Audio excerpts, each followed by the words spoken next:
Invaders from the Infinite. Chapter 1. Invaders. Russ Evans, Pilot 3497, Rocket Squad Patrol 34, unsnapped his seatbelt and with a slight push floated up into the air inside the weightless ship.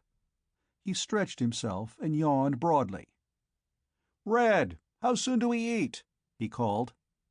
"Shut up, you'll wake the others," replied a low voice from the rear of the swift little patrol ship. "Say anything?" "Several million stars," replied Evans in a lower voice. "And—" his tone became suddenly severe. "Assistant Murphy, remember your manners when addressing your superior officer. I've a mind to report you." A flaming head of hair topping a grinning face poked around the edge of the door. "Lower your wavelength. Lower your wavelength.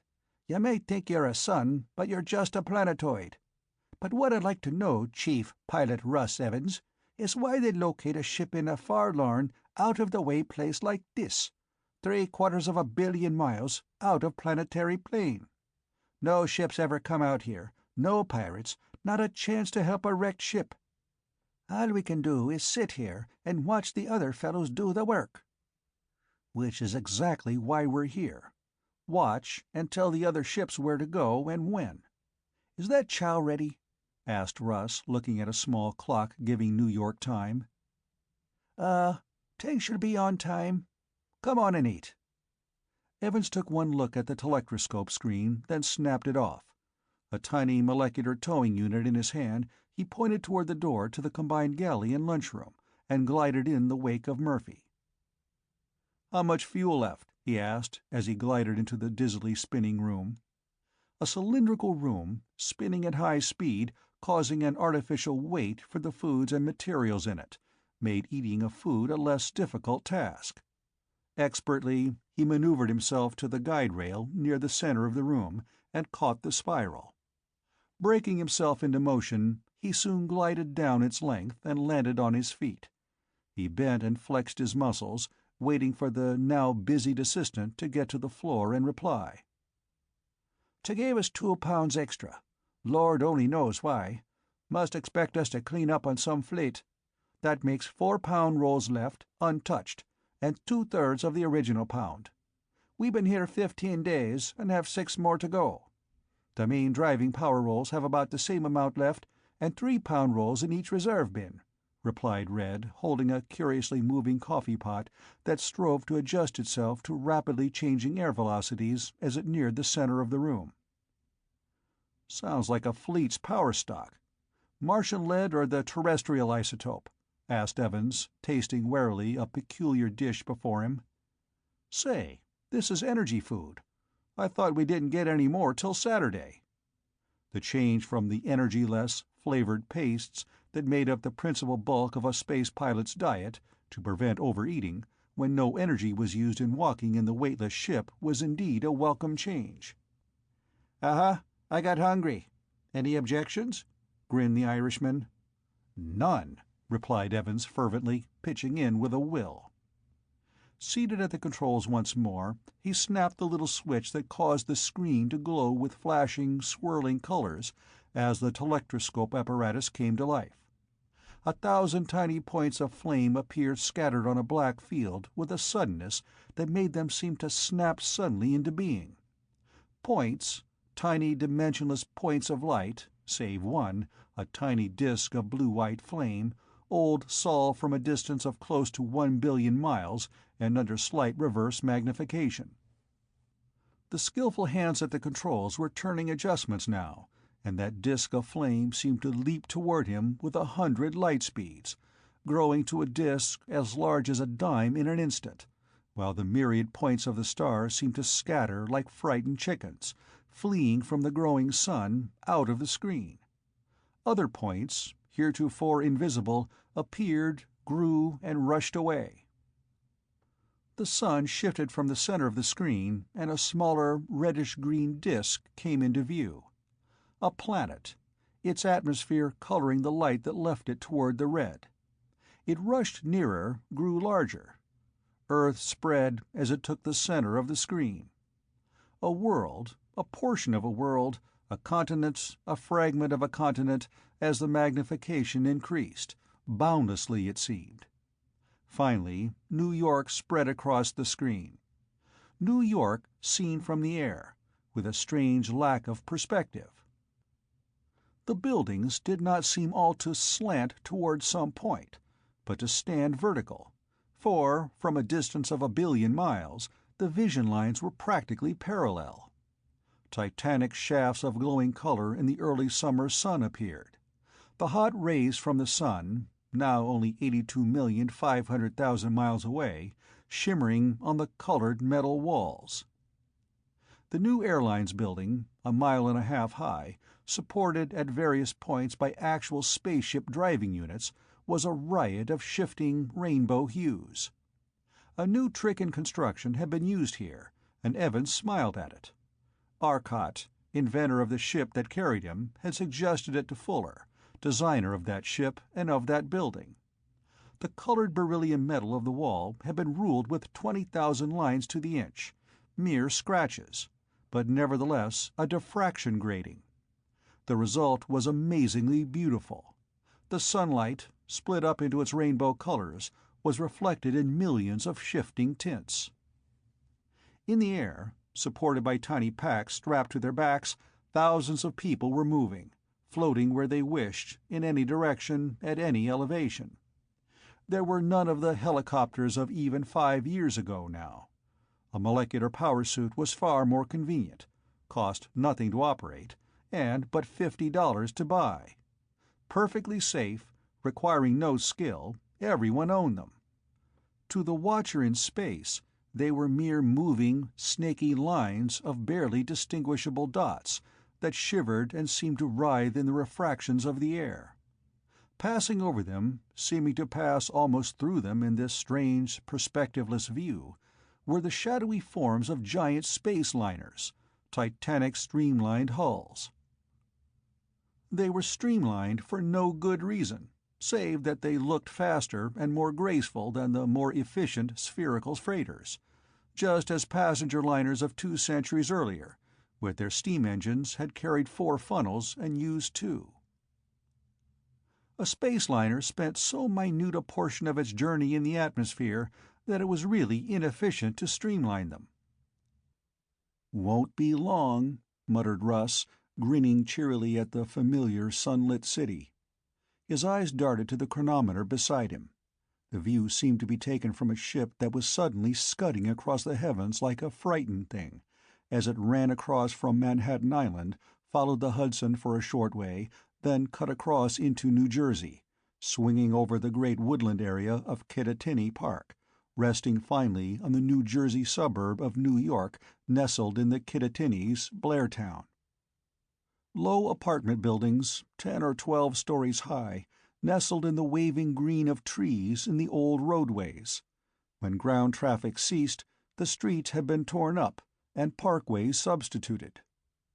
Quickly the view singled out a single apartment, and the great smooth roof was enlarged on the screen to the absolute maximum clarity, till further magnification simply resulted in worse stratospheric distortion. On the broad roof were white strips of some material, making a huge V followed by 2 eyes.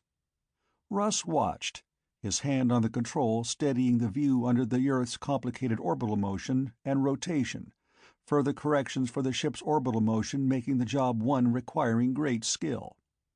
The view held the center with amazing clarity. Something seemed to be happening to the last of the eyes. It crumpled suddenly, rolled in on itself, and disappeared. "She's there, and on time," grinned Russ happily. He tried more magnification. Could he? He was tired, terribly, suddenly tired. He took his hands from the viewplate controls, relaxed, and dropped off to sleep. What made me so tired? Wonder. God! He straightened with a jerk, and his hands flew to the controls. The view on the machine suddenly retreated, flew back with a velocity inconceivable. Earth dropped away from the ship with an apparent velocity 1,000 times that of light. It was a tiny ball, A pinpoint, gone. The sun, a minute disk, gone. Then the apparatus was flashing views into focus from the other side of the ship. The assistant did not reply. Evans' hands were growing ineffably heavy. His whole body yearned for sleep. Slowly, clumsily, he pawed for a little stud. Somehow his hand found it, and the ship reeled suddenly, little jerks, as the code message was flung out in a beam of such tremendous power that the sheer radiation pressure made it noticeable. Earth would be notified. The system would be warned. But light, slow crawling thing, would take hours to cross the gulf of space, and radio travels no faster. Half-conscious, fighting for his faculties with all his will, the pilot turned to the screen. A ship. A strange, glistening thing streamlined to the nth degree, every spare corner rounded till the resistance was at the irreducible minimum. But in the great pilot port of the stranger, the patrol pilot saw faces, and gasped in surprise as he saw them. Terrible faces, blotched, contorted. Patches of white skin, patches of brown, patches of black, blotch and twisted across the faces. Long, lean faces, great, wide, flat foreheads above, skulls strangely squared, more box-like than man's rounded skull. The ears were large, pointed tips at the top. Their hair was a silky mane that extended low over the forehead, and ran back, spreading above the ears, and down the neck. Then, as that emotion of surprise and astonishment weakened his will momentarily, oblivion came, with what seemed a fleeting instant of memories. His life seemed to flash before his mind in serried rank, a file of events, his childhood, his life, his marriage, his wife, an image of smiling comfort, then the years, images of great and near-great men, his knowledge of history, pictures of Great War of 2074, pictures of the attackers of the Black Star, then calm oblivion, quiet blankness. The long silent ship that had hovered near him turned, and pointed toward the pinhead of matter that glowed brilliantly in the flaming jewel box of the heavens. It was gone in an instant, rushing toward sun and earth at a speed that outraced the flying radio message, leaving the ship of the guard patrol behind, and leaving the pilot as he leaves our story. Chapter 2. Canine People. "And that," said Arcot between puffs, "will certainly be a great boon to the rocket patrol, you must admit. They don't like dueling with these space pirates using the molecular rays, and since molecular rays have such a tremendous commercial value, we can't prohibit the sale of ray apparatus. Now, if you will come into the workshop, Fuller, I'll give you a demonstration with friend Morey's help." The four friends rose, Morey, Wade, and Fuller following Arcot into his laboratory on the 37th floor of the Arcot Research Building. As they went, Arcot explained to Fuller the results and principles of the latest product of the ingenuity of the triumvirate, as Arcot, Morey, and Wade had come to be called in the news dispatches. "As you know, the molecular rays make all the molecules of any piece of matter they are turned upon move in the desired direction. Since they supply no new energy, but make the body they are turned upon supply its own, using the energy of its own random molecular motion of heat, they are practically impossible to stop. The energy necessary for molecular rays to take effect is so small that the usual type of filter lets enough of it pass. A ship equipped with filters is no better off when attacked than one without. The rays simply drove the front end into the rear, or vice versa, or tore it to pieces as the pirates desired. The rocket patrol could kill off the pirates, but they lost so many men in the process it was a Pyrrhic victory.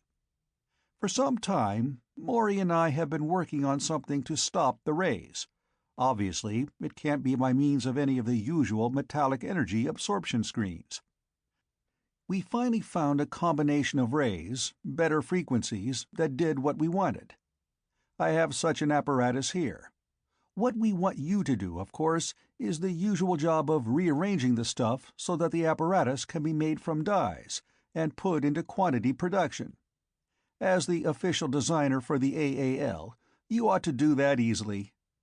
Arcot grinned as Fuller looked in amazement at the apparatus Arcot had picked up from the bench in the workshop. "Don't get worried," laughed Morey. "That's got a lifting unit combined, just a plain, ordinary molecular lift, such as you see by the hundreds out there." Morey pointed through the great window where thousands of those lift units were carrying men, women, and children through the air, lifting them hundreds, thousands of feet above the streets and through the doors of buildings. "Here's an ordinary molecular pistol. I'm going to put the suit on and rise about 5 feet off the floor. You can turn the pistol on me and see what impression it makes on the suit." Fuller took the molecular ray pistol while Wade helped Arcot into the suit. He looked at the pistol dubiously, pointing it at a heavy casting of iron resting in one corner of the room, and turned the ray at low concentration, then pressed the trigger button. The casting gave out a low, scrunching grind, and slid toward him with a lurch. Instantly, he shut off the power. "This isn't any ordinary pistol. It's got 7 or 8 times the ordinary power," he exclaimed. "Oh, yes, I forgot," Morey said. "Instead of the fuel battery that the early pistols used, this has a space distortion power coil. The pistol has as much power as the usual 839 power unit for commercial work." By the time Morey had explained the changes to Fuller, Arcot had the suit on, and was floating 5 or 6 feet in the air, like a grotesque captive balloon. "Ready, Fuller?" "I guess so, but I certainly hope that suit is all it is claimed to be. If it isn't, well, I'd rather not commit murder." "It'll work," said Arcot. "I'll bet my neck on that." Suddenly he was surrounded by the faintest of auras, a strange, wavering blue light, like the hazy corona about a 400,000-volt power line. "Now try it." Fuller pointed the pistol at the floating man and pushed the trigger. The brilliant blue beam of the molecular ray and the low hum of the air, rushing in the path of the director beam, stabbed out toward Arcot. The faint aura about him was suddenly intensified 1,000,000 times, till he floated in a ball of blue-white fire. Scarcely visible, the air about him blazed with bluish incandescence of ionization. "Increase the power," suggested Morey. Fuller turned on more power. The blue halo was shot through with tiny violet sparks. The sharp odor of ozone in the air was stifling. The heat of wasted energy was making the room hotter. The power increased further, and the tiny sparks were waving streamers that laced across the surface of the blue fire. Little jets of electric flame reached out along the beam of the ray now. Finally, as full power of the molecular ray was reached, the entire halo was buried under a mass of writhing sparks that seemed to leap up into the air above the man's head, wavering up to extinction. The room was unbearably hot, despite the molecular ray coolers absorbing the heat of the air, and blowing cooled air into the room. Fuller snapped off the ray and put the pistol on the table beside him. The halo died and went out a moment later, and Arcot settled to the floor. "This particular suit will stand up against anything the ordinary commercial sets will give. The system now. Remember that the rays are short electrical waves.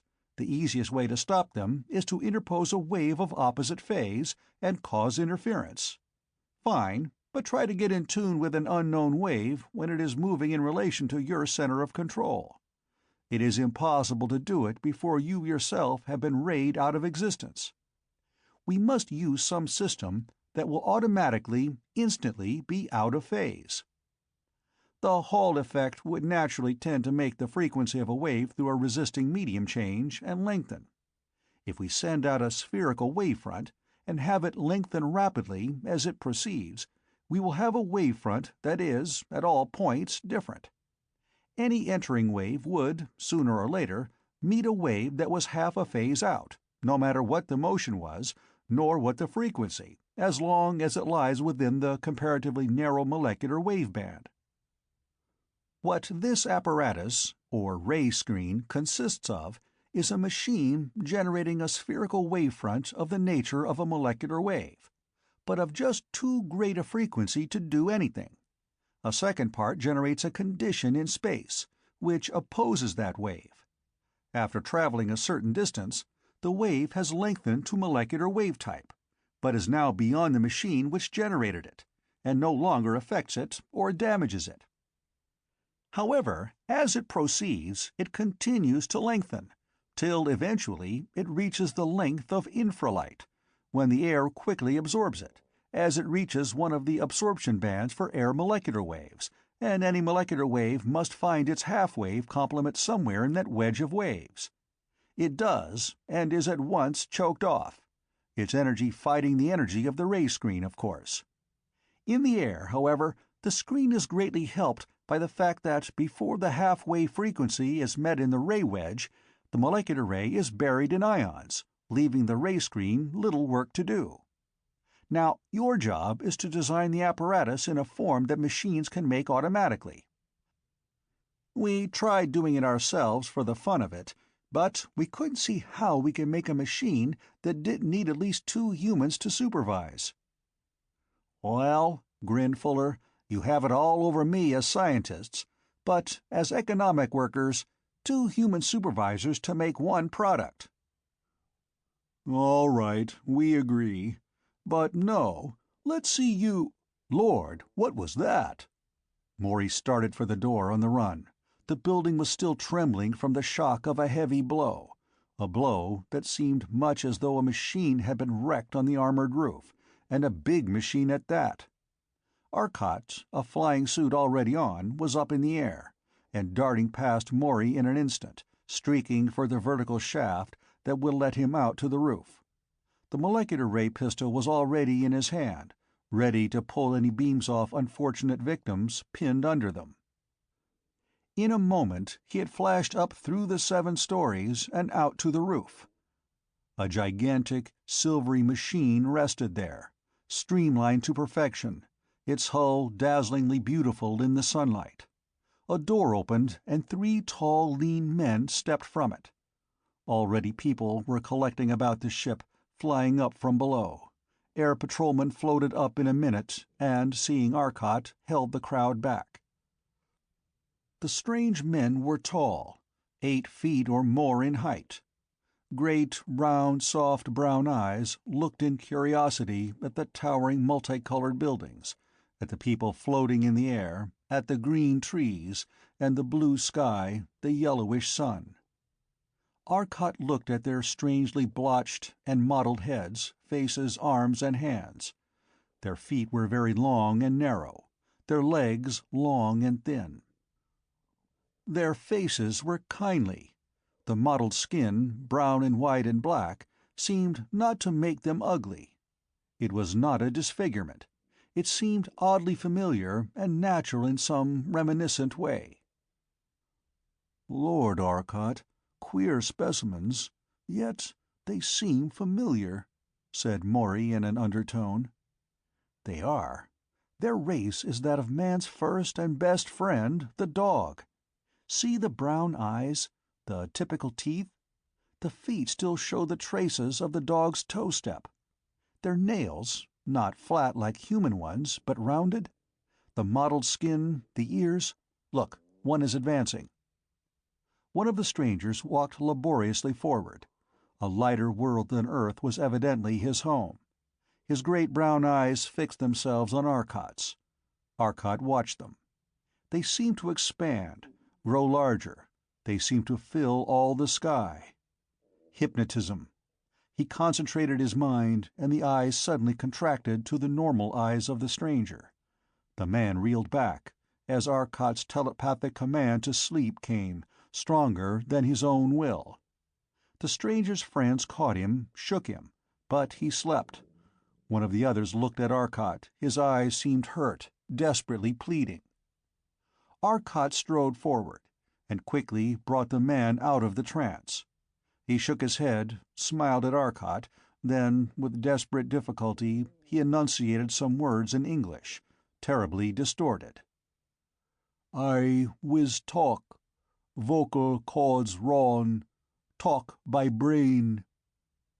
Distorted as it was, Arcot recognized the meaning without difficulty. "I wish to talk. Vocal cords wrong. Talk by brain." He switched to communication by the Venerian method, telepathically, but without hypnotism. "Good enough. When you attempted to hypnotize me, I didn't know what you wanted. It is not necessary to hypnotize to carry on communication by the method of the second world of this system. What brings you to our system? From what system do you come? What do you wish to say?" The other, not having learned the Venerian system, had great difficulty in communicating his thoughts, but Arcot learned that they had machines which would make it easier, and the Terrestrian invited them into his laboratory, for the crowd was steadily growing. The three returned to their ship for a moment, coming out with several peculiar headsets. Almost at once the ship started to rise, going up more and more swiftly as the people cleared a way for it. Then, in the tiniest fraction of a second, the ship was gone. It shrank to a point and was invisible in the blue vault of the sky. "Apparently they intend to stay a while," said Wade. "They are trusting souls, for their line of retreat is cut off. We naturally have no intention of harming them, but they can't know that." "I'm not so sure," said Arcot. He turned to the apparent leader of the three and explained that there were several stories to descend, and stairs were harder than a flying unit. "Wrap your arms about my legs, when I rise above you, and hold on till your feet are on the floor again," he concluded. The stranger walked a little closer to the edge of the shaft and looked down. White bulbs illuminated its walls down its length to the ground. The man talked rapidly to his friends, looking with evident distaste at the shaft, and the tiny pack on Arcot's back. Finally, smiling, he evinced his willingness. Arcot rose, the man grasped his legs, and then both rose. Over the shaft, and down to his laboratory, was the work of a moment. Arcot led them into his consultation room, where a number of comfortable chairs were arranged, facing each other. He seated them together, and his own friends facing them. "Friends of another world," began Arcot, "we do not know your errand here, but you evidently have good reason for coming to this place. It is unlikely that your landing was the result of sheer chance. What brought you? How came you to this point?" "It is difficult for me to reply. First, we must be en rapport.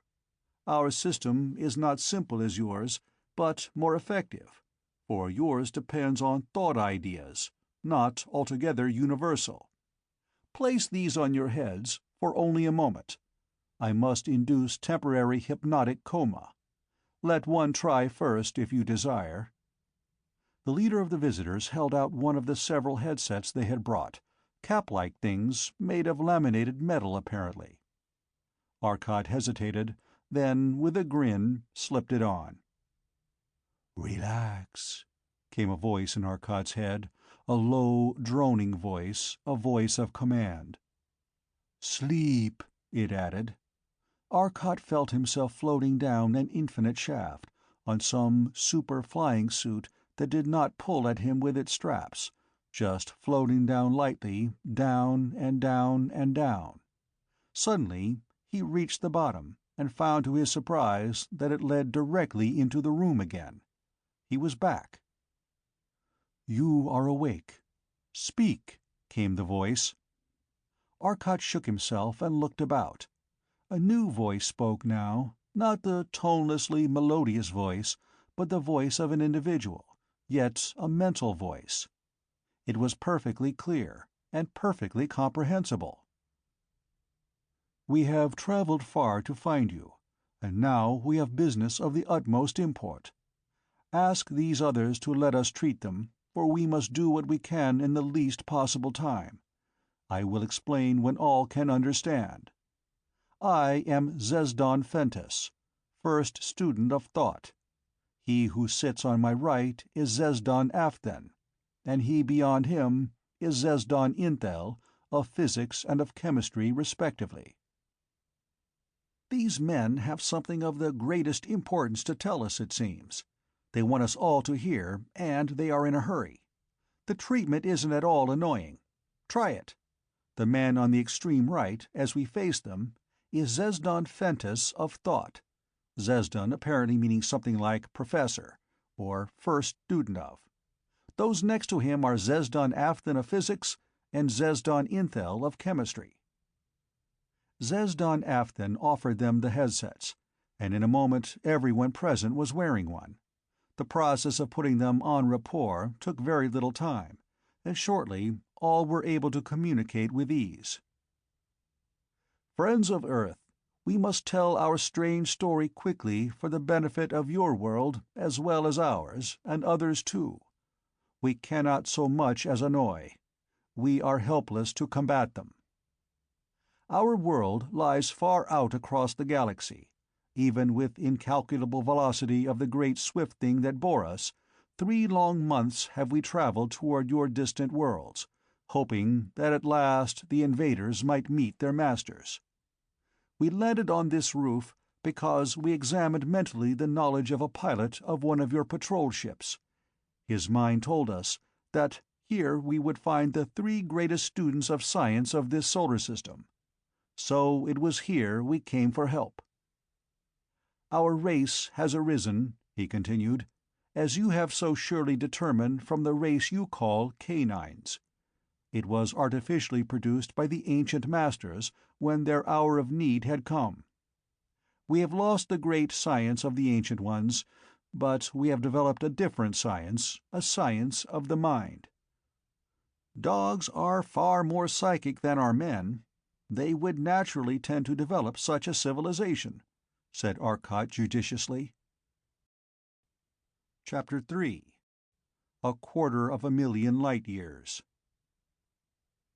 "Our civilization," continued Zesdan Afthen, "is built largely on the knowledge of the mind. We cannot have criminals, for the man who plots evil is surely found out by his thoughts. We cannot have lying politicians and unjust rulers. It is a peaceful civilization. The ancient masters feared and hated war with a mighty aversion. But they did not make our race cowards, merely peaceful intelligence. Now we must fight for our homes, and my race will fight mightily. But we need weapons. But my story has little to do with our race. I will tell the story of our civilization and of the Ancient Ones later, when the time is more auspicious. 4 months ago, our mental vibration instruments detected powerful emanations from space. That could only mean that a new, highly intelligent race had suddenly appeared within 1 billion miles of our world. The directional devices quickly spotted it as emanating from the 3rd planet of our system. Zesdan Fentis, with my aid, set up some special apparatus, which would pick up strong thoughts and make them visible. We had used this before to see not only what an enemy looked upon, but also what he saw in that curious thing, the eye of the mind, the vision of the past and the future. But while the thought amplification device was powerful, the new emanations were hard to separate from each other. It was done finally when all but one man slept. That one we were able to tune sharply to. After that we could reach him at any time. He was the commander. We saw him operate the ship. We saw the ship, saw it glide over the barren, rocky surface of that world. We saw other men come in and go out.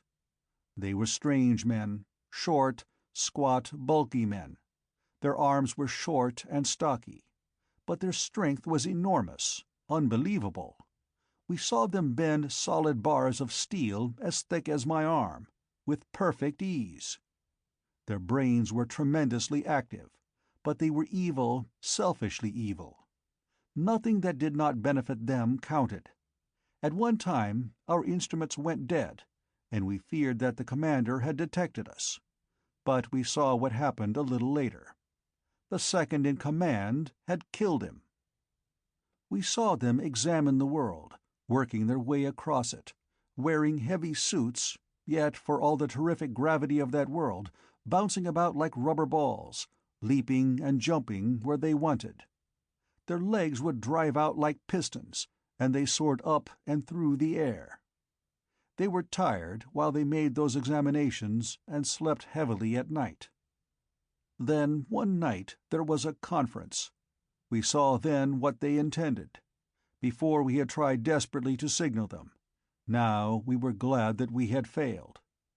We saw their ship rise, in the thoughts of the second-in-command, and sail out into space, and rush toward our world.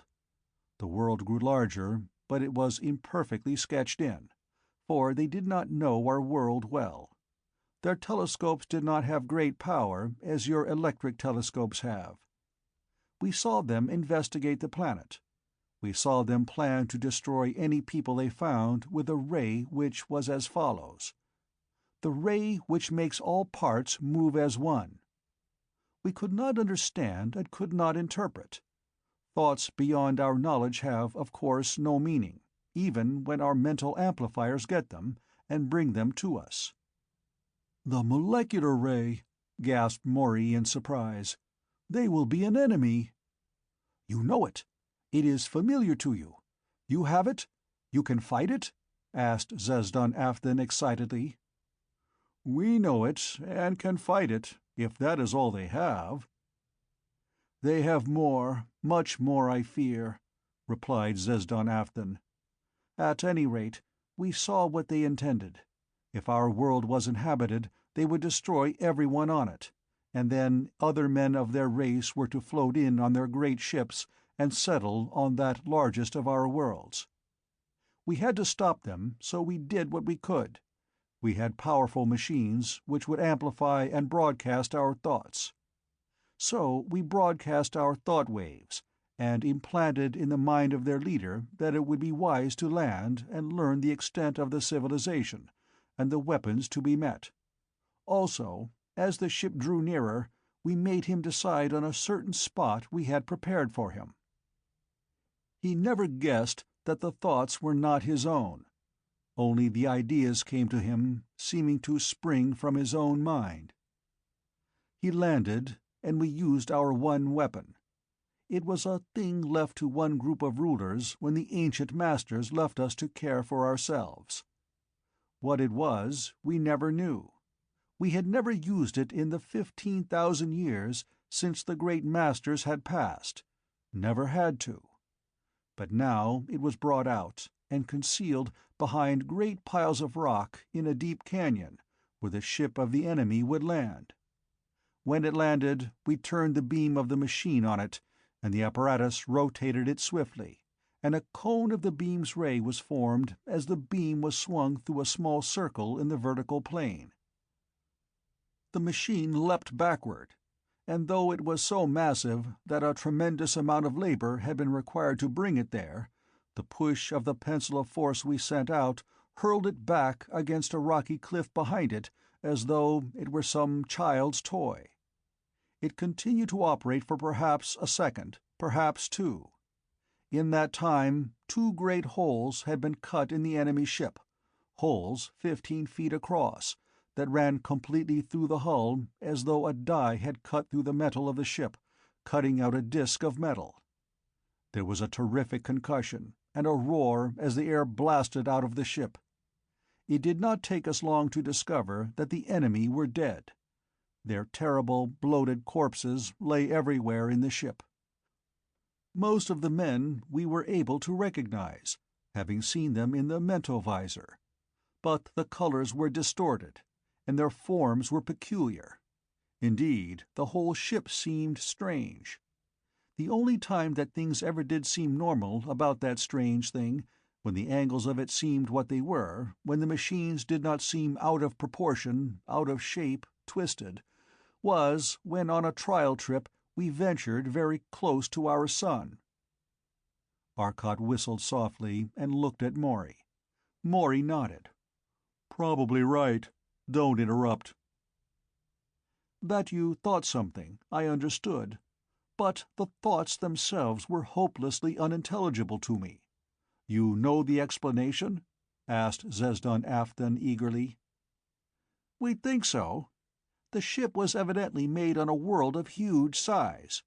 Those men, their stocky, block legs and arms, their entire build, and their desire for the largest of your planets would indicate that. Their own world was probably even larger. They were forced to wear pressure suits even on that large world, and could jump all over, you said. On so huge a sphere as their native world seems to be, the gravity would be so intense as to distort space. Geometry, such as yours seems to be, and such as ours was, could never be developed, for you assume the existence of a straight line, and of an absolute plane surface.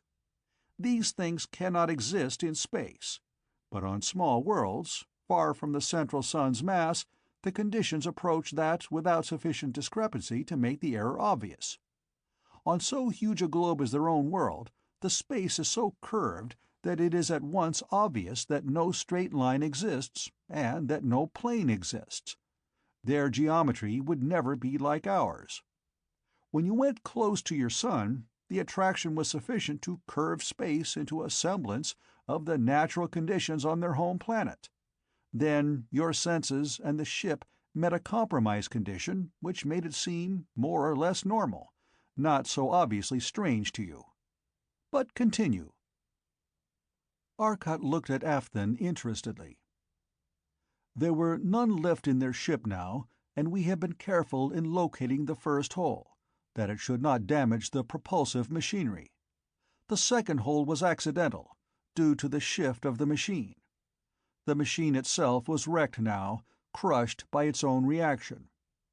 We forgot that any pencil of force powerful enough to do what we wanted would tear the machine from its moorings unless fastened with great steel bolts into the solid rock. The second hole had been far to the rear, and had, by ill luck, cut out a portion of the driving apparatus. We could not repair that, though we did succeed at last in lifting the great discs into place. We attempted to cut them and put them back in sections. Our finest saws and machines did not nick them. Their weight was unbelievable, and yet we finally succeeded in lifting the things into the wall of the ship.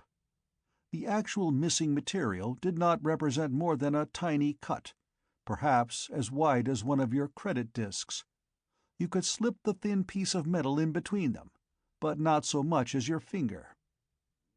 Those slots we welded tight with our best steel, letting a flap hang over on each side of the cut, and as the hot metal cooled, it was drawn against the shining walls with terrific force. The joints were perfectly airtight. The machines proper were repaired to the greatest possible extent.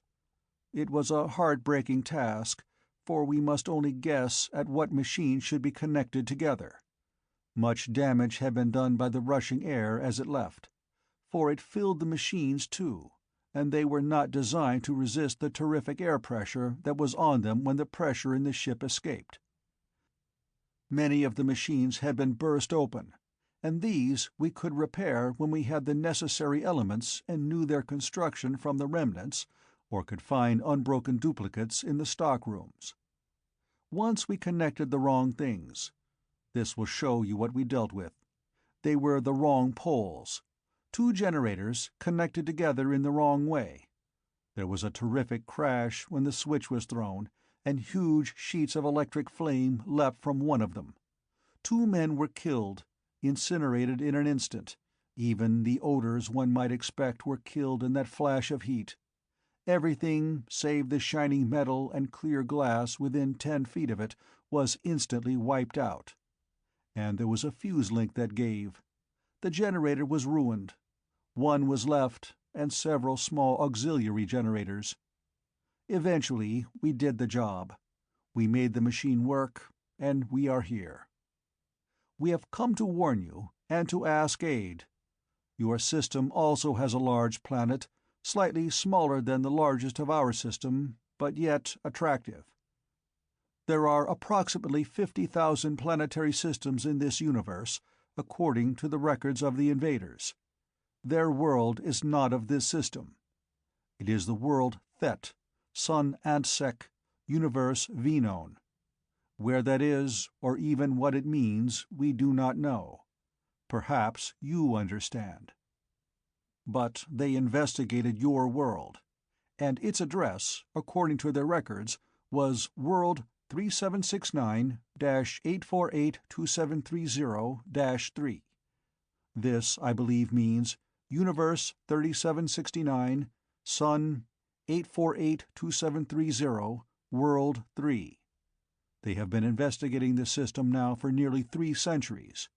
It was close to 200 years ago that they visited your world, 200 years of your time.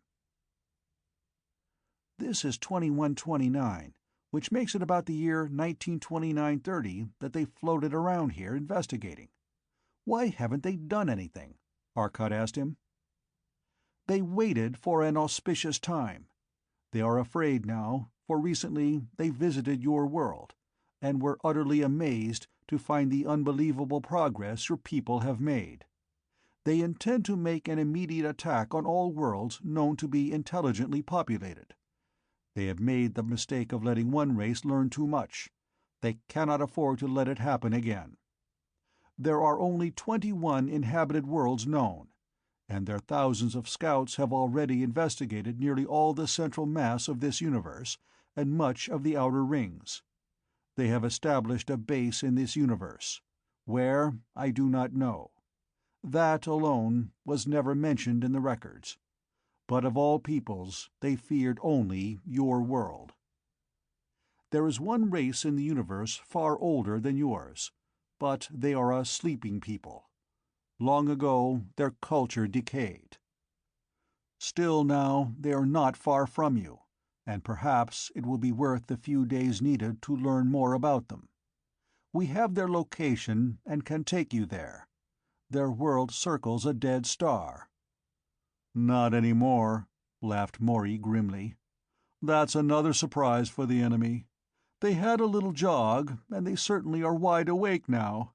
They are headed for big things, and they are going to do a lot." "But how do you know these things? You have ships that can go from planet to planet, I know, but the records of the enemy said you could not leave the system of your sun. They alone knew that secret." "Another surprise for them," said Morey. "We can, and we can move faster than your ship, if not faster than they. The people of the dead star have moved to a very live star, Sirius, the brightest in our heavens. And they are as much alive now as their new sun. They can move faster than light also. We had a little misunderstanding a while back, when their star passed close to ours. They came off second best, and we haven't spoken to them since. But I think we can make valuable allies there." For all Morey's jocular manner, he realized the terrible import of this announcement. A race which had been able to cross the vast gulf of intergalactic space in the days when Terrestrians were still developing the airplane, and already they had mapped Jupiter and planned their colonies. What developments had come? They had molecular rays, cosmic rays, the energy of matter. Then what else had they now? Lux and relux, the two artificial metals made of solidified light, far stronger than anything of molecular structure in nature, absolutely infusible, totally inert chemically, one a perfect conductor of light and of all radiation in space, the other a perfect reflector of all radiations, save molecular rays. Made into the condition of reflection by the action of special frequencies in its formation from light, molecular frequencies were, unfortunately, able to convert it into perfectly transparent lux metal when the protective value was gone. They had that. All Earth had, perhaps. There was one other race of some importance. The others were semi-civilized. They rated us in a position between these races and the high races. Yours, those of the dead star, and those of world 3769-37478-326-869-6. Our science had been investigated 200 or so years ago. This other race was at a great distance from us, greater than yours, and apparently not feared as greatly as yours. They cannot cross to other worlds, save in small ships driven solely by fire, which the Thessians have called a hopelessly inefficient and laughably awkward thing to ride in. "Rockets," grinned Morey. "Our first ship was part rocket." Zesdan Fentis smiled. "But that is all. We have brought you warning and our plea. Can you help us?" "We cannot answer that. The Interplanetary Council must act. But I am afraid that it will be all we can do to protect our own world if this enemy attacks soon, and I fear they will. Since they have a base in this universe, it is impossible to believe that all ships did not report back to the homeworld at stated intervals. That one is missing will soon be discovered, and it will be sought. War will start at once.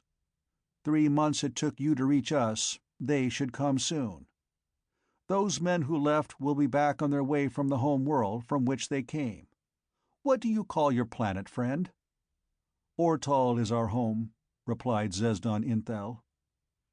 "At any rate, I can only assure you that your world will be given weapons that will permit your people to defend themselves, and I will get you to your home within 24 hours.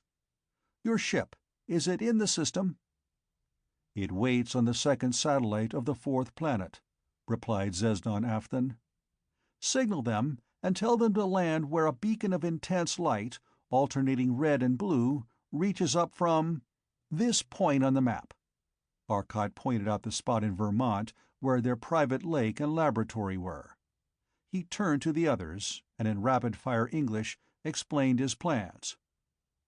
"We need the help of these people as much as they need ours. I think Zesdan Fentis will stay here and help you. The others will go with us to their world. There we shall have plenty of work to do, but on the way we are going to stop at Mars and pick up that valuable ship of theirs and make a careful examination for possible new weapons, their system of speed drive, and their regular space drive. I'm willing to make a bet right now that I can guess both. Their regular drive is a molecular drive with lead disintegration apparatus for the energy, cosmic ray absorbers for the heating, and a drive much like ours.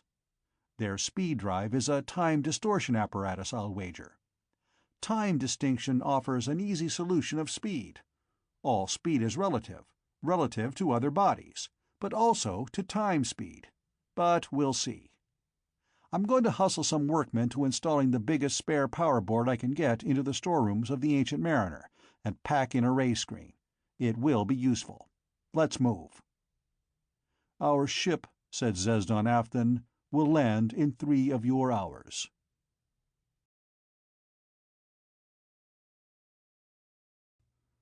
Chapter 4. The First Move. The Ortolians were standing on a low, green-clad hill. Below them stretched the green flank of the little rise, and beyond lay ridge after ridge of the broad, smooth carpet of the beautiful Vermont hills. "Man of Earth," said Zesdan Afthan, turning at last to Wade, who stood behind him. "It took us 3 months of constant flight at a speed unthinkable, through space dotted with the titanic gems of the outer dark, stars gleaming in red and blue and orange, some titanic lighthouses of our course, others dim pinpoints of glowing color. It was a scene of unspeakable grandeur, but it was so awesomely mighty in its scope, one was afraid, and his soul shriveled within him as he looked at those inconceivable masses floating forever alone in the silence of the inconceivable nothingness of eternal cold and eternal darkness. One was awed, suppressed by their sheer magnitude. A magnificent spectacle truly, but one no man could love. Now we are at rest on a tiny pinpoint of dust in a tiny bit of a tiny corner of an isolated universe, and the magnitude and stillness is gone.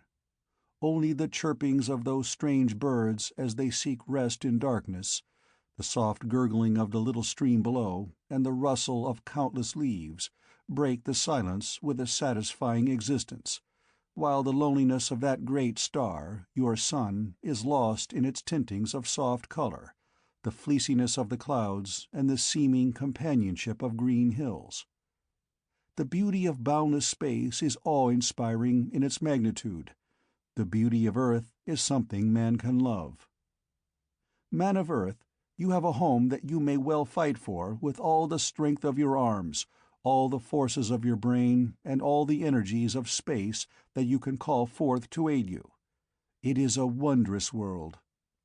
Silently he stood in the gathering dusk, as first Venus winked into being, then, one by one, the stars came into existence in the deepening color of the sky. Space is awesomely wonderful. This is lovable.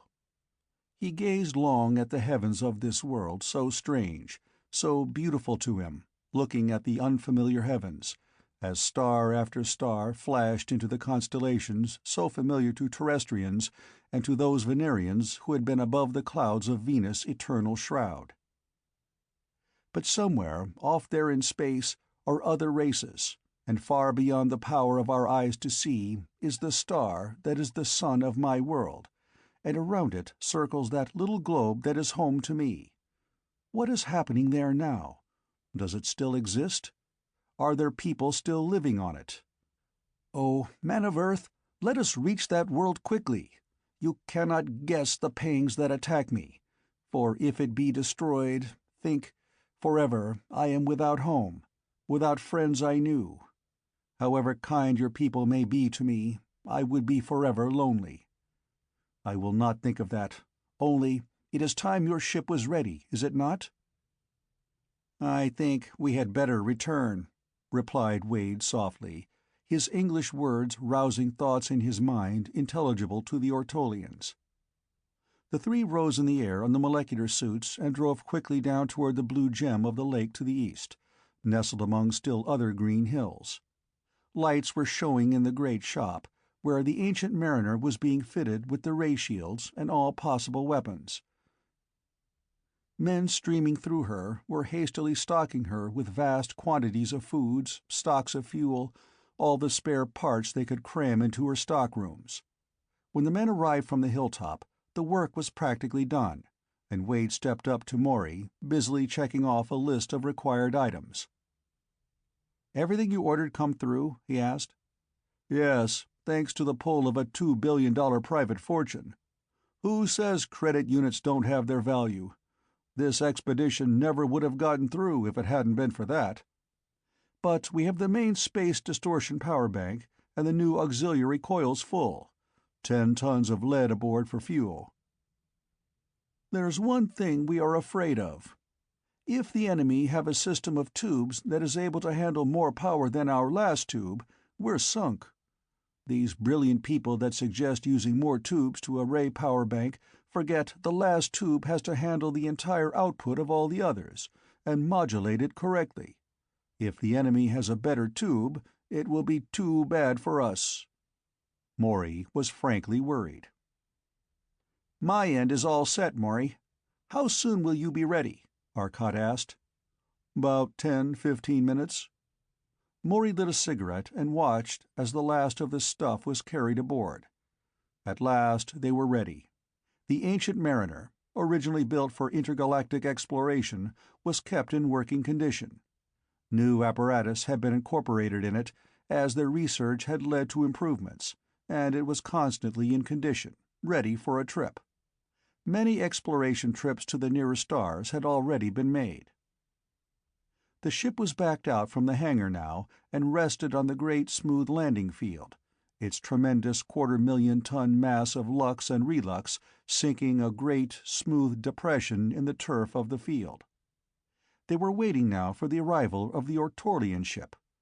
Zesden Afton assured them it would be there in a few minutes. High in the sky came the whining whistle of an approaching ship, coming at terrific velocity. It came nearer the field, darting toward the ground at an unheard-of speed, flashing down at a speed of well over 3,000 miles an hour, and only in the last 50 feet slowed with a sickening deceleration.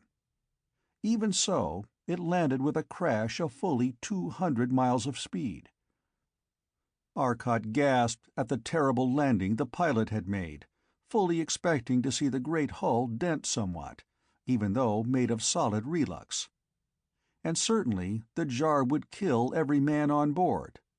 Yet the hull did not seem harmed by the crash, and even the ground under the ship was but slightly disturbed, though at a distance of some 30 feet the entire block of soil was crushed and cracked by the terrific impact of hundreds of thousands of tons striking with terrific energy. "Lord, it's a wonder they didn't kill themselves. I never saw such a rotten landing," exclaimed Morey with disgust. "Don't be too sure. I think they landed gently and at very low speed. Notice how little the soil directly under them was dented," replied Arcot, walking forward. "They have time control, as I suspected. Ask them. They drifted in gently. Their time rate was speeded up tremendously, so that what was hundreds of miles per hour to us was feet per minute to them. But come on, get the handlers to bring that junk up to the door. They are coming out." One of the tall, kindly-faced canine people was standing in the doorway now, the white light streaming out around him into the night, casting a grotesque shadow on the landing field, for all the floodlights bathing in it. Zesden Afton came up and spoke quickly to the man evidently in command of the ship.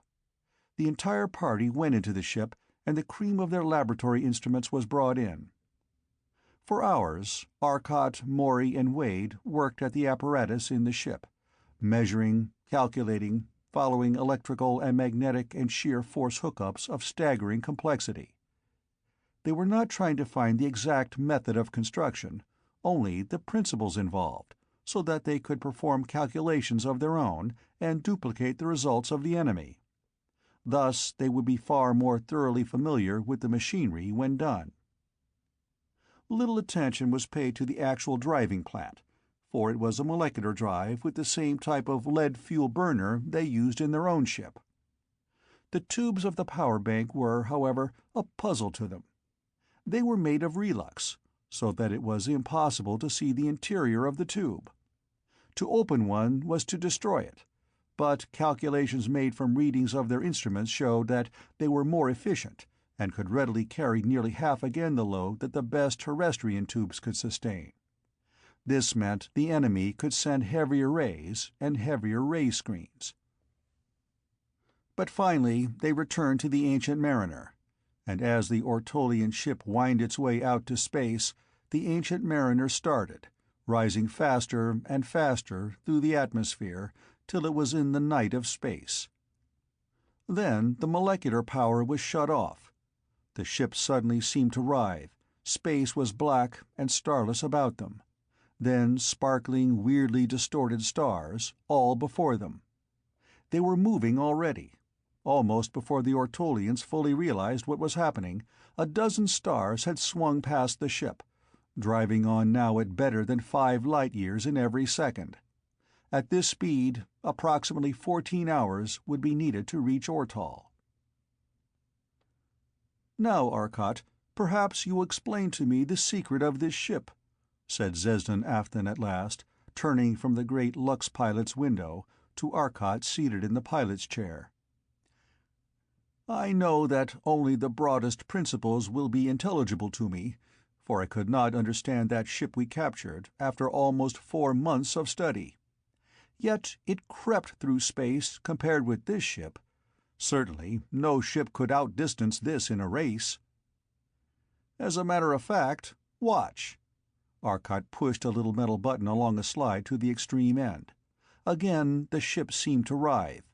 Space was no longer black, but faintly gray, and beside them, on either side, floated 2 exact replicas of their ship.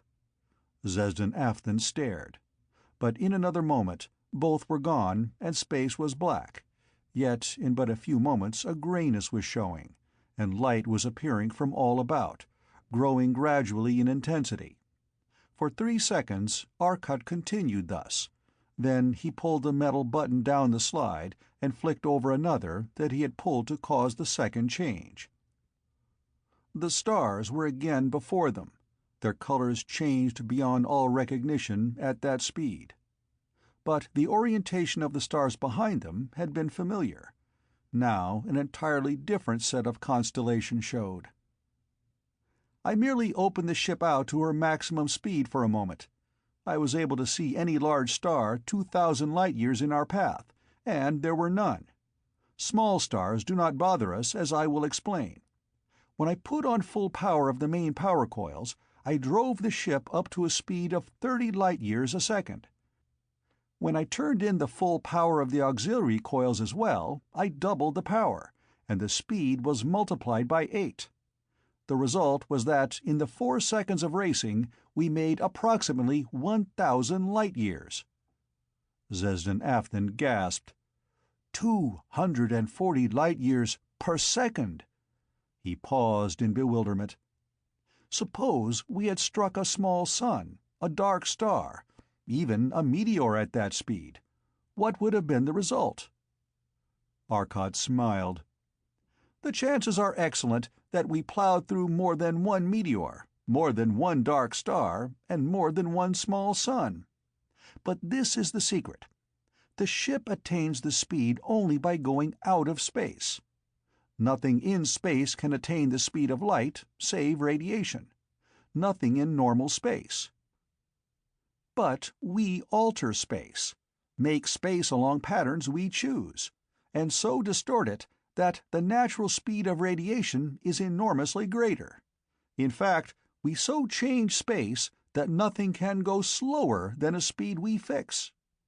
Morey, show Afton the coils and explain it all to him. I've got to stay here. Morey rose and, diving through the weightless ship, went down to the power room, Zesden Afton following. Here, giant pots 5 feet high were in close-packed rows. The pots contained specially designed coils storing tremendous energy, the energy of 4 tons of disintegrated lead, in the only form that energy may be stored, as a strain or distortion in space. These charged coils distorted only the space within themselves, making a closed field entirely within themselves.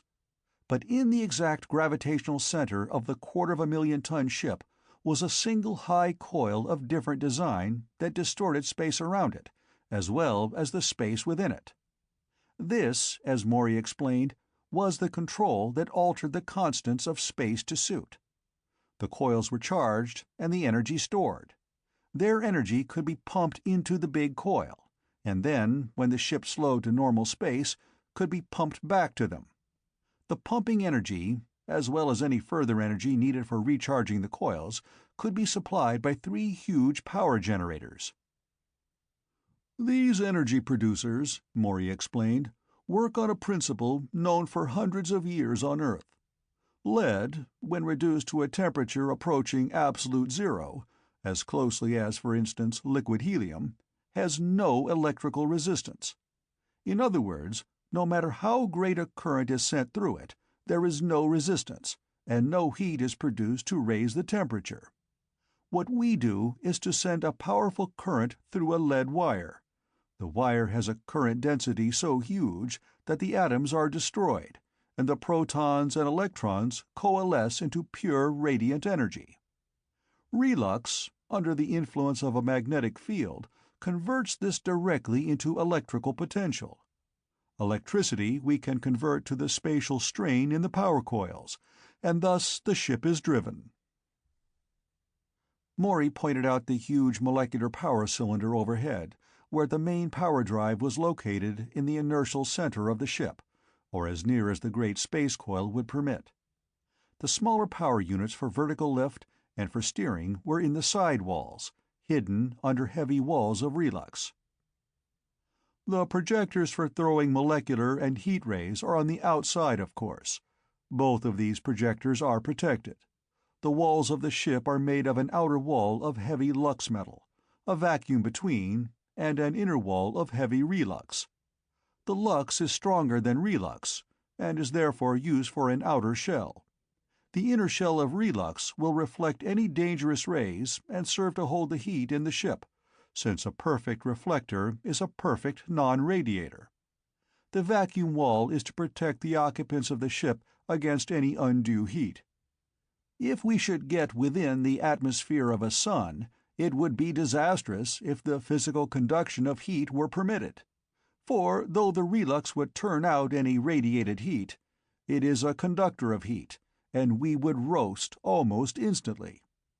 These artificial metals are both absolutely infusible and non-volatile. The ship has actually been in the limb of a star tremendously hotter than your sun or mine. Now you see why it is we need not fear a collision with a small sun, meteor, or such like. Since we are in our own artificial space, we are alone, and there is nothing in space to run into. But if we enter a huge sun, the terrific gravitational field of the mass of matter would be enough to pull the energy of our coil away from us. That actually happened the time we made our first intergalactic exploration. But it is almost impossible to fall into a large star. They're too brilliant. We won't be worrying about it, grinned Morey. But how did the ship we capture operate? Asked Zesdan Afton. It was a very ingenious system, very closely related to ours, really. We distort space and change the velocity characteristics. In other words, we distort the rate of motion through distant characteristics of normal space. The Thessian ships work on the principle of distorting the rate of progress through time instead of through space. Velocity is really units of travel through space per unit of travel through time. Now, if we make the time unit twice as great, and the units traveled through space are not changed, the velocity is twice as great. That is, if we are moving 5 light-years per second, make the second twice as long, and we are moving 10 light-years per double second. Make it 10,000 times as long, and we are traveling 50,000 light-years per 10,000 seconds. This is the principle, but there is a drawback. We might increase the velocity by slowing time passage. That is, if it takes me a year for one heartbeat, 2 years to raise my arm thus, and 6 months to turn my head, if all my body processes are slowed down in this way, I will be able to live a tremendous length of time. And though it takes me 200 years to go from one star to another, so low is my time rate that the 200 years will seem but a few minutes. I can then make a trip to a distant star, one 5 light-years distance, let us say, in 3 minutes to me. I then will say, looking at my chronometer, which has been similarly slowed, I have gone 5 light-years in 3 minutes, or 5/3 light-years per minute. I have exceeded the speed of light. But people back on Earth would say, he has taken 200 years to go 5 light-years. Therefore, he has gone at a speed 1/40th of that of light, which would be true for their time rate. But suppose I can also speed up time. That is, I can live a year in a minute or two. Then everyone else will be exceedingly slow. The ideal thing would be to combine these two effects. Arranging that space about your ship will have a very rapid time rate, 10,000 times that of normal space. Then the speed of radiation through that space will be 1,860,000,000 miles per second, and a speed of 1 billion miles per second would be possible. But still you too will be affected, so that though the people back home will say you are going far faster than light, you will say, no, I am going only 100,000 miles per second. But now imagine that your ship and surrounding space for 1 mile is at a time rate 10,000 times normal, and you, in a space of 100 feet within your ship, are affected by a time rate 1/10,000th of that, or normal due to a second reversing field. The two fields will not fight or be mutually antagonistic. They will merely compound their effects. The result: you will agree that you are exceeding the speed of light. Do you understand? That is the principle on which your ship operated. There were two time fields, overlapping time fields. Remember the terrible speed with which your ship landed, and yet there was no appreciable jar according to the men? The answer, of course, was that their time rate had been speeded enough, due to the fact that one field had been completely shut off, the other had not. That is the principle. The system is so complex, naturally, that we have not yet learned the actual method of working the process. We must do a great deal of mathematical and physical research. "Wish we had it done. We could use it now," mused the Terrestrian. "We have some other weapons, none as important, of course, as the molecular ray and the heat ray, or none that have been. But if the enemy have ray shields, then perhaps these others also will be important. There are molecular motion guns, metal tubes with molecular director apparatus at one end. A metal shell is pulling the power turned on, and the shell leaps out at a speed of about 10 miles per second, since it has been superheated, and is very accurately aimed, as there is no terrific shock of recoil to be taken up by the gun. But a more effective weapon, if these men are as I expect them to be, will be a peculiarly effective magnetic field concentrator device, which will project a magnetic field as a beam for a mile or more. How useful it will be, I don't know. We don't know what the enemy will turn against us." Chapter 5. Ortal. After Morey's explanation of the ship was completed, Wade took Arcot's place at the controls, while Morey and Arcot retired to the calculating room to do some of the needed mathematics on the time field investigation. Their work continued here, while the Ortolians prepared a meal and brought it to them and to Wade. When at last the sun of Ortal was growing before them, Arcot took over controls from Wade once more. Slowing their speed to less than 50 times that of light, they drove on. The attraction of the giant sun was draining the energy from the coil so rapidly now that at last Arcot was forced to get into normal space, while the planet was still close to 1,000,000 miles from them. Morey was showing the Ortolians the operation of the telectroscope and had it trained now on the rapidly approaching planet. The planet was easily enlarged to a point where the features of continents were visible. The magnification was increased till cities were no longer blurs, but truly cities. Suddenly, as city after city was brought under the action of the machine, the Ortolians, recognizing them with glad exclamations, one swept into view, and as they watched, it leapt into the air, a vast column of dust, then twisting, whirling, it fell back in utter, chaotic ruin. Zesdan Fentis staggered back from the screen in horror. "Arcot, drive down! Increase your speed! The Thessians are already there and have destroyed one city," called Morey sharply. The men secured themselves with heavy belts, as the deep-toned hum of the warning echoed through the ship. A moment later, they staggered under an acceleration of 4 gravities. Space was dark for the barest instant of time, and then there was the scream of atmosphere as the ship rocketed through the air of the planet at nearly 1,500 miles per second.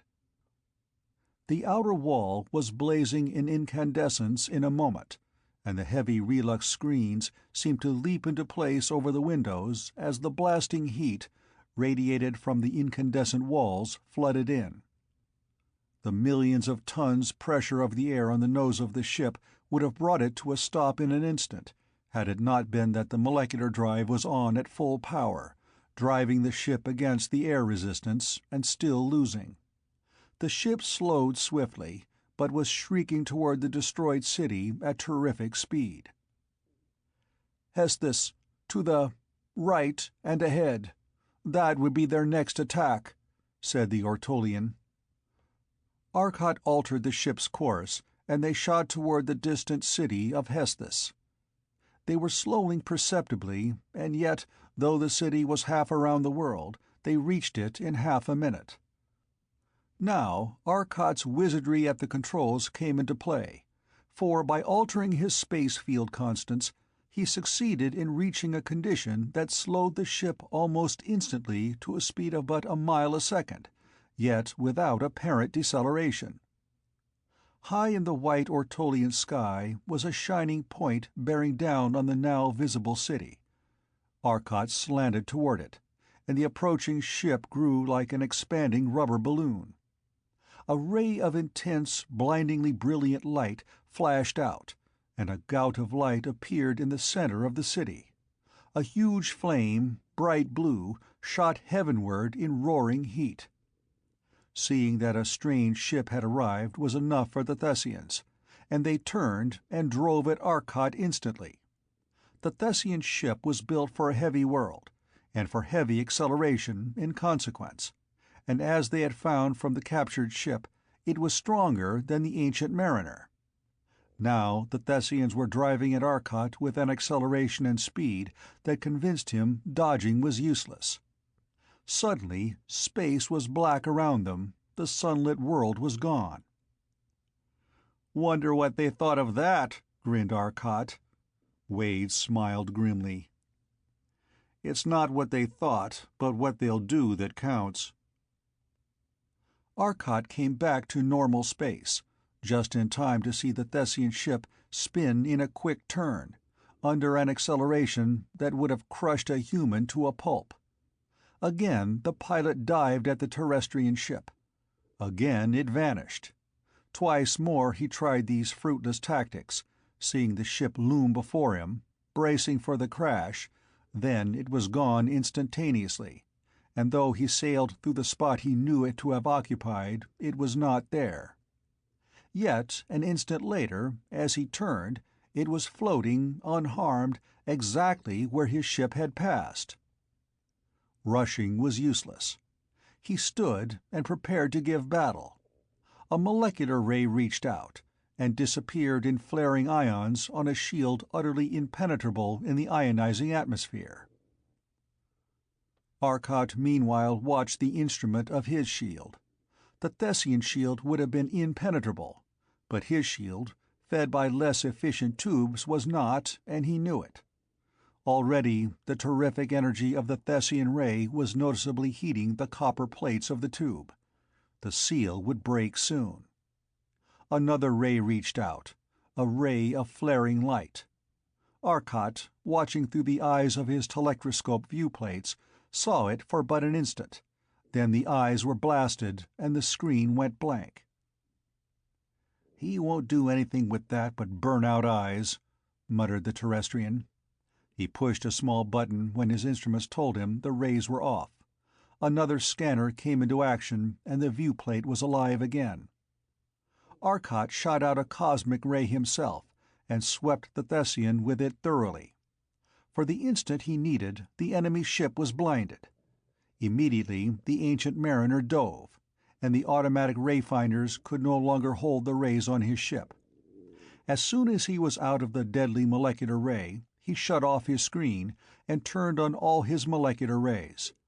The Thessian ship, their own ray on, had been unable to put up their screen, as Arcot was unable to use his ray, with the enemy rays forcing him to cover with a shield.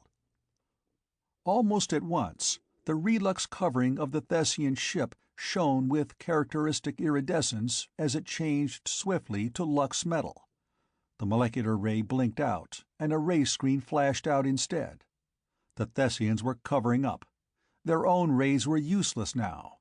Though Arcot could not hope to destroy their ray shield, they could no longer attack his, for their rays were useless, and already they had lost so much of the protective relux that they would not be so foolhardy as to risk a second attack of the ray. Arcot continued to bathe the ship in energy, keeping their eyes closed. As long as he could hold his barrage on them, they could not damage him. "Morey, get into the power room. Strap onto the board. Throw all the power coil banks into the magnets. I may burn them out, but I have hopes." Arcot already had the generators going full power, charging the power coils. Morey dived.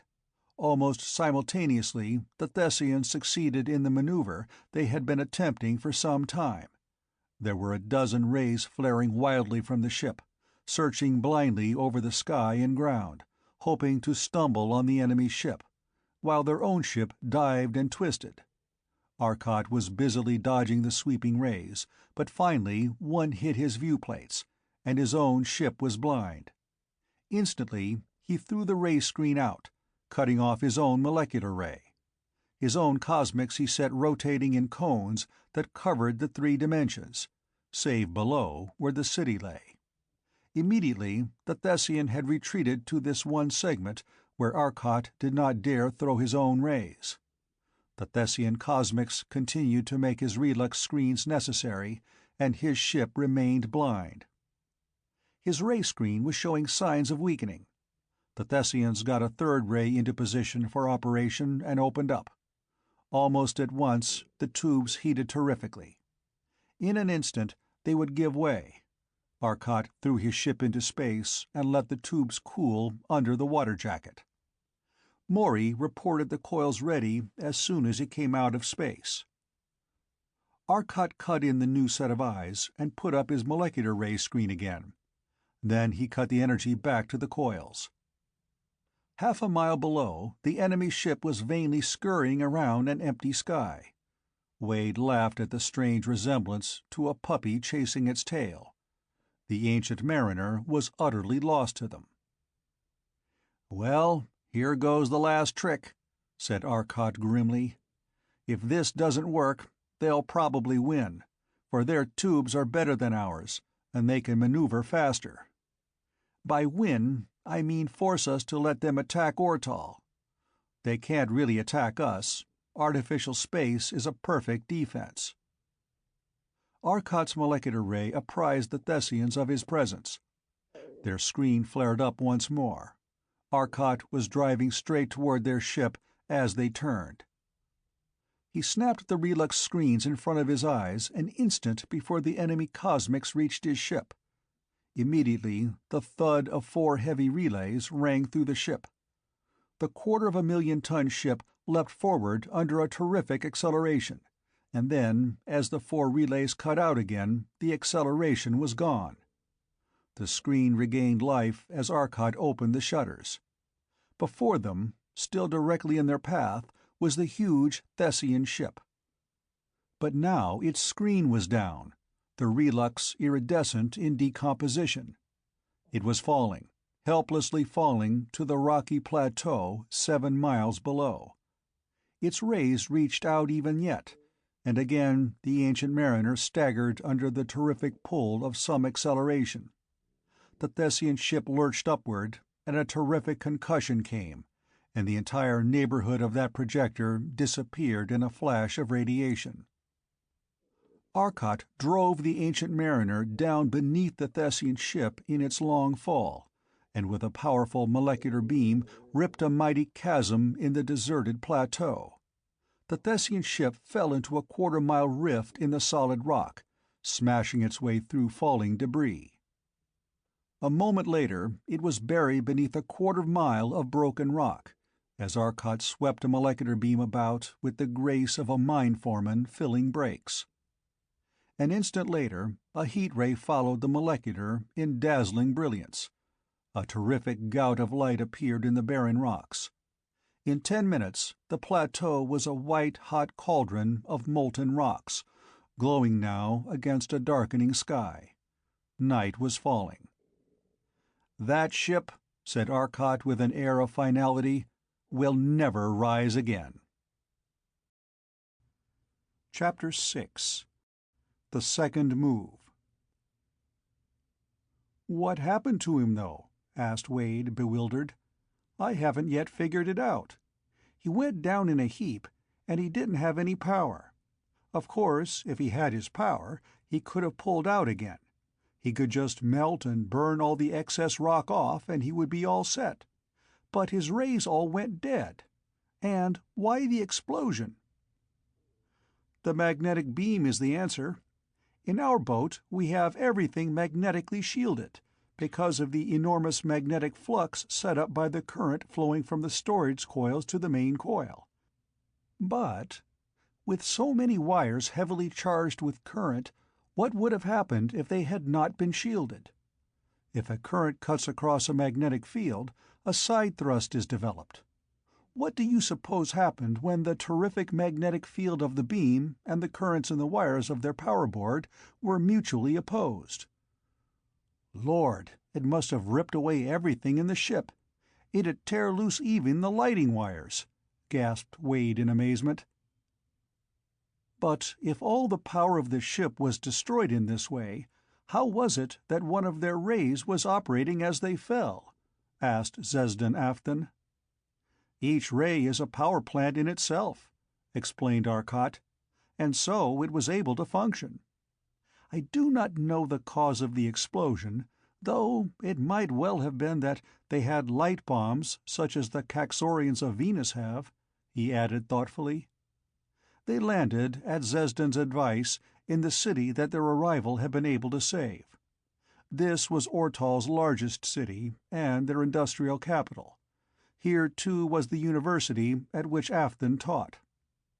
They landed, and Arcot, Morey, and Wade, with the aid of Zesden Afton and Zesden Fentes, worked steadily for 2 of their days of 50 hours each, teaching men how to make and use the molecular ships, and the rays and screens, heat beams and relux. But Arcot promised that when he returned he would have some weapon that would bring them certain and easy salvation. In the meantime, other Terrestrians would follow him. They left the morning of their 3rd day on the planet. A huge crowd had come to cheer them on their way as they left, but it was the silent cheer of Ortal, a telepathic well-wishing.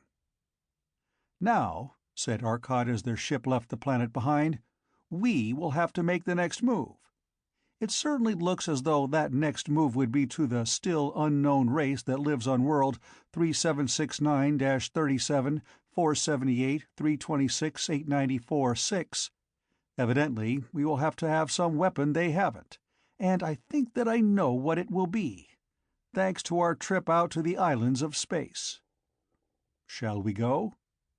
"I think it would be wise," agreed Morey. "And I," said Wade. The Ortolians agreed, and so, with the aid of the photographic copies of the Thessian charts that Arcot had made, they started for world 3769, 37, 478, 326, 894-6. "It will take approximately 22 hours, and as we have been putting off our sleep with drugs, I think that we had better catch up. Wade, I wish you'd take the ship again, while Morey and I do a little concentrated sleeping. We have by no means finished that calculation, and I'd very much like to. We'll relieve you in 5 hours." Wade took the ship, and following the course Arcot laid out, they sped through the void at the greatest safe speed. Wade had only to watch the view-screen carefully, and if a star showed as growing rapidly, it was proof that they were near, and nearing rapidly. If large, a touch of a switch and they dodged to one side. If small, they were suddenly plunged into an instant of unbelievable radiation as they swept through it, in a different space, yet linked to it by radiation, not light, that were permitted in. Zesden Afton had elected to stay with him, which gave him an opportunity he had been waiting for. "If it's none of my business, just say so," he began. "But that first city we saw the Thessians destroy, it was Zesden Fente's home, wasn't it? Did he have a family?" The words seemed blunt as he said them, but there was no way out once he had started, and Zesden Afton took the question with complete calm. "Fentes had both wives and children," he said quietly. "His loss was great." Wade concentrated on the screen for a moment, trying to absorb the shock. Then, fearing Zesden Afton might misinterpret his silence, he plunged on. "I'm sorry," he said. "I didn't realize you were polygamous. Most people on Earth aren't, but some groups are. It's probably a good way to improve the race. But, blast it, what bothers me is that Zesden Fentes seemed to recover from the blow so quickly. From a canine race, I'd expect more affection, more loyalty, more—" He stopped in dismay, but Zesdan Afton remained unperturbed. "More unconcealed emotion?" he asked. "No. Affection and loyalty we have. They are characteristic of our race. But affection and loyalty should not be uselessly applied. To forget dead wives and children, that would be insulting to their memory. But to mourn them with senseless loss of health and balance would also be insulting, not only to their memory, but to the entire race. No, we have a better way. Fentus, my very good friend, has not forgotten, no more than you have forgotten the death of your mother, whom you loved. But you no longer mourn her death with a fear and horror of that natural thing, the eternal sleep. Time has softened the pain. If we can do the same in 5 minutes instead of 5 years, is it not better? That is why Fentus has forgotten." "Then you have aged his memory of that event?" asked Wade in surprise. "That is one way of stating it," replied Zesdan Athan seriously. Wade was silent for a while, absorbing this. But he could not contain his curiosity completely. Well, to hell with it, he decided. Conventional manners and tact don't have much meaning between two different races. "Are you married?" he asked. "Only 3 times," Zesdan Athan told him blandly. "And to forestall your next question, no, our system does not create problems. At least, not those you're thinking of. I know my wives have never had the jealous quarrels I see in your mind pictures." "It isn't safe thinking things around you," laughed Wade. "Just the same, all of this has made me even more interested in the ancient masters you keep mentioning. Who were they?" "The ancient ones," began Zesdan Athan slowly, "were men such as you are. They descended from a primeval omnivorous mammal very closely related to your race. Evidently, the tendency of evolution on any planet is approximately the same with given conditions. The race existed as a distinct branch for approximately 1,500,000 of your years, before any noticeable culture was developed. Then it existed for a total of 1,525,000 years before extinction. With culture and learning, they developed such marvelous means of killing themselves that in 25,000 years they succeeded perfectly. 10,000 years of barbaric culture. I need not relate it to you. 5,000 years of the medieval culture, then 5,000 years of developed science culture. They learned to fly through space and nearly populated 3 worlds. 2 were fully populated. 1 was still under colonization when the Great War broke out. An interplanetary war is not a long, drawn-out struggle. The science of any people so far advanced as to have interplanetary lines is too far developed to permit any long duration of war. Celto declared war and made the first move. They attacked and destroyed the largest city of Ortal of that time. Ortolian ships drove them off, and in turn attacked Celto's largest city. 20 million intelligences, 20 million lives, each with its aims, its hopes, its loves, and its strivings, gone in 4 days.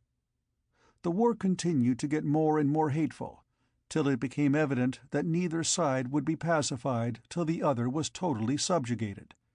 So each laid his plans and laid them to wipe out the entire world of the other. Ortal developed a ray of light that made things not happen, explained Zesdan Afton, his confused thoughts clearly indicating his own uncertainty. A ray which prevented things, which causes processes to stop. "The Negrian death ray!" he exclaimed as he suddenly recognized, in this crude and garbled description of its powers, the Negrian ray of anti-catalysis, a ray which tended to stop the processes of life's chemistry and bring instant, painless death. "Ah, you know it too?" asked the Ortolian eagerly. "Then you will understand what happened. The ray was turned first on Celto, and as the whirling planet spun under it, every square foot of it was wiped clean of every living thing, from gigantic Wellstan to microscopic Ascoptel, and every man, woman, and child was killed, painlessly, but instantly. Then Fenton spun under it, and all were killed, but many who had fled the planets were still safe. Many? A few thousand.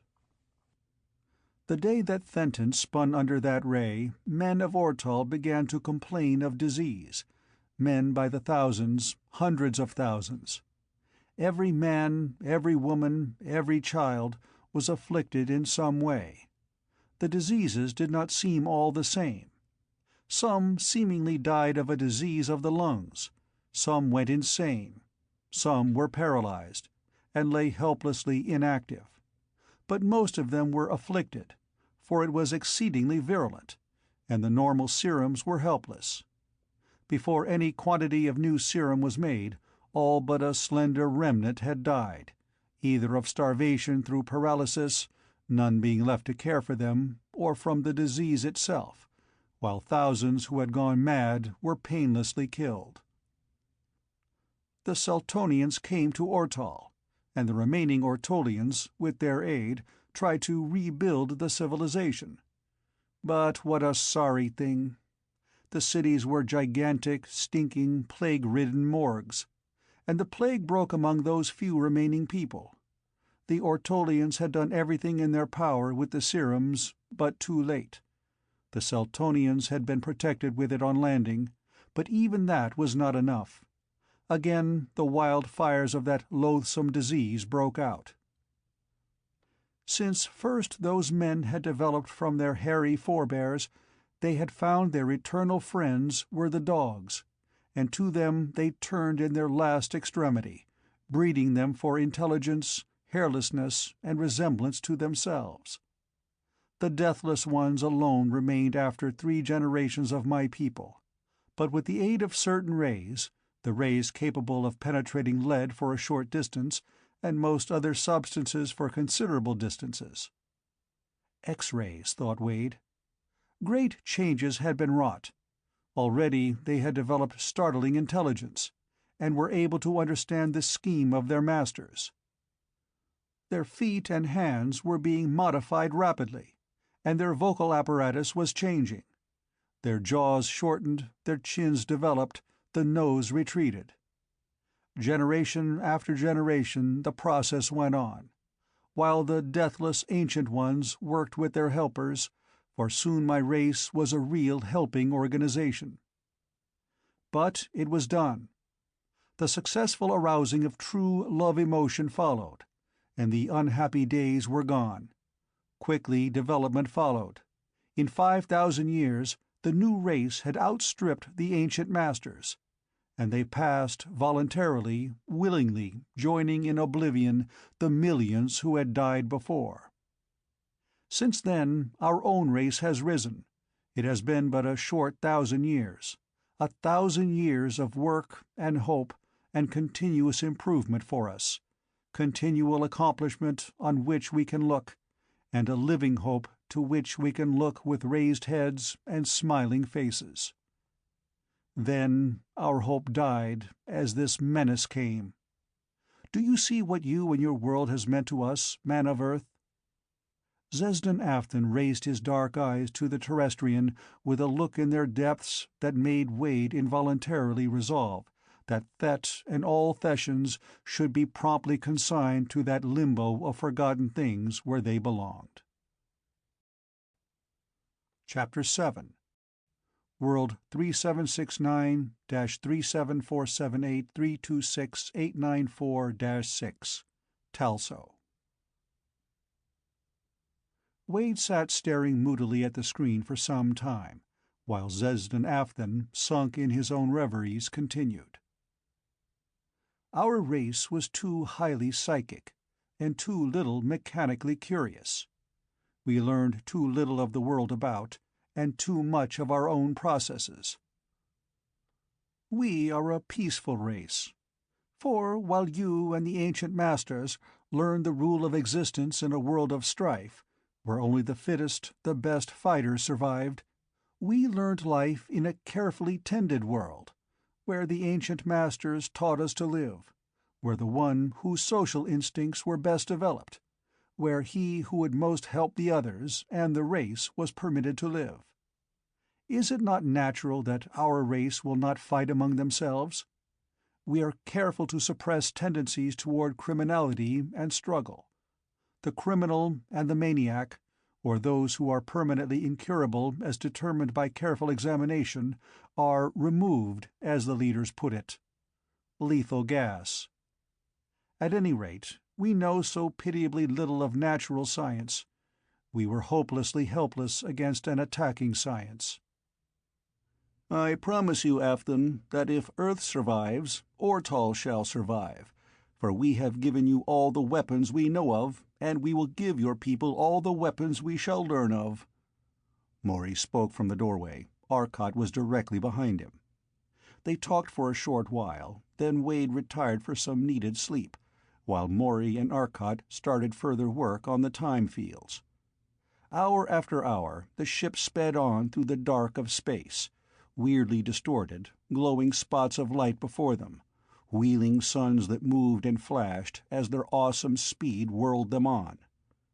They had to move slower soon, as the changing stars showed them near the space marks of certain locating suns.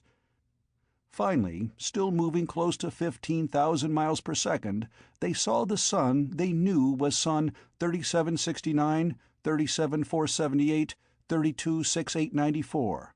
Twice as large as Sol, 2.5 times as massive, and 26 times as brilliant. 13 major planets they counted as they searched the system with their powerful telectroscope, the outermost more than 10 billion miles from the parent sun, while Planet 6, the one indicated by the world number, was at a distance of 500 million miles, nearly as far from the sun as Jupiter is from ours. Yet the giant sun, giving more than 25 times as much heat and light in the blue-white range, heated the planet to approximately the same temperature Earth enjoys. Spectroscopy showed that the atmosphere as well supplied with oxygen, and so the inhabitants were evidently oxygen-breathing men, unlike those of the Negrian people who live in an atmosphere of hydrogen.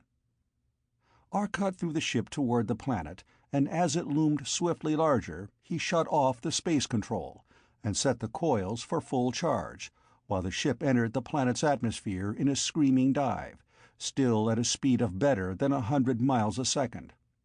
But this speed was quickly damped as the ship shot high over broad oceans to the dull green of land ahead in the daylit zone. Observations made from various distances by means of the space control, thus going back in time, showed that the planet had a day of approximately 40 hours. The diameter was nearly 9,000 miles, which would probably mean an inconveniently high gravity for the terrestrians, and a distressingly high gravity for the Ortolians, used to their world even smaller than Earth, with scarcely 80% of Earth's gravity. Wade made some volumetric analysis of the atmosphere, and with the aid of a mouse pronounced it QAR, quite all right, for human beings. It had not killed the mouse, so probably humans would find it quite all right. "We'll land at the first city that comes into view," suggested Arcot. "Afton, you be the spokesman. You have a very considerable ability with the mental communication and have a better understanding of the physics we need to explain than has Zezdon Fentis." They were over land, a rocky coast that shot behind them as great jagged mountains, tipped with snow, rose beneath. Suddenly a shining apparition appeared from behind one of the neighboring hills, and drove down at them with an unearthly acceleration. Arcot moved just enough to dodge the blow, and turned to meet the ship. Instantly, now that he had a good view of it, he was certain it was a Thessian ship. Waiting no longer to determine that it was not a ship of this world, he shot a molecular beam at it. The beam exploded into a coruscating panoply of pyrotechnics on the Thessian shield. The Thessian replied with all beams he had available, including an induction beam, an intensely brilliant light beam, and several molecular cannons with shells loaded with an explosive that was very evidently condensed light. This was no exploration ship, but a full-fledged battleship. The Ancient Mariner was blinded instantly.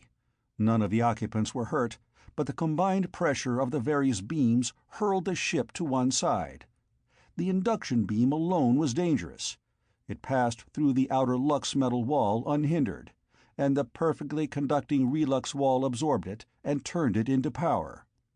At once, all the metal objects in the ship began to heat up with terrific rapidity. Since there were no metallic conductors on the ship, no damage was done. Arcot immediately hid behind his perfect shield, the space distortion. "That's no mild dose," he said in a tense voice, working rapidly. "He's a real for sure battleship. Better get down in the power room, Morey." In a few moments the ship was ready again. Opening the shield somewhat, Arcot was able to determine that no rays were being played on it, for no energy fields disclosed as distorting the open field, other than the field of the sun and planet. Arcot opened it. The battleship was searching vainly about the mountains, and was now some miles distant. His last view of Arcot's ship had been a suddenly contracting ship, one that vanished in infinite distance, the infinite distance of another space, though he did not know it. Arcot turned 3 powerful heat beams on the Thessian ship, and drove down toward it, accompanying them with molecular rays. The Thessian shield stopped the moleculars, but the heat had already destroyed the eyes of the ship.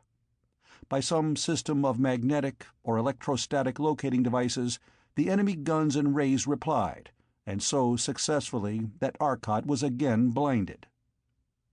He had again been driving in a line straight toward the enemy, and now he threw in the entire power of his huge magnetic field rays. The induction ray disappeared, and the heat, light, and cannon stopped. "Worked again," grinned Arcot. A new set of eyes was inserted automatically, and the screen again lighted. The Thessian ship was spinning end over end toward the ground. It landed with a tremendous crash. Simultaneously, from the rear of the Ancient Mariner came a terrific crash, an explosion that drove the terrestrian ship forward, as though a giant hand had pushed it from behind. The Ancient Mariner spun like a top, facing the direction of the explosion, though still traveling in the direction it had been pursuing, but backward now. Behind them the air was a gigantic pool of ionization. Tremendous fragments of what obviously had been a ship were drifting down, turning end over end. And those fragments of the wall showed them to be fully 4 feet of solid relux. Enemy got up behind somehow while the eyes were out, and was ready to raise merry hell. Somebody blew them up beautifully. Look at the ground down there. It's red hot. That's from the radiated heat of our recent encounter. Heat rays reflected, light bombs turned off, heat escaping from ions.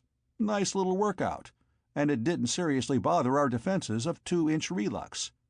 Now tell me, what will blow up 4-foot relux? Asked Arcot, looking at the fragments. It seems to me those fellows didn't need any help from us. They may decline it with thanks." "But they may be willing to help us," replied Afton, "and we certainly need such help." "I didn't expect to come out alive from that battleship there. It was luck. If they knew what we had, they could insulate against it in an hour," added Arcot. "Let's finish those fellows over there. Look." From the wreck of the ship they had downed a stream of men in glistening relux suits were filing. Any men comparable to humans would have been killed by the fall, but not Thessians. They carried peculiar machines, and as they drove out of the ship in a dive that looked as though they had been shot from a cannon, they turned and landed on the ground and proceeded to jump back, leaping at a speed that was bewildering, seemingly impossible in any living creature. They busied themselves quickly. It took less than 30 seconds, and they had a large relux disk laid under the entire group and machines.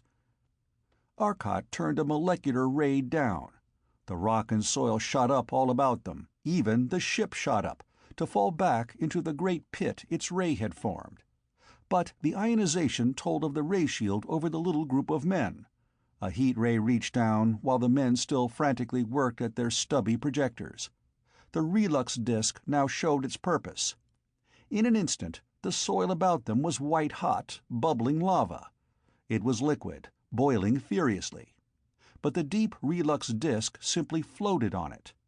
The enemy ship began sinking, and in a moment had fallen almost completely beneath the white-hot rock. A fountain of the melted lava sprung up, and under Arcot's skillful direction fell in a cloud of molten rock on the men working. The suits protected, and the white-hot stuff simply rolled off. But it was sinking their boat. Arcot continued hopefully. Meanwhile, a signaling machine was frantically calling for help and sending out information of their plight and position. Then all was instantly wiped out in a single terrific jolt of the magnetic beam. The machines jumped a little, despite their weight, and the ray shield apparatus slumped suddenly in blazing white heat. The interior mechanism fused. But the men were still active, and rapidly spreading from the spot, each protected by a ray shield pack. A brilliant stab of molecular ray shot at each from either of two of the Ancient Mariner's projectors, as Morey aided Arcot. Their little packs flared brilliantly for an instant under the thousands of horsepower of energy lashing at the screen, then flashed away, and the opalescent relux yielded a moment later, and the figure went twisting, hurtling away. Meanwhile, Wade was busy with the magnetic apparatus, destroying shield after shield, which either Arcot or Morey picked off.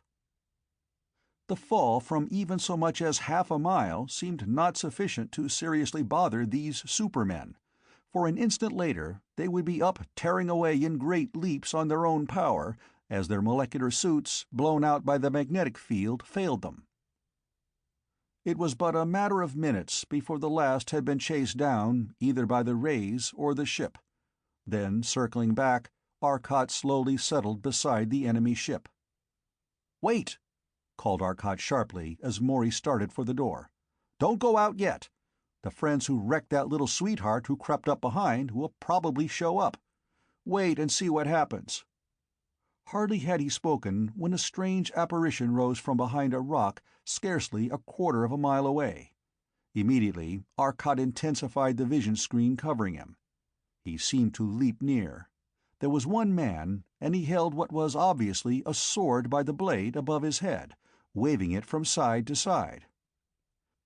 There they are, whatever they are. Intelligent, all right. What more universally obvious peace sign than a primitive weapon such as a knife held in reverse position? You go with Zesden Afton. Try holding a carving knife by the blade. Morey grinned as he got into his power suit on Wade's OK of the atmosphere. "They may mistake me for the cook-out looking for dinner, and I wouldn't risk my dignity that way. I'll take the baseball bat and hold it wrong way instead." Nevertheless, as he stepped from the ship, with Afton close behind, he held the long knife by the blade, and Afton, very awkwardly operating his still rather unfamiliar power suit, followed. Into the intensely blue sunlight the men stepped. Their skin and clothing took on a peculiar tint under the strange sunlight. The single stranger was joined by a second, also holding a reversed weapon, and together they threw them down. Morey and Zesden Afton followed suit. The two parties advanced toward each other. The strangers advanced with a swift, light step, jumping from rock to rock, while Morey and Afton flew part way toward them. The men of this world were totally unlike any intelligent race Morey had conceived of. Their head and brain case was so small as to be almost animalish. The nose was small and well-formed. The ears, more or less cup-shaped, with a remarkable power of motion. Their eyes were seemingly huge, probably no larger than a terrestrian's, though in the tiny head they were necessarily close-placed, protected by heavy bony ridges that actually projected from the skull to enclose them. Tiny childlike chins completed the head, running down to a scrawny neck. They were short, scarcely 5 feet, yet evidently of tremendous strength for their short, heavy arms, the muscle bulging plainly under the tight, rubber-like composition garments, and the short legs, whose stocky girth proclaimed equal strength, were members of a body in keeping with them. The deep, broad chest, wide, square shoulders, heavy, broad hips, combined with the tiny head, seemed to indicate a perfect incarnation of brainless, brute strength. "Strangers from another planet, enemies of our enemies, what brings you here at this time of troubles?" The thoughts came clearly from the stocky individual before them. "We seek to aid and to find aid. The menace that you face attacks not alone your world, but all this star cluster," replied Zesdan Afthan steadily. The stranger shook his head with an evident expression of hopelessness. "The menace is even greater than we feared. It was just fortune that permitted us to have our weapon in workable condition at the time your ship was attacked. It will be a day before the machine will again be capable of successful operation. When in condition for use, it is invincible. But one blow in 30 hours, you can see we are not of great aid." He shrugged. An enemy with evident resources of tremendous power, deadly unknown rays that wiped out entire cities with a single brief sweep, and no defense save this single weapon, good but once a day. Morey could read the utter despair of the man. "What is the difficulty?" asked Morey eagerly. "Power. Lack of power.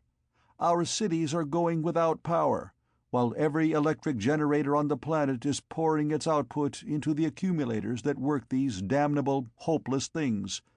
Invincible with power, helpless without." "Ah!" Morey's face shone with delight. "Invincible weapon, with power. And the ancient mariner could generate unthinkable power." "What power source do you use? How do you generate your power?" "Combining oxidizing agent with reducing agent releases heat. Heat used to boil liquid, and the vapor runs turbines." "We can give you power. What wattage have you available?" Only Morey's thoughts had to translate watts to how many man-weights can you lift through your height per time interval equal to this. He gave the man some impression of a second by counting. The man figured rapidly. His answer indicated that approximately a total of 2 billion kilowatts were available. "Then the weapon is invincible hereafter, if what you say is true. Our ship alone can easily generate 10,000 times that power. Come, get in the ship. Accompany us to your capital." The men turned and retreated to their position behind the rocks, while Morey and Zesdan Afthan waited for them. Soon they returned and entered the ship. "Our world," explained the leader rapidly, "is a single unified colony. The capital is Shesto. Our world we call Talso." His directions were explicit, and Arcot started for Shesto on Talso. Chapter 8. Undefeatable or Uncontrollable. 15 minutes after they started, they came to Shesto. They were forced to land and explain, for their Relux ship was decidedly not the popular Talsonian idea of a lifesaver. Shesto was defended by 2 of the machines, and each machine had been equipped with 2 fully charged accumulators. Their 4 possible shots were hoped to be sufficient protection, and so far had been. The city had been attacked twice, according to Thos Standrel, the Talsonian. Once by a single ship, which had been instantly destroyed, and once by a fleet of 6 ships. The interval had permitted time to recharge the discharged accumulator, and the fleet had been badly treated. Of the 6 ships, 4 had been brought down in rapid succession, and the remaining 2 ships had fled. When the first city had been wiped out, with a loss of life well in the hundreds of thousands, the other cities had, to a limit of their abilities, set up the protective apparatus. Apparently, the Thessians were holding off for the present. "In a way," said Morey seriously, "it was distinctly fortunate that we were attacked almost at once. Their instantaneous system of destruction would have worked for the one shot needed to send the Ancient Mariner to eternal blazes." He laughed, but it was a slightly nervous laugh. The terrestrial ship landed in a great grassy court, and out of respect for the park-like smoothness of the turf, Arcot left the ship on its power units, suspended a bit above the surface. Then he, Morey, and the Talsonian left the ship. Zesdon Afton was left with the ship, and with Wade in charge, for if some difficulties were encountered, Wade would be able to help them with the ship, and Zesdon Afton, with the tremendous power of his thought locating apparatus, was busy seeking out the Thessian stronghold. A party of men of Talso met the Terrestrians outside the ship. "Welcome, men of another world, and to you go our thanks for the destruction of one of our enemies." The clear thoughts of the spokesman evinced his ability to concentrate. "And to your world must go our thanks for saving of our lives, and more important, our ship," replied Arcot. "For the ship represents a thing of enormous value to this entire star system." "I see, understand, your thoughts, that you wish to learn more of this weapon we use. You understand that it is a question among us as to whether it is undefeatable, uncontrollable, or just ununderstandable. We have had fair success with it. It is not a weapon, was not developed as such. It was an experiment in the line of electric waves. How it works, what it is, what happens, we do not know. But men who can create so marvelous a ship as this of yours, capable of destroying a ship of the Thessians with their own weapons, must certainly be able to understand any machine we may make. And you have power?" he finished eagerly. "Practically infinite power. I will throw into any power line you suggest all the direct current you wish." Arcot's thoughts were pure reflection, but the Talsonian brightened at once. "I feared it might be alternating, but we can handle direct current. All our transmission is done at high voltage, direct current. What potential do you generate? Will we have to install changers?"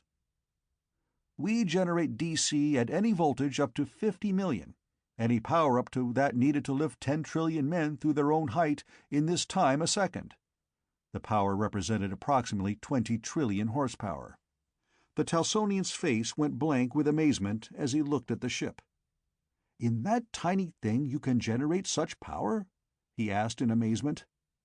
"In that tiny ship we generate more than 1,000,000 times that power," Arcot said. "Our power troubles are over," declared the military man emphatically. "Our troubles are not over," replied a civilian who had joined the party with equal emphasis. "As a matter of fact, they're worse than ever. More tantalizing. What he says means that we have a tremendous power source, but it is in one spot. How are you going to transmit the power? We can't possibly move any power anywhere near that amount. We couldn't touch it to our lines without having them all go up in one instantaneous blaze of glory. We cannot drain such a lake of power through our tiny power pipes of silver." "This man is Stel Felso Thew," said Tho Standrel, "the greatest of our scientists, the man who has invented this weapon which alone seems to offer us hope. And I am afraid he is right. See, there is the university. For the power requirements of their laboratories, a heavy power line has been installed, and it was hoped that you could carry leads into it." His face showed evident despair greater than ever. "We can always feed some power into the lines. Let us see just what hope there is. I think that it would be wiser to investigate the power lines at once," suggested Morey. 10 minutes later, with but a single officer now accompanying them, Tho Standrel, the terrestrial scientist, and the Talsonian scientist were inspecting the power installation. They had entered a large stone building, into which led numerous very heavy silver wires. The insulators were silicate glass. Their height suggested a voltage of well over 100,000, and such heavy cables suggested a very heavy amperage, so that a tremendous load was expected. Within the building were a series of gigantic glass tubes, their walls fully 3 inches thick, and even so, braced with heavy platinum rods. Inside the tubes were tremendous elements such as the tiny tubes of their machine carried. Great cables led into them, and now their heating coils were glowing a somberly deep red. Along the walls were the switchboards, dozens of them, all sizes, all types of instruments, strange to the eyes of the terrestrians, and in practically all the light beam indicator system was used, no metallic pointers, but tiny mirrors directing a very fine line of brilliant light acted as a needle. The system thus had practically no inertia. "Are these the changers?" asked Arcot, gazing at the gigantic tubes. "They are. Each tube will handle up to 100,000 volts," said Stel Felso-Thew. "But I fear, Stel Felso-Thew, that these tubes will carry power only one way.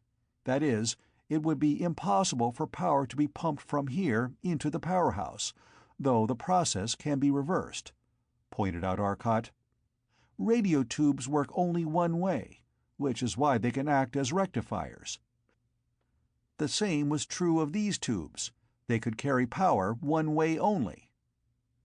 "True of tubes in general," replied the Talsonian. "And I see by that you know the entire theory of our tubes, which is rather abstruse." "We use them on the ship in special form," interrupted Arcot. "Then I will only say that the college here has a very complete electric power plant of its own.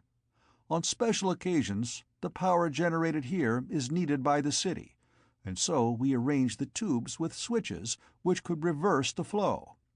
At present they are operating to pour power into the city.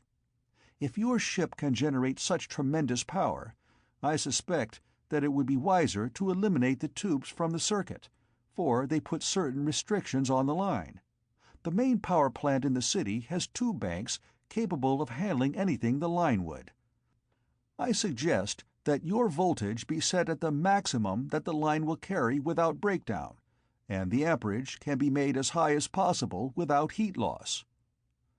"Good enough. The line to the city power will stand what pressure?" "It is good for the maximum of these tubes," replied the Talsonian. "Then get into communication with the city plant and tell them to prepare for every work unit they can carry. I'll get the generator."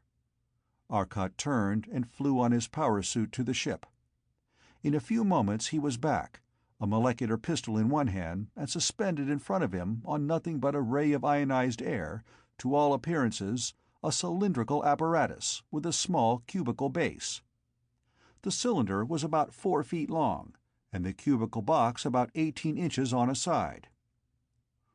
"What is that, and what supports it?" asked the Talsonian scientists in surprise. "The thing is supported by a ray which directs the molecules of a small bar in the top clamp, driving it up," explained Morey. "And that is the generator." "That? Why, it is hardly as big as a man!" exclaimed the Talsonian. "Nevertheless, it can generate 1 billion horsepower. But you couldn't get the power away if you did generate it." He turned toward Arcot and called to him, "Arcot, set it down and let her rip on about 500,000 horsepower for a second or so.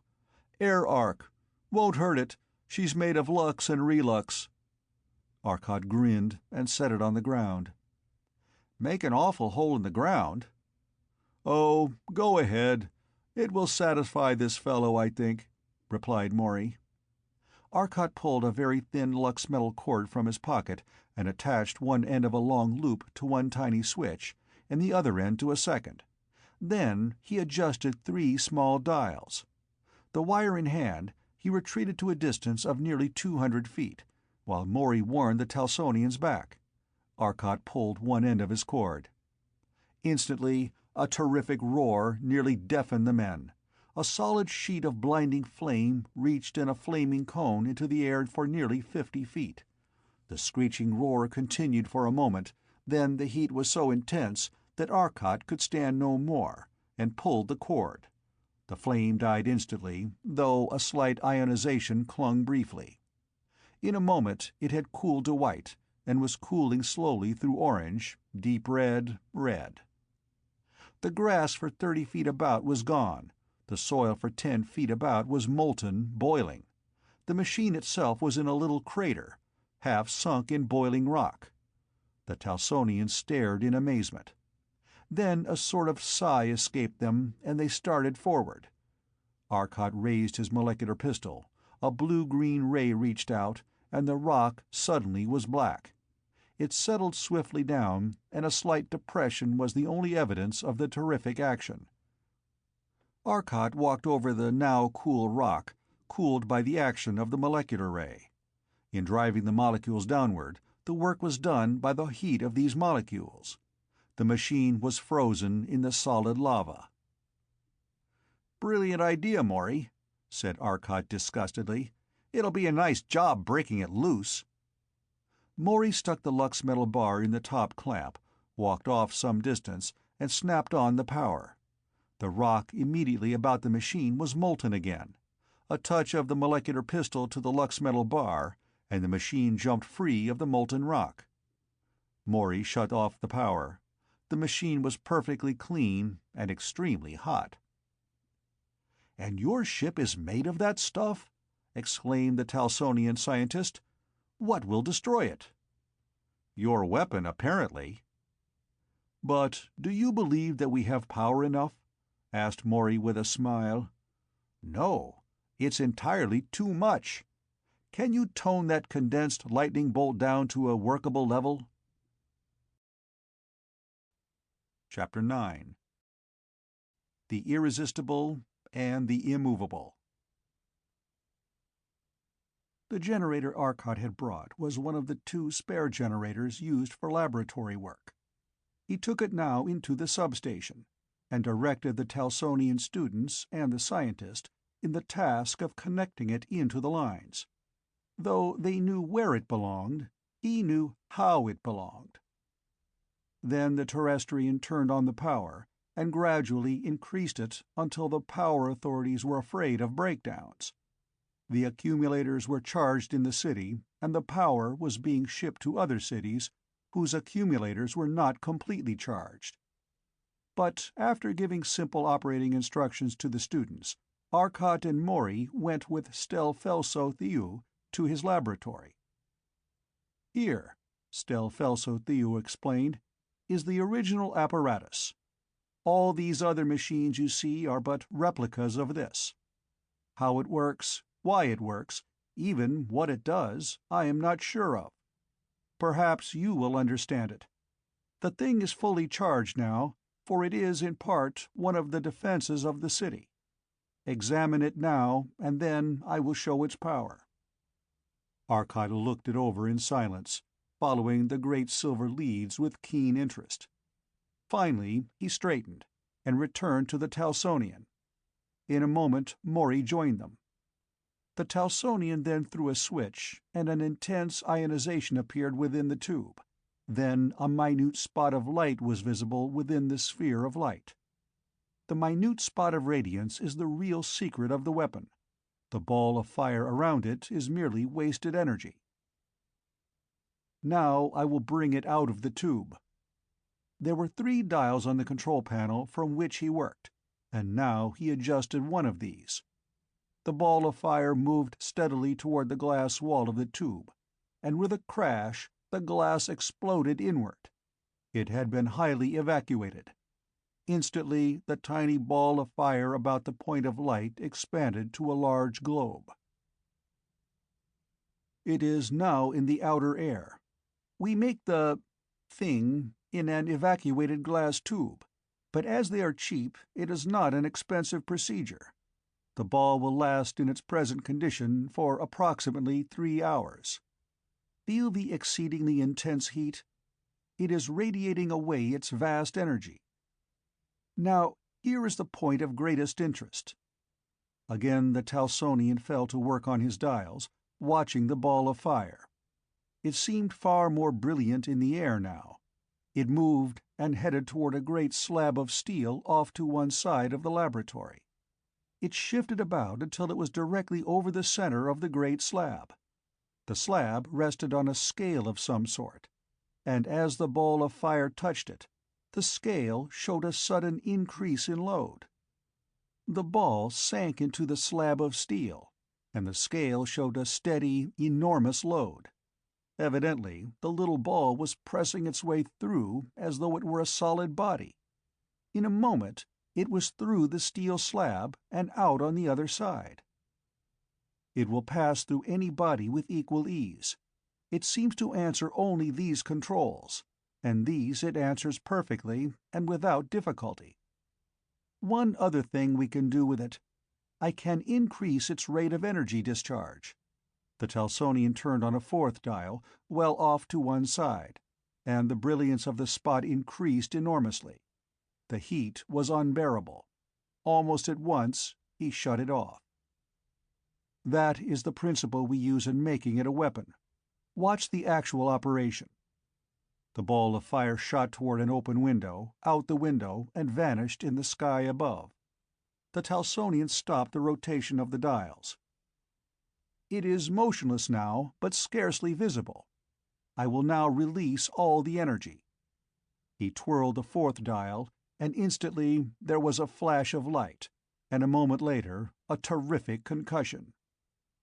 It is gone. He left the controls and went over to his apparatus. He set a heavy silver-bladed switch and placed a new tube in the apparatus. A second switch arced a bit as he drove it home.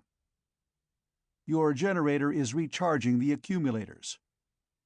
Stelfelso-Theou took the back plate of the control panel off, and the Terrestrians looked at the control with interest. "Got it, Morey?" asked Arcot after a time. "Think so. Want to try making it up? We can do so out of spare junk about the ship, I think. We won't need the tube, if what I believe of it is true." Arcot turned to the Telsonian.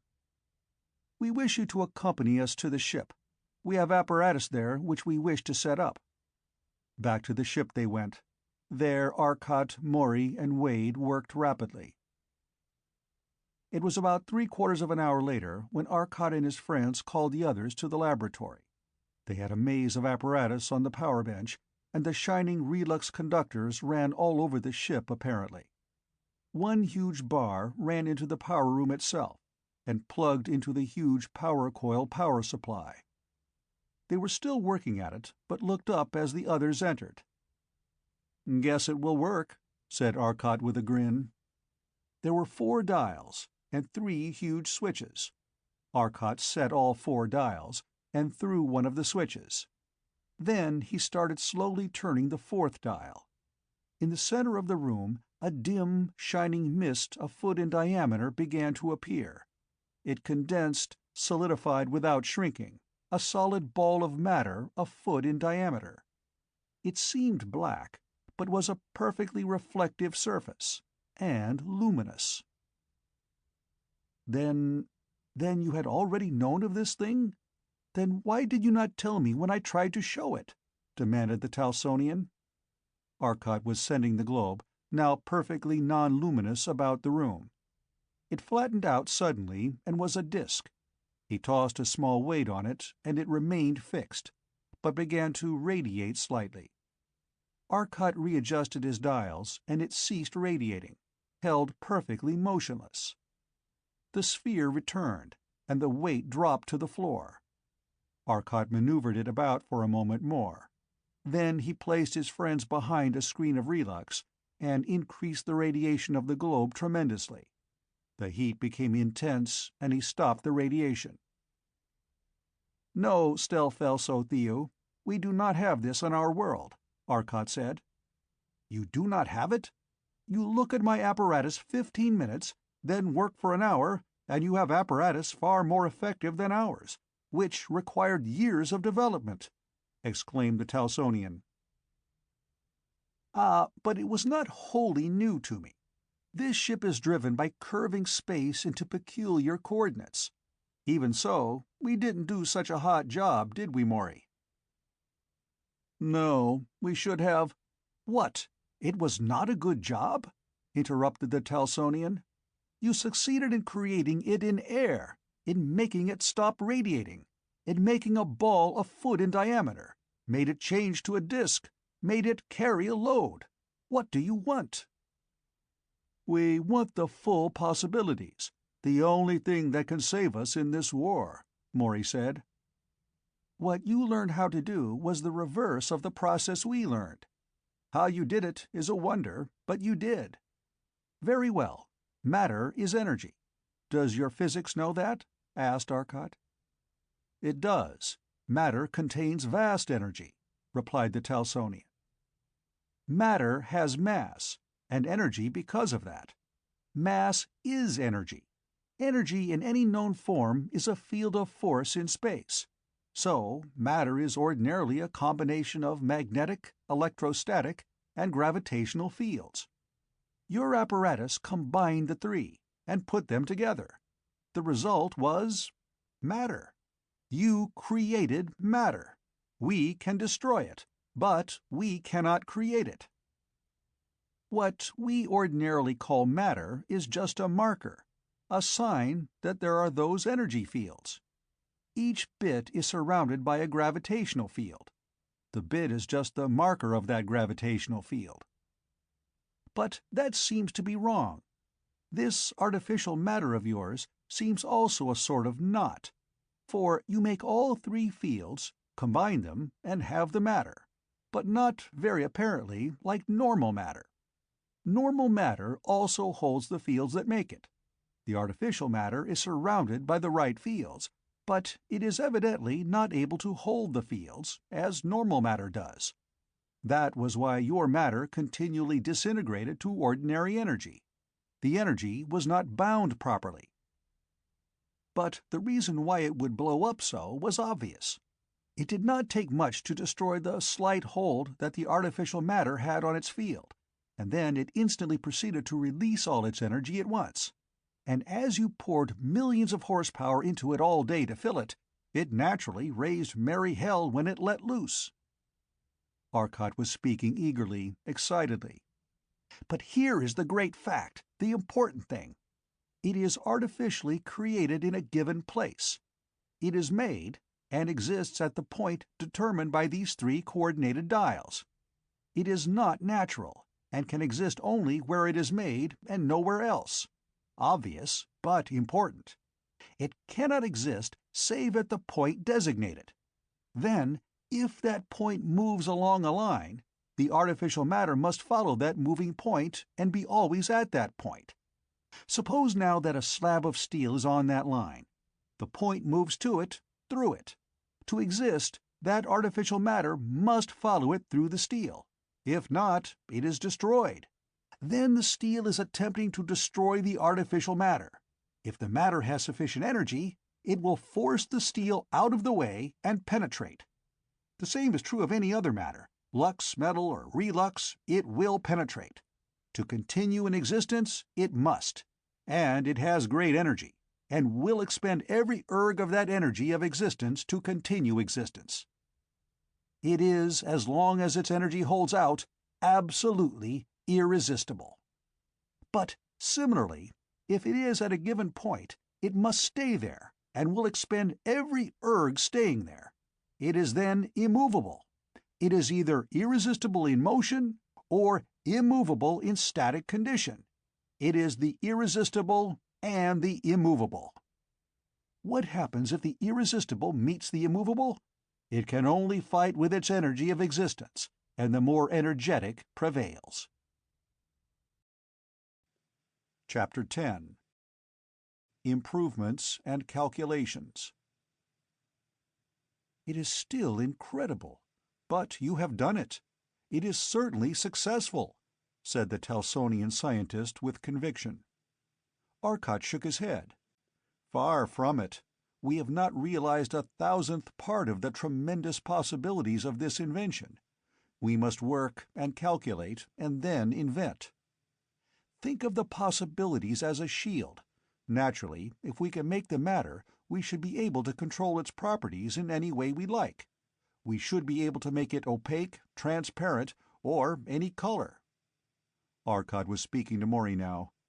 "Do you remember when we were caught in that cosmic ray field in space when we first left this universe, that I said that I had an idea for energy so vast that it would be impossible to describe its awful power? I mentioned that I would attempt to liberate it if ever there was need. The need exists. I want to find that secret." Stelfelso-Theo was looking out through the window at a group of men excitedly beckoning. He called the attention of the others to them, and himself went out. Arcot and Wade joined him in a moment. "They tell me that Felshe, well to the poleward of here, has used 4 of its 8 shots. They are still being attacked," explained the Telsonian gravely. "Well, get in," snapped Arcot as he ran back to the ship. Stelfelso hastily followed, and the ancient mariner shot into the air and darted away, poleward, to the Telsonian's directions. The ground fled behind them at a speed that made the scientist grip the handrail with a tenseness that showed his nervousness. As they approached, a tremendous concussion and a great gout of light in the sky informed them of the early demise of several Thessians. But a real fleet was clustered about the city. Arcot approached low and was able to get quite close before detection. His ray screen was up, and Morey had charged the artificial matter apparatus, small as it was, for operation. He created a ball of substance outside the ancient mariner, and thrust it toward the nearest Thessian, just as a molecular hit the ancient mariner's ray screen. The artificial matter instantly exploded with terrific violence, slightly denting the tremendously strong lux metal walls. The pressure of the light was so great that the inner relux walls were dented inward. The ground below was suddenly, instantaneously fused. "Lord, they won't pass a ray screen, obviously," Morey muttered, picking himself from where he had fallen. "Hey, easy there. You blinked off the ray screen, and our relux is seriously weakened," called Arcot, a note of worry in his voice. "No artificial matter with the ray screen up. I'll use the magnet," called Morey. He quickly shut off the apparatus and went to the huge magnet control. The power room was crowded, and now that the battle was raging in truth, with 3 ships attacking simultaneously, even the enormous power capacity of the ship's generators was not sufficient, and the storage coils had been thrown into the operation. Morey looked at the instruments a moment. They were all up to capacity, save the ammeter from the coils. That wasn't registering yet. Suddenly it flicked, and the other instrument dropped to 0. They were in artificial space. "Come here, will you, Morey?" called Arcot. In a moment Morey joined his much-worried friend. "That artificial matter control won't work through ray screens. The Thessians never had to protect against moleculars here, and didn't have them up, hence the destruction wrought. We can't take our screen down, and we can't use our most deadly weapon with it up. If we had a big outfit, we might throw a screen around the whole ship and sail right in. But we haven't. We can't stand 10 seconds against that fleet. I'm going to find their base and make them yell for help." Arcot snapped a tiny switch 1 notch further for the barest instant, then snapped it back. They were several millions miles from the planet. "Quicker," he explained, "to simply follow those ships back home. Go back in time." With the telectroscope, he took views at various distances, thus quickly tracing them back to their base at the pole of the planet. Instantly, Arcot shot down, reaching the pole in less than a second, by carefully maneuvering the space device. A gigantic dome of polished relux rose from rocky, icy plains. The thing was nearly half a mile high, a mighty rounded roof that covered an area almost 3/4 of a mile in diameter.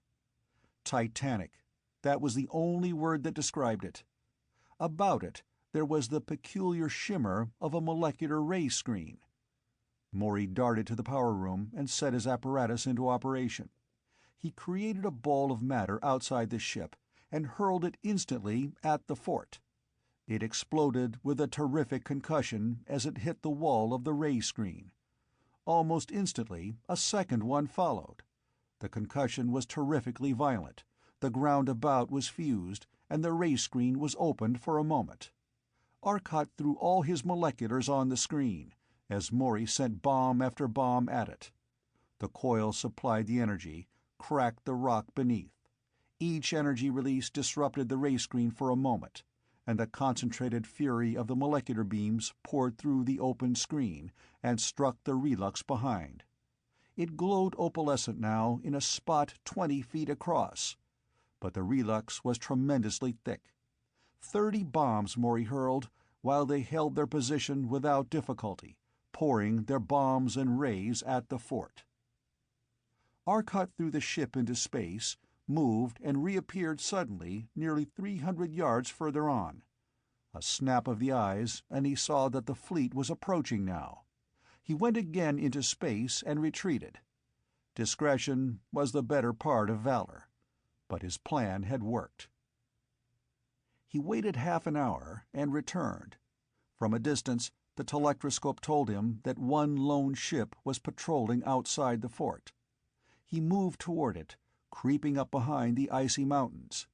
His magnetic beam reached out. The ship lurched and fell. The magnetic beam reached out toward the fort, from which a molecular ray had flashed already, tearing up the icy waste which had concealed him. The ray screen stopped it, while again Morey turned the magnetic beam on, this time against the fort. The ray remained on. Arcot retreated hastily. "They found the secret all right. No use, Morey. Come on up," called the pilot. "They evidently put magnetic shielding around the apparatus. That means the magnetic beam is no good to us anymore. They will certainly warn every other base and have them install similar protection." "Why didn't you try the magnetic ray on our first attack?" asked Zesdan Afthan. "If it had worked, their sending apparatus would have been destroyed, and no message could have been sent to call their attackers off Felshay. By forcing them to recall their fleet, I got results I couldn't get by attacking the fleet," Arcot said. "I think there is little more I can do here, Stel Felso Thew. I will take you to Shesto, and there make final arrangements till my return, with apparatus capable of overthrowing your enemies. If you wish to accompany me, you may." He glanced around at the others of his party. "And our next move will be to return to Earth with what we have. Then we will investigate the Sirian planets, and learn anything they may have of interest thence, to the real outer space, the utter void of intergalactic space, and an attempt to learn the secret of that enormous power." They returned to Shesto, and there Arcot arranged that the only generator they could spare, the one already in their possession, might be used till other terrestrian ships could bring more. They left for Earth. Hour after hour they fled through the void, till at last Old Sol was growing swiftly ahead of them, and finally Earth itself was large on the screens. They changed to a straight molecular drive and dropped to the Vermont field from which they had taken off. During the long voyage, Morey and Arcot had both spent much of the time working on the time distortion field, which would give them a tremendous control over time, either speeding or slowing their time rate enormously. At last, this finished, they had worked on the artificial matter theory, to the point where they could control the shape of the matter perfectly, though as yet they could not control its exact nature. The possibility of such control was, however, definitely proven by the results the machines had given them. Arcot had been more immediately interested in the control of form. He could control the nature as to opacity or transparency, to all vibrations that normal matter is opaque or transparent to.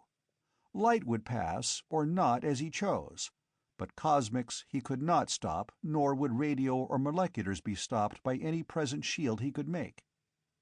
They had signaled as soon as they slowed outside the atmosphere, and when they settled to the field, Arcot's father and a number of very important scientists had already arrived. Arcot Sr. greeted his son very warmly, But he was tremendously worried, as his son soon saw. "What's happened, Dad? Won't they believe your statements?" "They doubted when I went to Luna for a session with the Interplanetary Council, but before they could say much, they had plenty of proof of my statements," the older man answered. "News came that a fleet of planetary guard ships had been wiped out by a fleet of ships from outer space. They were huge things, nearly half a mile in length. The guard ships went up to them, 50 of them, and tried to signal for a conference. The white ship was instantly wiped out. We don't know how. They didn't have ray screens, but that wasn't it. Whatever it was, slightly luminous ray in space, it simply released the energy of the lux metal and relux of the ship.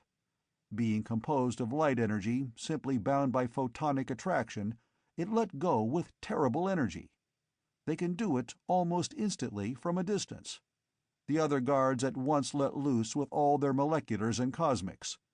The enemy shunted off the moleculars and wiped out the guard almost instantly. Of course, I could explain the screen, but not the detonation ray. I am inclined to believe from other casualties that the destruction, though reported as an instantaneous explosion, was not that. Other ships have been destroyed, and they seem to catch fire and burn, but with terrific speed, more like gunpowder than coal. It seems to start a spreading decomposition. The ship lasts perhaps 10 minutes. If it went instantly, the shock of such a tremendous energy release would disrupt the planet. At any rate, the great fleet separated. 12 went to the North Pole of Earth, 12 to the South, and similarly 12 to each pole of Venus. Then one of them turned and went back to wherever it had come from to report. Just turned and vanished. Similarly, one from Venus turned and vanished. That leaves 12 at each of the 4 poles, for, as I said, there were an even 50. They all followed the same tactics on landing, so I'll simply tell what happened in Attica. In the north, they had to pick one of the islands a bit to the south of the pole. They melted about 100 square miles of ice to find one. The ships arranged themselves in a circle around the place, and literally hundreds of men poured out of each and fell to work. In a short time they had set up a number of machines, the parts coming from the ships. These machines at once set to work, and they built up a relux wall. That wall was at least 6 feet thick. The floor was lined with thick relux as well as the roof, which is simply a continuation of the wall in a perfect dome. They had so many machines working on it that within 24 hours they had it finished. We attacked twice, once in practically our entire force, with some ray shield machines. The result was disastrous. The second attack was made with ray-shielded machines only, and little damage was done to either side, though the enemy were somewhat impeded by masses of ice hurled into their position. Their relux disintegration ray was conspicuous by its absence.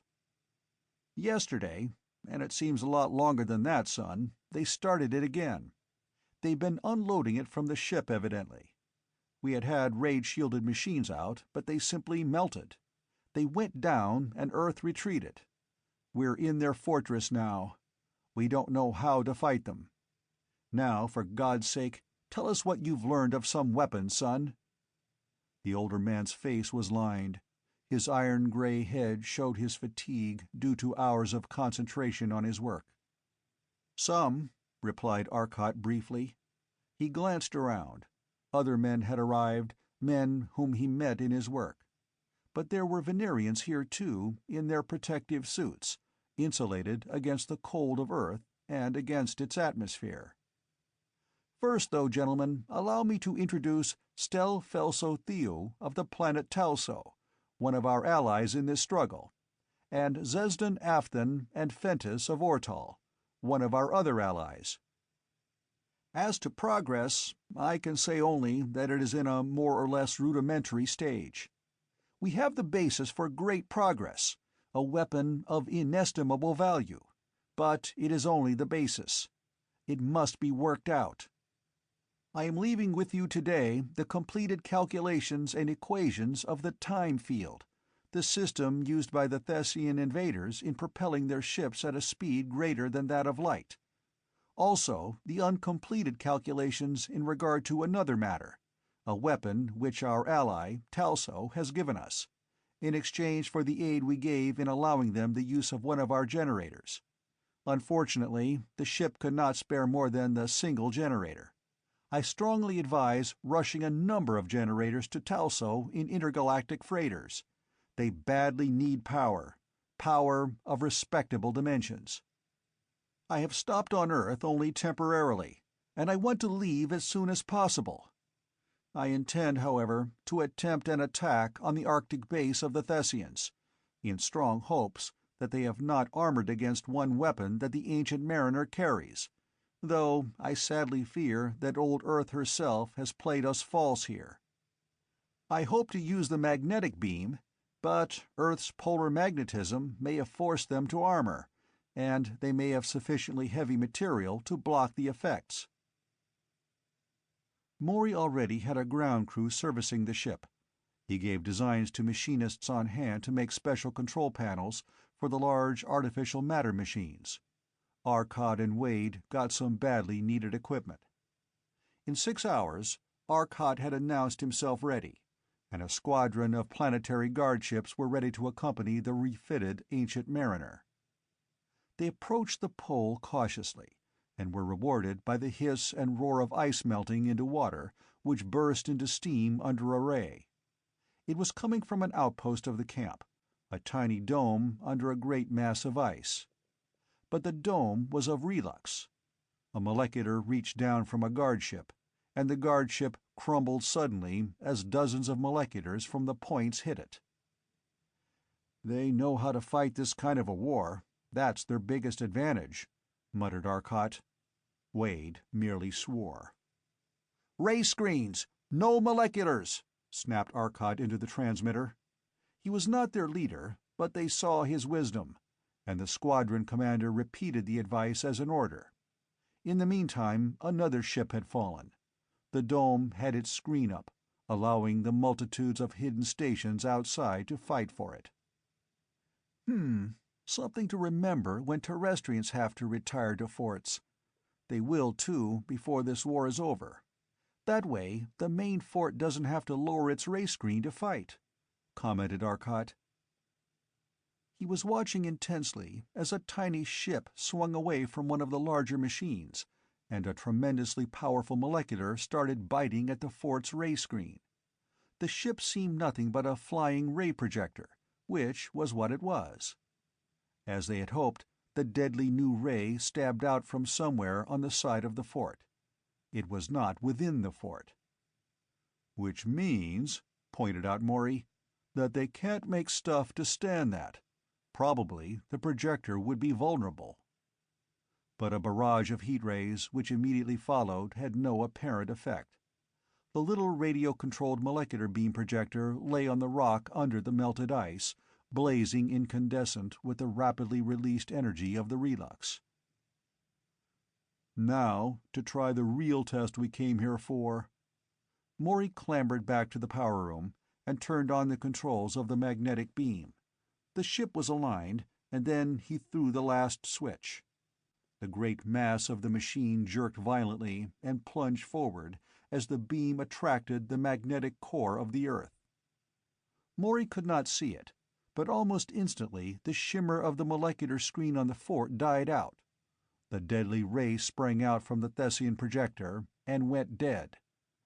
Frantically, the Thessians tried weapon after weapon, and found them dead almost as soon as they were turned on, which was the natural result in the terrific magnetic field.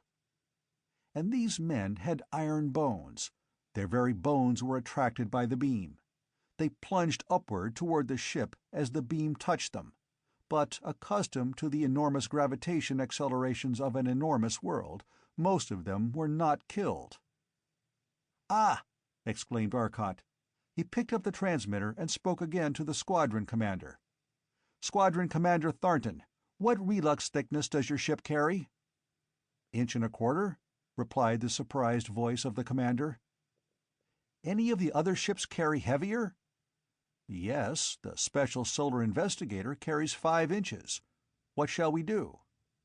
"Tell him to lower his screen, and let loose at once on all operating forts. His relux will stand for the time needed to shut them down for their own screens, unless some genius decides to fight it out. As soon as the other ships can lower their screens, tell them to do so, and tell them to join in. I'll be able to help then. My relux has been burned, and I'm afraid to lower the screen. It's mighty thin already." The squadron commander was smiling joyously as he relayed the advice as a command. Almost at once, a single ship, blunt, and almost perfect cylinder, lowered its screen. In an instant, the opalescence of the transformation showed on it, but its dozen ray projectors were at work. Fort after fort glowed opalescent, then flashed into protective ionization of screening. Quickly, other ships lowered their screens and joined in. In a moment more, the forts had been forced to raise their screens for protection. A disk of artificial matter 10 feet across suddenly appeared beside the Ancient Mariner. It advanced with terrific speed, struck the great dome of the fort, and the dome caved, bent still more, but would not puncture. The disk retreated, became a sharp cone, and drove in again. This time the point smashed through the relux, and made a small hole. The cone seemed to change gradually, melting into a cylinder of 20-foot diameter, and the hole simply expanded. It continued to expand as the cylinder became a huge disk, 100 feet across, set in the wall. Suddenly it simply dissolved. There was a terrific roar, and a mighty column of white rushed out of the gaping hole. Figures of Thessians caught by the terrific current came rocketing out. The inside was at last visible. The terrific pressure was hurling the outside line of ships about like thistledown. The Ancient Mariner reeled back under the tremendous blast of expanding gas. The snow that fell to the boiling water below was not water in toto. Some was carbon dioxide, and some oxygen chilled in the expansion of the gas. It was snowing within the dome. The falling forms of Thessians were robbed of the life-giving air pressure to which they were accustomed. But all this was visible for but an instant.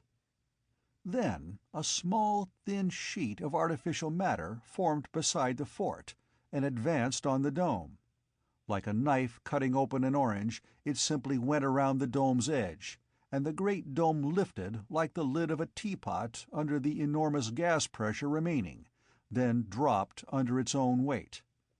The artificial matter was again a huge disk. It settled over the exact center of the dome, and went down. The dome caved in. It was crushed under a load utterly inestimable. Then the great disk, like some monstrous tamper, tamped the entire works of the Thessians into the bedrock of the island. Every ship, every miniature fort, every man was caught under it and annihilated. The disk dissolved. A terrific barrage of heat beams played over the island, and the rock melted, flowed over the ruins, and left only the spumes of steam from the Arctic ice rising from a red-hot mass of rock, contained a boiling pool. The Battle of the Arctic was done. Chapter 11. Right Off the Magnet. Squadron Commander Thornton speaking. Squadron 73B of Planetary Guard will follow orders from Dr. Arcot directly. Heading south to Antarctica at maximum speed, droned the communicator. Under the official tone of command was a note of suppressed rage and determination. And the squadron commander wishes Dr. Arcot every success in wiping out Antarctica as thoroughly and completely as he destroyed the Arctic base. The flight of ships headed south at a speed that heated them white in the air, thin as it was at the 100-mile altitude, yet going higher would have taken unnecessary time, and the white heat meant no discomfort. They reached Antarctica in about 10 minutes. The Thessian ships were just entering through great locks in the walls of the dome. At first sight of the terrestrial ships they turned and shot toward the guard ships. Their screens were down, for, armored as they were with very heavy relux, they expected to be able to overcome the terrestrial thin relux before theirs was seriously impaired. "Ships will put up screens," Arcot spoke sharply. A new plan had occurred to him. The moleculars of the Thessians struck glowing screens, and no damage was done. "Ships, in order of number, will lower screen for 30 seconds, and concentrate all moleculars on one ship, the leader. Solar Investigator will not join in action." The flagship of the squadron lowered its screen, and a tremendous bombardment of rays struck the leading ship practically in one point. The relux glowed, and the opalescence shifted with bewildering, confusing colors. Then the terrestrial ship's screen was up before the Thessians could concentrate on the one unprotected ship.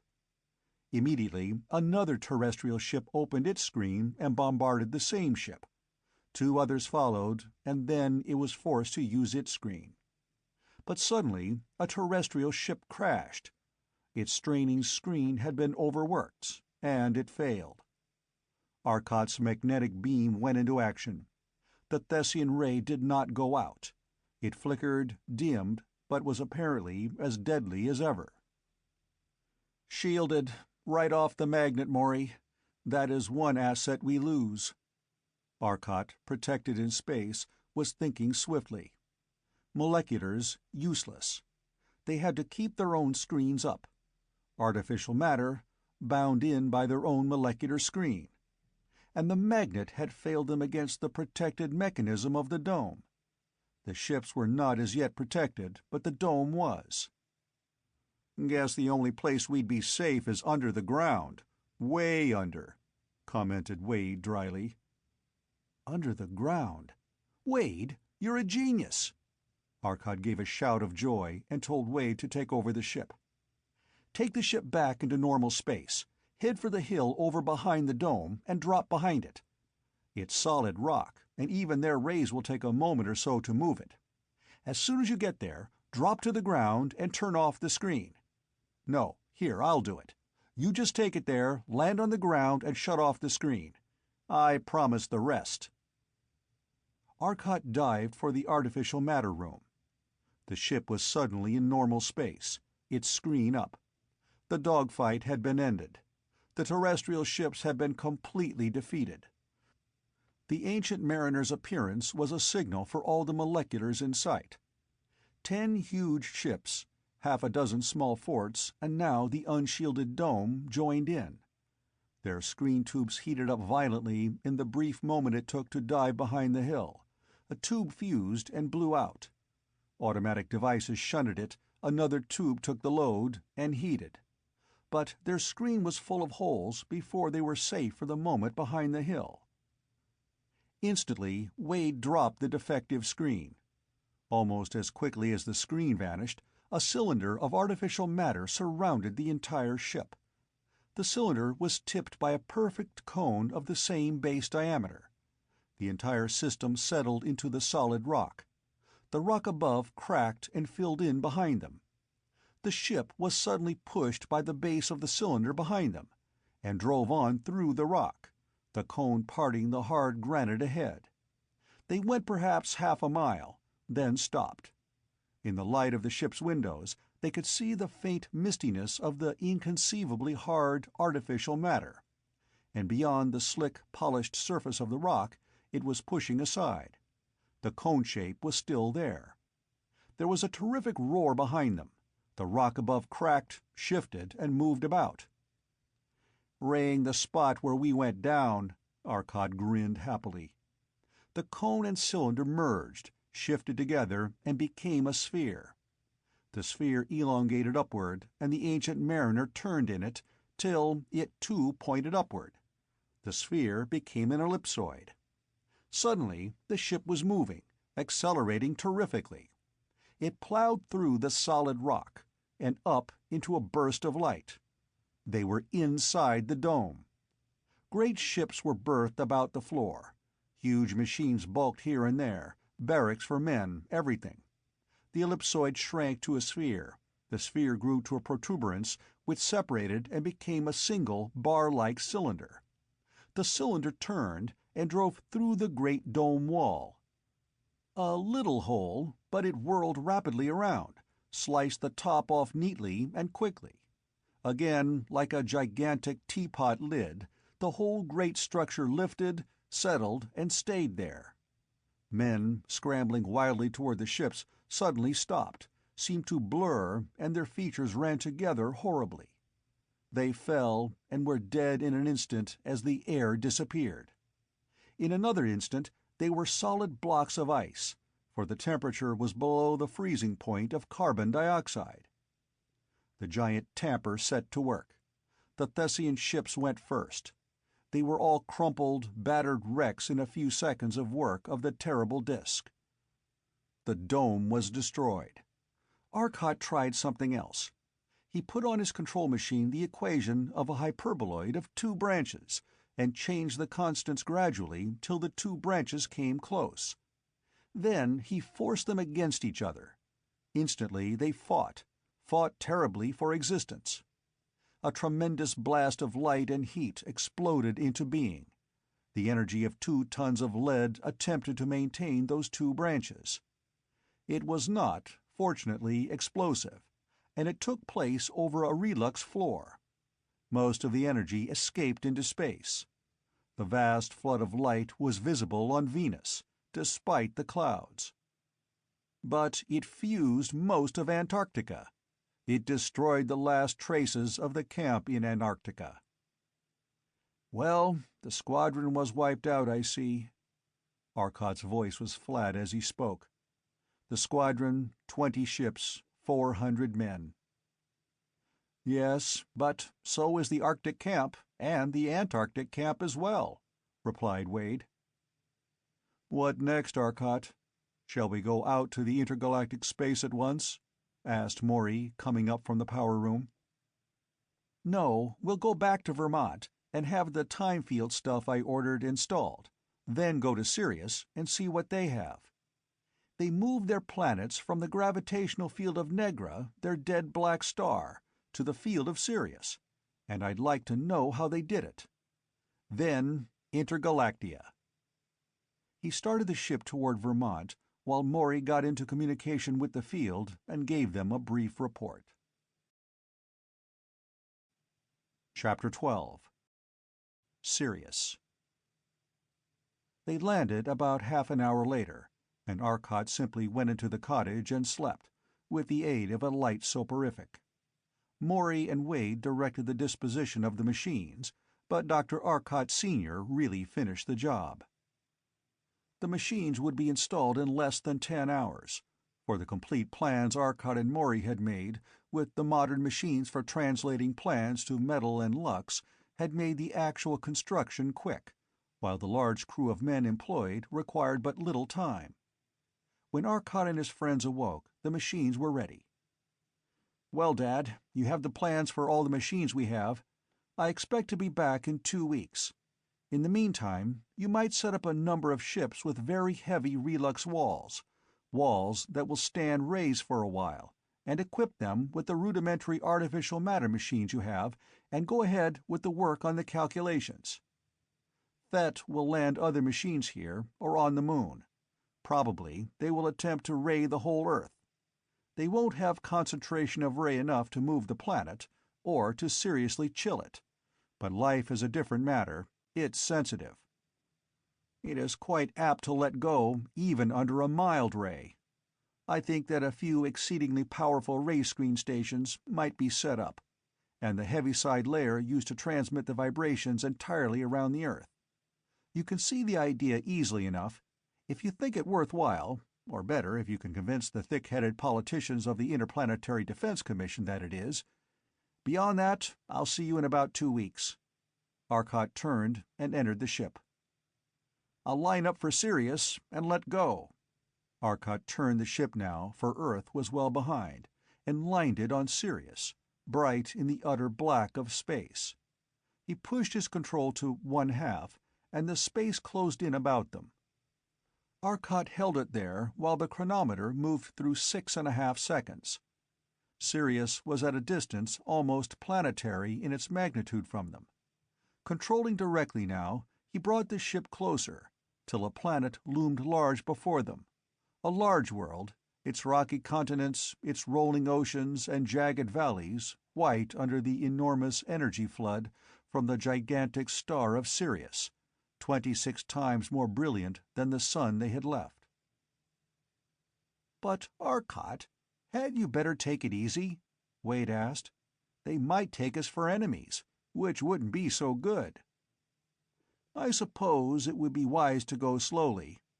I had planned, as a matter of fact, on looking up a Thessian ship, taking a chance on a fight, and proving our friendship," replied Arcot. Morey saw Arcot's logic, then suddenly burst into laughter. "Absolutely! Attack a Thessian! But since we don't see any around now, we'll have to make one." Wade was completely mystified, and gave Morey a doubtful, sarcastic look. "Sounds like a good idea, only I wonder if this constant terrific mental strain—" "Come along and find out." Arcot threw the ship into artificial space for safety, holding it motionless. The planet, invisible to them, retreated from their motionless ship. In the artificial matter control room, Arcot set to work, and developed a very considerable string of forms on his board, the equations of their formations requiring all the available formation controls. "Now," said Arcot at last, "you stay here, Morey, and when I give the signal, create the thing back of the nearest range of hills, raise it, and send it toward us." At once they returned to normal space, and darted down toward the now distant planet. They landed again near another city, one which was situated close to a range of mountains ideally suited to their purposes. They settled while Zesden Afton sent out the message of friendship. He finally succeeded in getting some reaction, a sensation of skepticism, of distrust, but of interest. They needed friends, and only hoped that these were friends. Arcot pushed a little signal button, and Morey began his share of the play. From behind a low hill, a slim, pointed form emerged, a beautifully streamlined ship, the lines obviously those of a Thessian, the window streaming light, while the visible ionization about the hull proclaimed its molecular ray screen. Instantly, Zesden Afton, who had carefully refrained from learning the full nature of their plans, felt the intense emotion of the discovery, called out to the others, while his thoughts were flashed to the Syrians below. From the attacking ship, a body shot with tremendous speed. It flashed by, barely missing the ancient mariner, and buried itself in the hillside beyond. With a terrific explosion it burst, throwing the soil about in a tremendous crater. The ancient mariner spun about, turned toward the other ship, and let loose a tremendous bombardment of molecular and cosmic rays. A great flame of ionized air was the only result. A new ray reached out from the other ship, a fan-like spreading ray. It struck the ancient mariner and did not harm it, though the hillside behind was suddenly withered and blackened, then smoking as the temperature rose. Another projectile was launched from the attacking ship, and exploded terrifically but a few hundred feet from the ancient mariner. The terrestrial ship rocked and swayed, and even the distant attacker rocked under the explosion. A projectile, glowing white, leapt from the Earth-ship. It darted toward the enemy ship, seemed to barely touch it, then burst into terrific flames that spread, eating the whole ship, spreading glowing flame. In an instant, the blazing ship slumped, started to fall, then seemingly evaporated, and before it touched the ground was completely gone. Zesden Afton's mind was genuine, and it was easily obvious to the Syrians that the winning ship was friendly, for, with all its frightful armament, it had downed a ship obviously of Thet.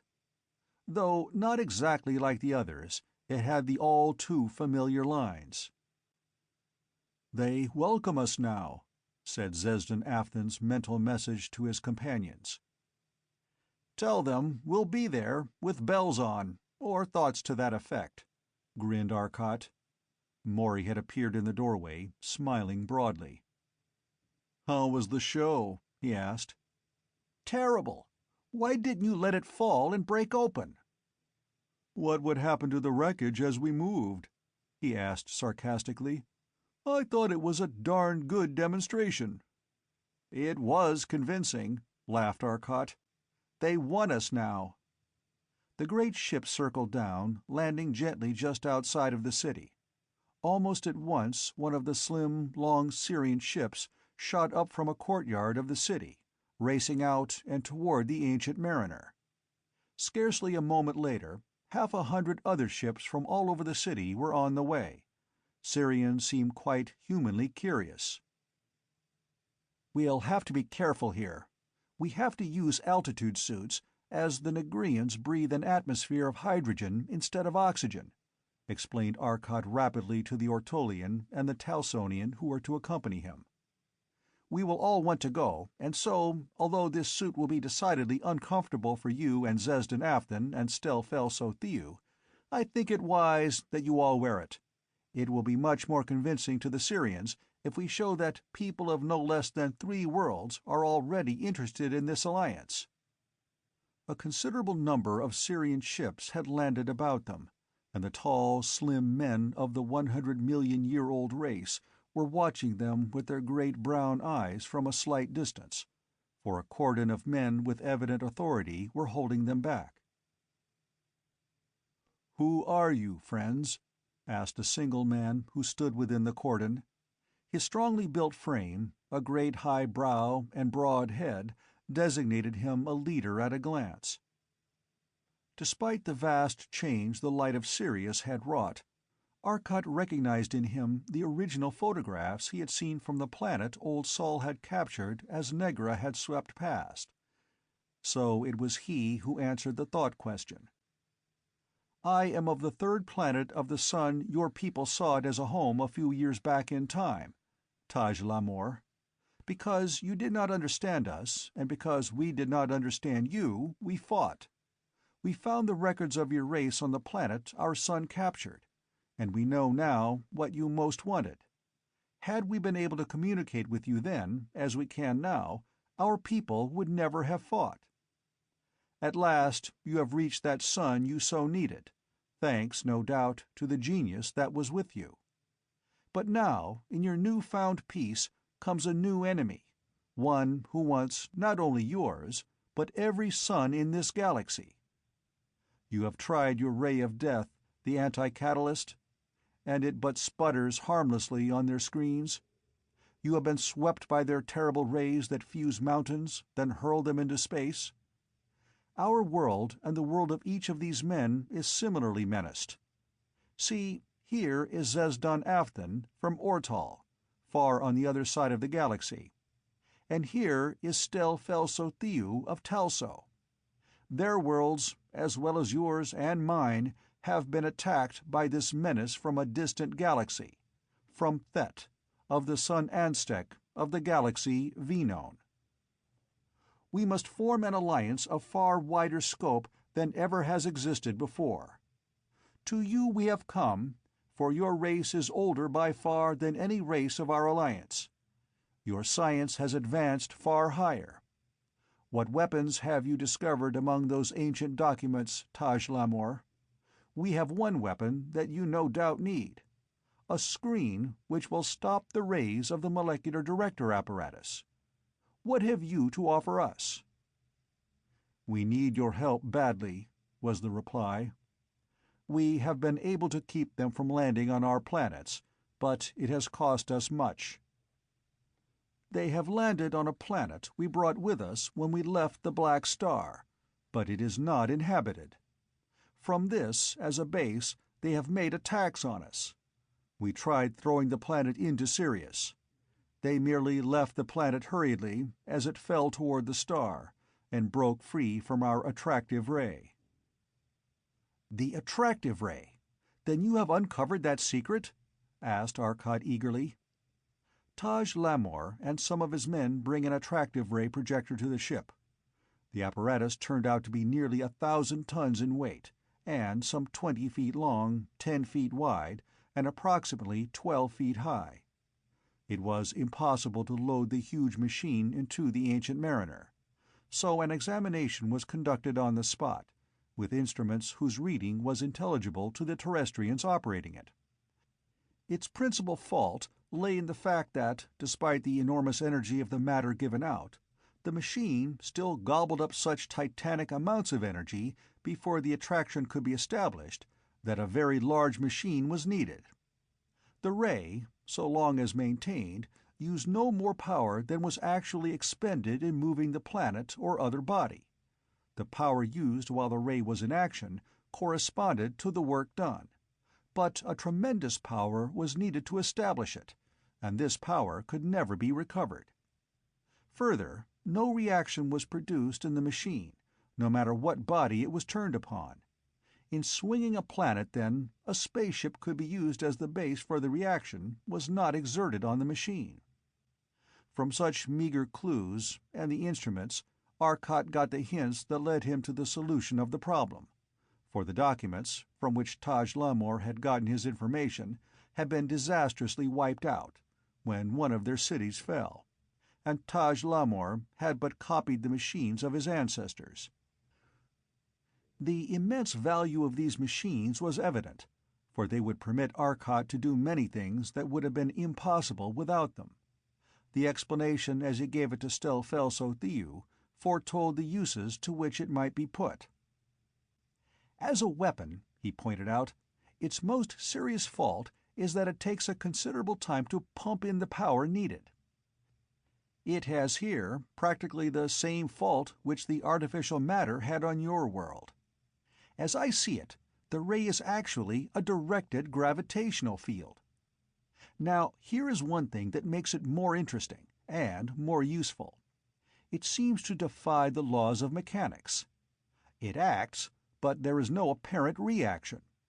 A small ship can swing a world. Remember, the field that generates the attraction is an integral, interwoven part of the mesh of space. It is created by something outside of itself. Like the artificial matter, it exists there, and there alone. There is reaction on the attractive field, but it is created in space at that given point, and the reaction is taken by all space. No wonder it won't move. The work considerations are fairly obvious. The field is built up. That takes energy. The beam is focused on a body. The body falls nearer and immediately absorbs the energy in acquiring a velocity. The machine replenishes the energy because it is set to maintain a certain energy level in the field.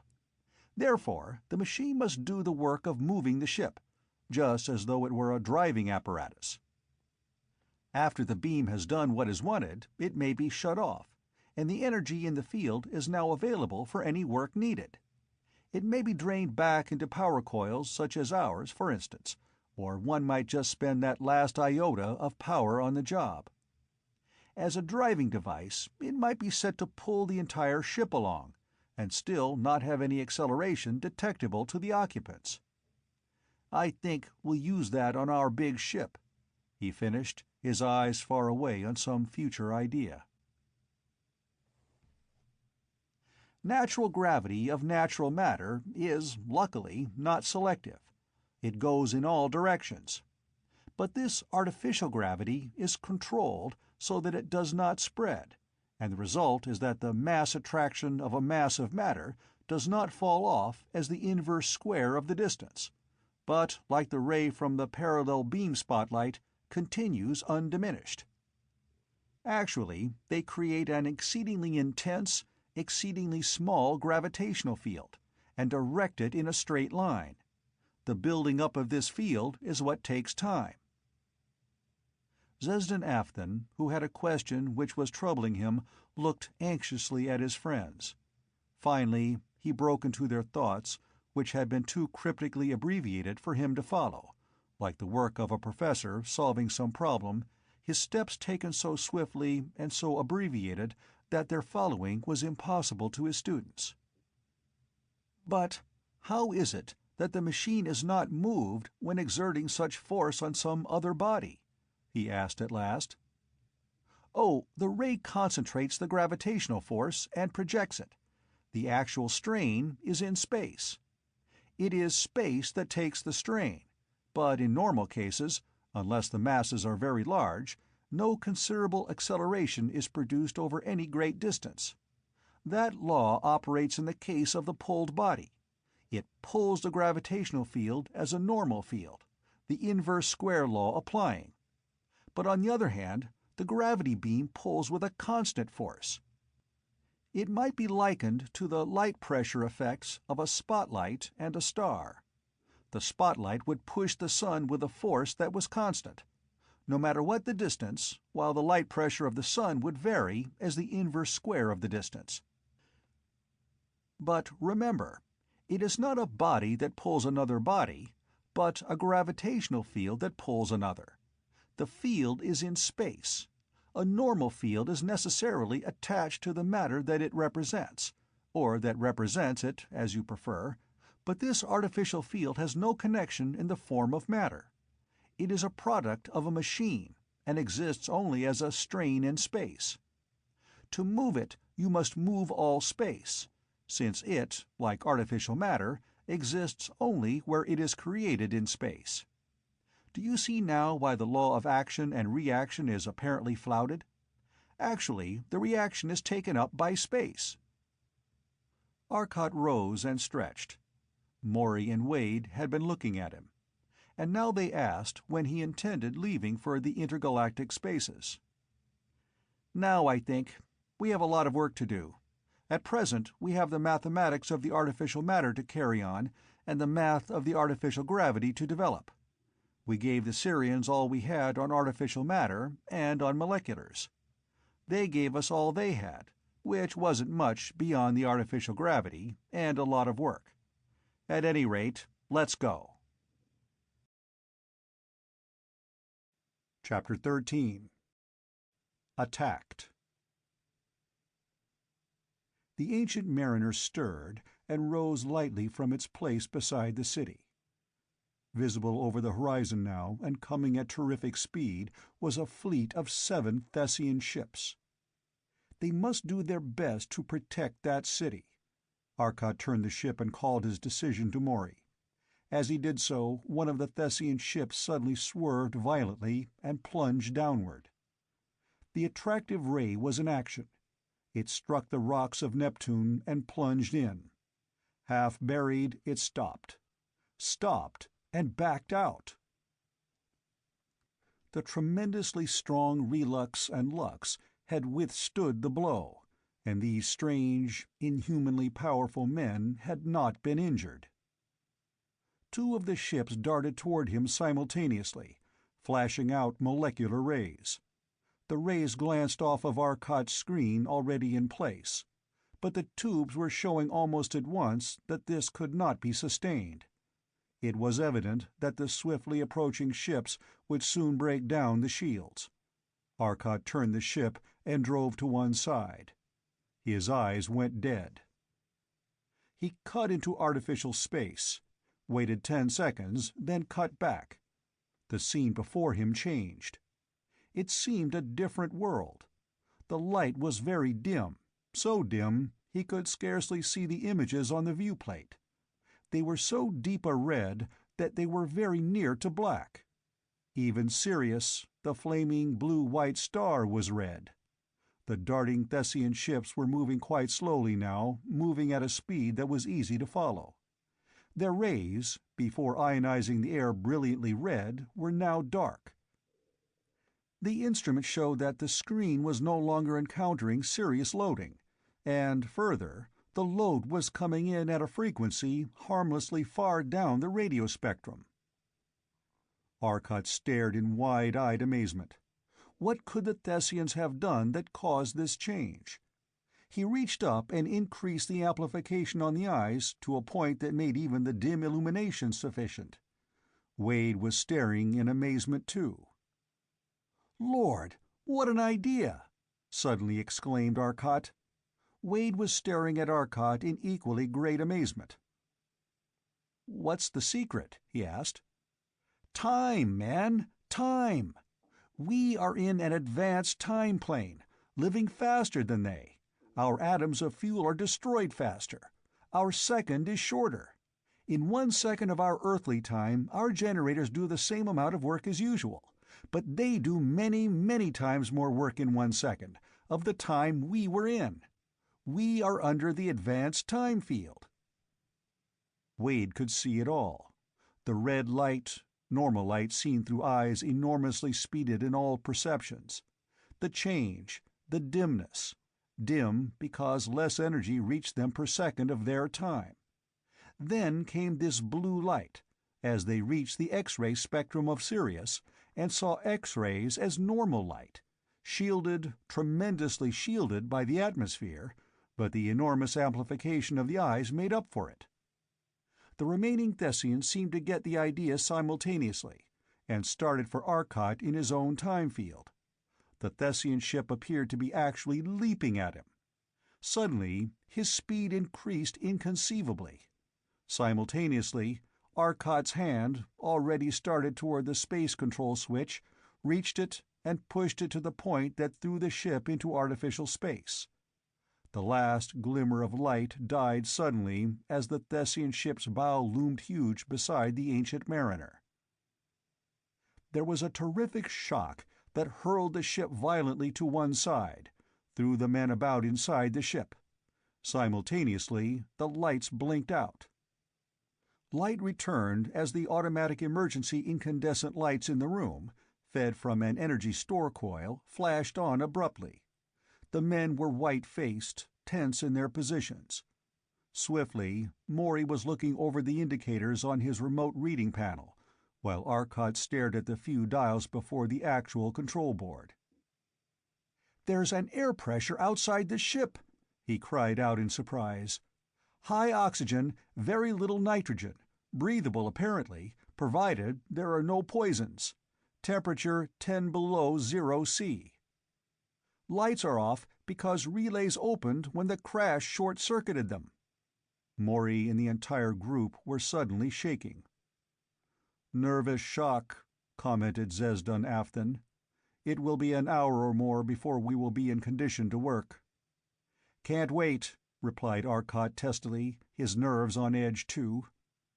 "Morey, make some good strong coffee if you can, and we'll waste a little air on some smokes." Morey rose and went to the door that led through the main passage to the galley. "Heck of a job, no weight at all," he muttered. "There is air in the passage, anyway." He opened the door, and the air rushed from the control room to the passage till the pressure was equalized.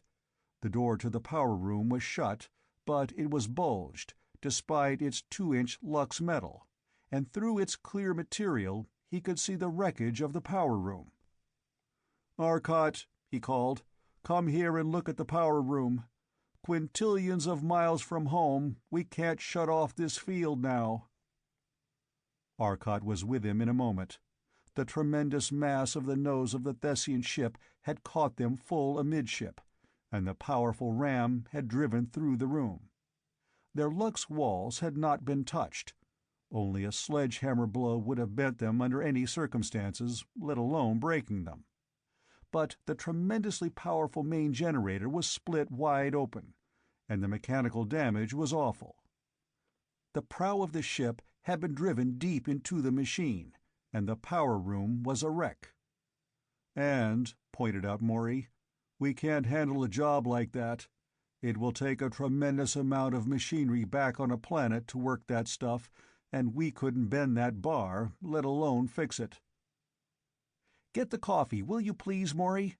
I have an idea that's bound to work," said Arcot, looking fixedly at the machinery.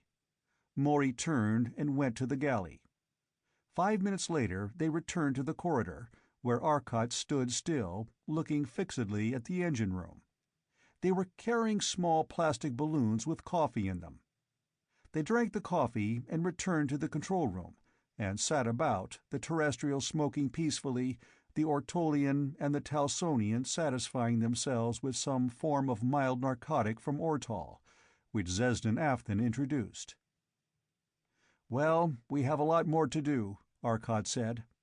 "The air apparatus stopped working a while back, and I don't want to sit around doing nothing while the air in the storage tanks is used up.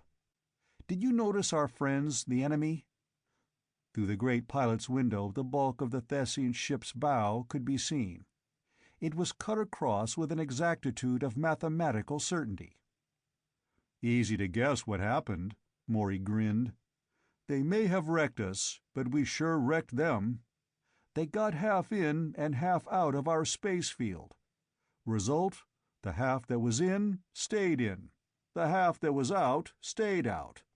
The two halves were instantaneously 1,000,000,000 miles apart, and that beautifully exact surface represents the point our space cut across. That being decided, the next question is how to fix this poor old wreck." Morey grinned a bit. "Better, how to get out of here and down to old Neptune." "Fix it," replied Arcot. "Come on. You get in your spacesuit, take the portable telectroscope and set it up in space, motionless, in such a position that it views both our ship and the nose of the Thessian machine, will you, Wade?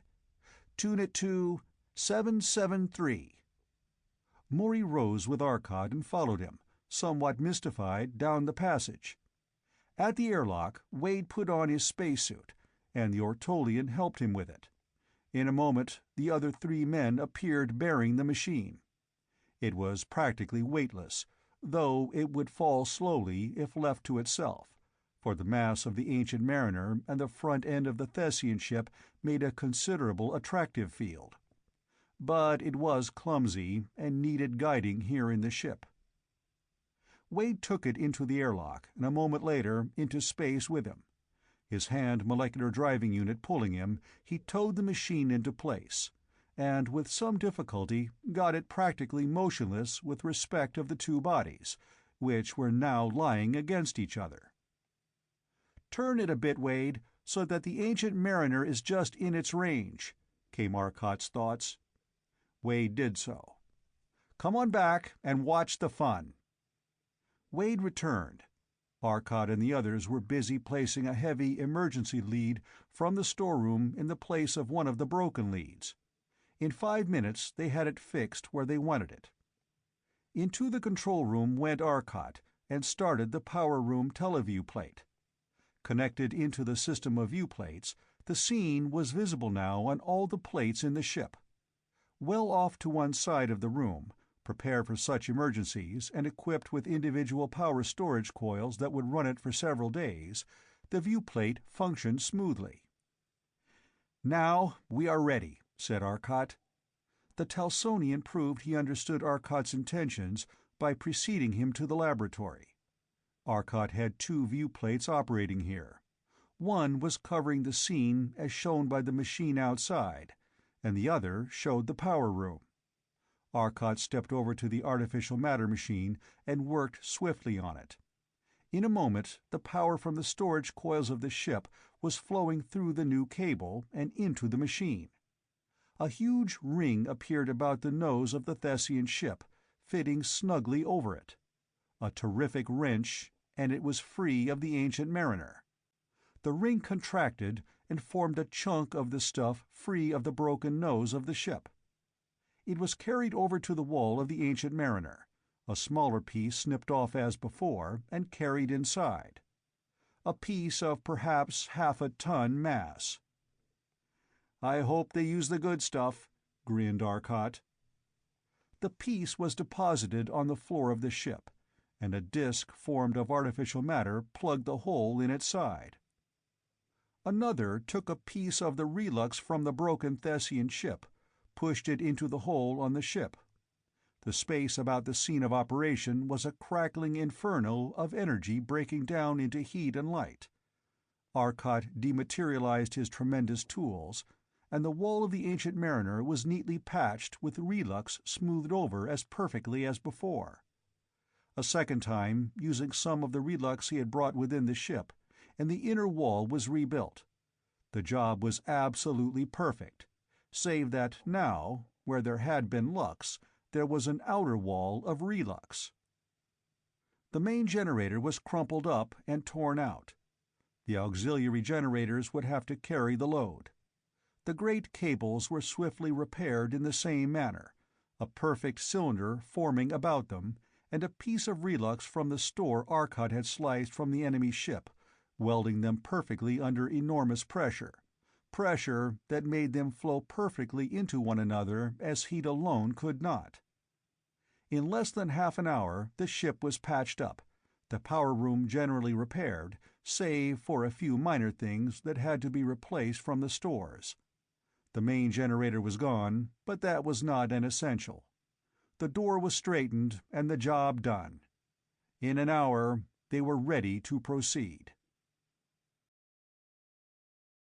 Chapter 14.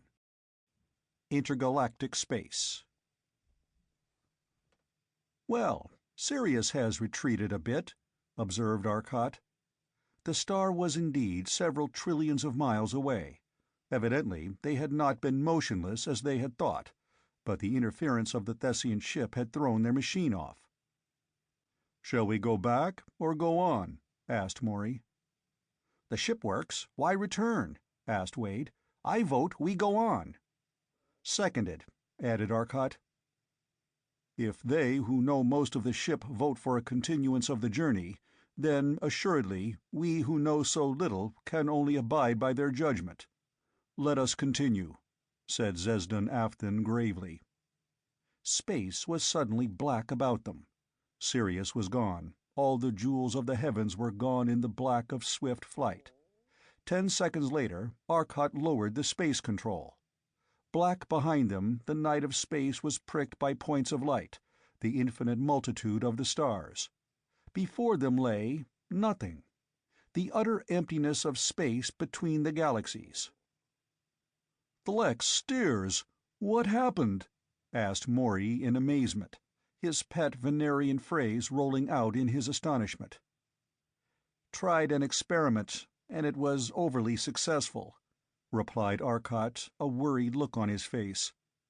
"I tried combining the Thessian high-speed time distortion with our high-speed space distortion, both on low power. There ain't no sich animals, as the old agriculturist remarked of the giraffe.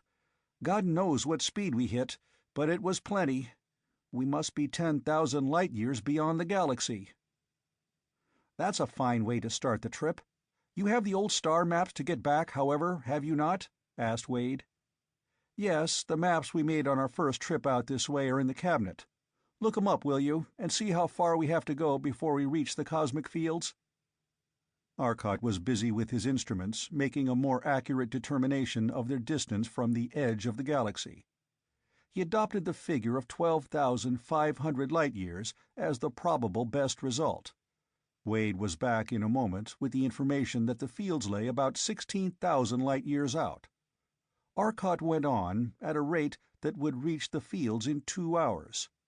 Several hours more were spent in measurements, till at last Arcot announced himself satisfied. "Good enough. Back we go." Again in the control room, he threw on the drive, and shot through the 27,000 light-years of cosmic ray fields, and then more leisurely returned to the galaxy. The star maps were strangely off.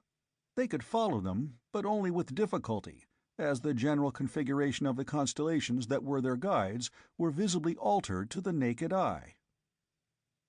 "Morey," said Arcot softly, looking at the constellation at which they were then aiming, and at the map before him, "there is something very, very rotten. The universe either ain't what it used to be, or we have traveled in more than space." "I know it, and I agree with you. Obviously, from the degree of alteration off the constellations, we are off by about 100,000 years. Question, how come? Question, what are we going to do about it?" Answer 1. Remembering what we observed in re Sirius, I suspect that the interference of that Thessian ship, with its time field opposing our space field, did things to our time frame. We were probably thrown off then. As to the second question, we have to determine number 1 first. Then we can plan our actions." With Wade's help, and by coming to rest near several of the stars, then observing their actual motions, they were able to determine their time status. The estimate they made finally was of the order of 80,000 years in the past. The Thessian ship had thrown them that much out of their time. "That isn't all to the bad," said Morey with a sigh. "We at least have all the time we could possibly use to determine the things we want for this fight. We might even do a lot of exploring for the archaeologists of Earth and Venus and Ortal and Tulso. As to getting back, that's the question." "Which is," added Arcot, "easy to answer now, thank the good Lord. All we have to do is wait for our time to catch up with us. If we just wait 80,000 years, 800 centuries, we will be in our own time." "Oh, I think waiting so long would be boring," said Wade sarcastically. "What do you suggest we do in the intervening 8 millenniums? Play cards?" "Or cards or chess, something like that," grinned Arcot. "Play cards, calculate our fields, and turn on the time rate control." "Oh, I take it back. You win. Take all. I forgot all about that." Wade smiled at his friend. "That will save a little waiting, won't it?" "The exploring of our worlds would without doubt be of infinite benefit to science. But I wonder if it would not be of more direct benefit if we were to get back to our own time, alive and well. Accidents always happen, and for all our weapons we might easily meet some animal which would put an abrupt and tragic finish to our explorations. Is it not so?" asked Stel-Felso-Thew. "Your point is good, Stel-Felso-Thew. I agree with you.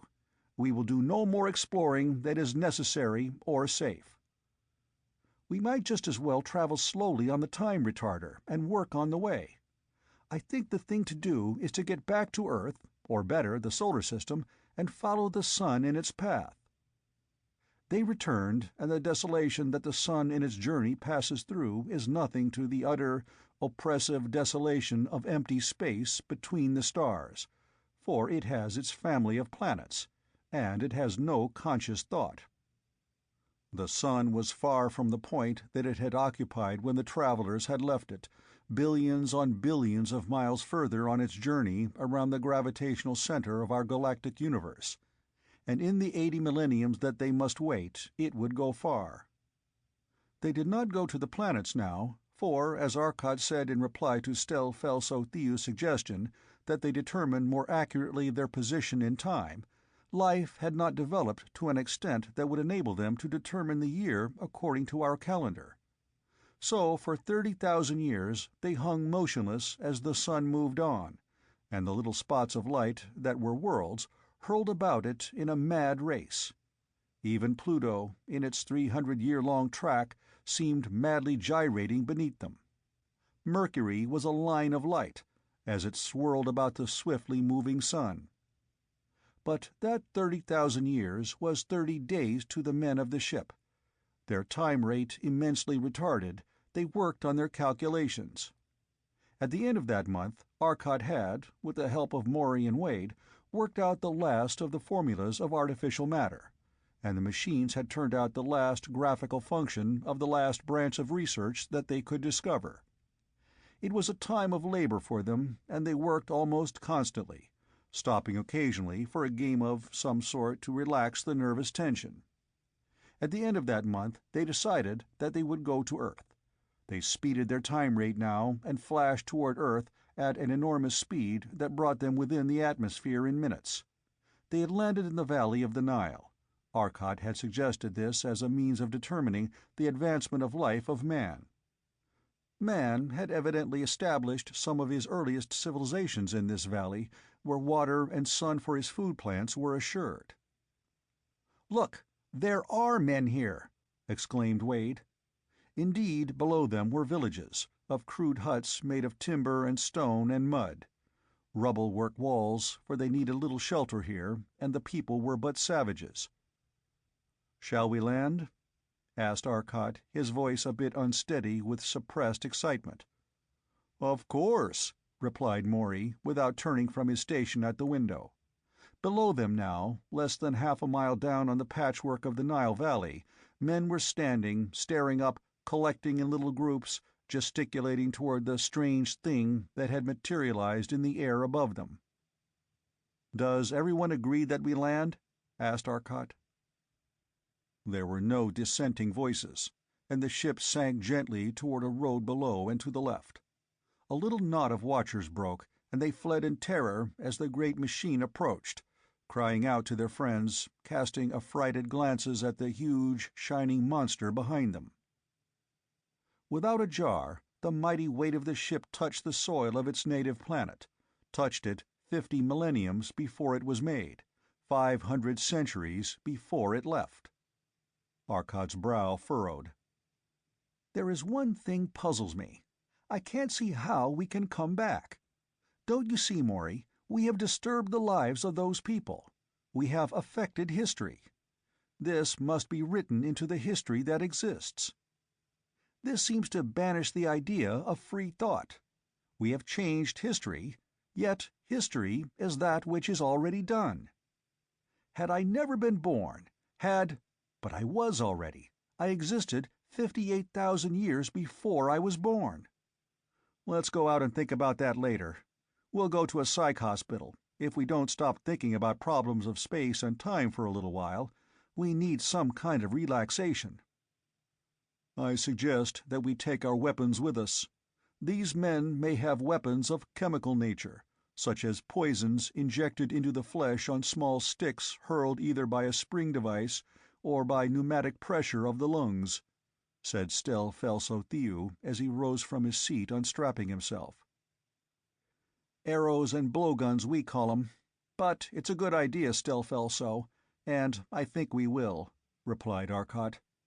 "Let's not all go out at once, and the first group to go out goes out on foot, so they won't be scared off by our flying around." Arcot, Wade, Zesden Afton, and Stel Felso-Thew went out. The natives had retreated to a respectful distance, and were now standing about, looking on, chattering to themselves. They were edging nearer. "Growing bold," grinned Wade. "It is the characteristic of intelligent races manifesting itself. Curiosity," pointed out Stel Felso-Thew. "Are these the type of men still living in this valley, or who will be living there in 50,000 years?" asked Zesden Afton. "I'd say they weren't Egyptians as we know them, but typical Neolithic men. It seems they have brains fully as large as some of the men I see on the streets of New York. I wonder if they have the ability to learn as much as the average man of, say, about 1950. The Neolithic men were warming up. There was an orator among them, and his grunts, growls, snorts, and gestures were evidently affecting them. They had sent the women back, by the simple and direct process of sweeping them up in one arm and heaving them in the general direction of home. The men were brandishing polished stone knives and axes, various instruments of war and peace. One favorite seemed to be a large club. "Let's forestall trouble," suggested Arcot. He drew his ray pistol and turned it on the ground directly in front of them, and about halfway between them and the Neoliths. A streak of the soil about 2 feet wide flashed into intense radiation under the impact of millions on millions of horsepower of radiant energy. Further, it was fused to a depth of 20 feet or more, and intensely hot still deeper. The Neoliths took a single look at it, then turned and raced for home. "Didn't like our looks. Let's go back." They wandered about the world, investigating various peoples, and proved to their own satisfaction that there was no Atlantis, not at this time at any rate. But they were interested in seeing that the polar caps extended much farther toward the equator. They had not retreated at that time to the extent that they had by the opening of history. They secured some fresh game, an innovation in their larder, and a welcome one. Then the entire ship was swept out with fresh, clean air. their water tanks filled with water from the cold streams of the melting glaciers. The air apparatus was given a new stock to work over. Their supplies in a large measure restored, thousands of aerial photographic maps made, they returned once more to space to wait. Their time was taken up for the most part by actual work on the enormous mass of calculation necessary. It is inconceivable to the layman what tremendous labor is involved in the development of a single mathematical hypothesis, and a concrete illustration of it was the long time, with tremendously advanced calculating machines, that was required in their present work. They had worked out the problem of the time field, but there they had been aided by the actual apparatus, and the possibilities of making direct tests on machines already set up. The problem of artificial matter, at length fully solved, was a different matter. This had required, within a few days of a month, by their clocks, close to 30,000 years of Earth's time, for they had really been forced to develop it all from the beginning. In the small improvements Arcot had instituted in Stel-Fel-Sothiu's device, he had really merely followed the particular branch that Stel-Fel-Sothiu had stumbled upon. Hence it was impossible to determine with any great variety the type of matter created. Now, however, Arcot could make any known kind of matter, and many unknown kinds. But now came the greatest problem of all. They were ready to start work on the data they had collected in space. "What," asked Zesden Afthan as he watched the three Terrestrians begin their work, "is the nature of the thing you are attempting to harness?" "In a word, energy," replied Arcot, pausing. "We are attempting to harness energy in its primeval form, in the form of a space field. Remember, mass is a measure of energy. 2 centuries ago, a scientist of our world proposed the idea that energy could be measured by mass, and proceeded to prove that the relationship was the now firmly entrenched formula E equals mc². The sun is giving off energy. It is giving off mass, then, in the form of light photons. The field of the sun's gravity must be constantly decreasing as its mass decreases. It is a collapsing field. It is true, the sun's gravitational field does decrease by a minute amount, despite the fact that our sun loses 1,000 million tons of matter every 4 minutes. The percentage change is minute, but the energy released is immeasurable. But I am going to invent a new power unit, Afthan. I will call it the Sol, the power of a sun. 1 Sol is the rating of our sun, and I will measure the energy I use in terms of sun powers, not horsepower. That may tell you of its magnitude." "But," Zesden Afthan asked, "while you men of Earth work on this problem, what is there for us? We have no problems, save the problem of the fate of our world, still 50,000 years of your time in the future. It is terrible to wait, and think of what may be happening in that other time. Is there nothing we can do to help? I know our hopeless ignorance of your science. Stel-Fel-Sothiu can scarcely understand the thoughts you use, and I can scarcely understand his explanations. I cannot help you there, with your calculations, but is there nothing I can do?" "There is, Ortolian, decidedly. We badly need your help, and as Stel-Fel-Sothiu cannot aid us here as much as he can by working with you, I will ask him to do so. I want your knowledge of psycho-mechanical devices to help us. Will you make a machine controlled by mental impulses? I want to see such a system and know how it is done, that I may control machines by such a system." "Gladly. It will take time, for I am not the expert worker that you are, and I must make many pieces of apparatus, but I will do what I can," exclaimed Zesden Afthan eagerly. So, while Arcot and his group continued their work of determining the constants of the space energy field, the others were working on the mental control apparatus. Chapter 15. All-Powerful Gods. Again there was a period of intense labor, while the ship drifted through time, following Earth in its mad careening about the sun, and the sun as it rushed headlong through space. At the end of a 30-day period, they had reached no definite position in their calculations, and the Talsonian reported, as a medium between the two parties of scientists, that the work of the Ortolian had not reached a level that would make a scientific understanding possible. As the ship needed no replenishing, they determined to finish their present work before landing, and it was nearly 40,000 years after their first arrival that they again landed on Earth. It was changed now. The ice caps had retreated visibly, the Nile Delta was far longer, far more prominent, and cities showed on the Earth here and there. Greece, they decided, would be their next stop, and to Greece they went, landing on a mountainside. Below was a village, a small thing of huts and hovels. But the villagers attacked, swarming up the hillside furiously, shouting and shrieking warnings of their terrible prowess to these men who had came from the shining house, ordering them to flee from them and turn over their possessions to them. "What'll we do?" asked Morey. He and Arcot had come out alone this time. "Take one of these fellows back with us and question him. We had best get a more or less definite idea of what time age we are in, hadn't we?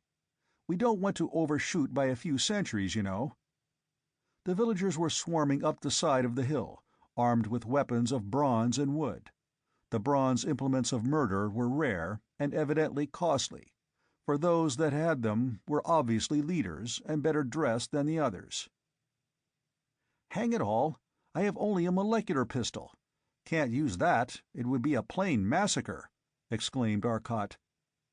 But suddenly several others, who had come up from one side, appeared from behind a rock. The scientists were wearing their power suits, and had them on at low power, leaving a weight of about 50 pounds.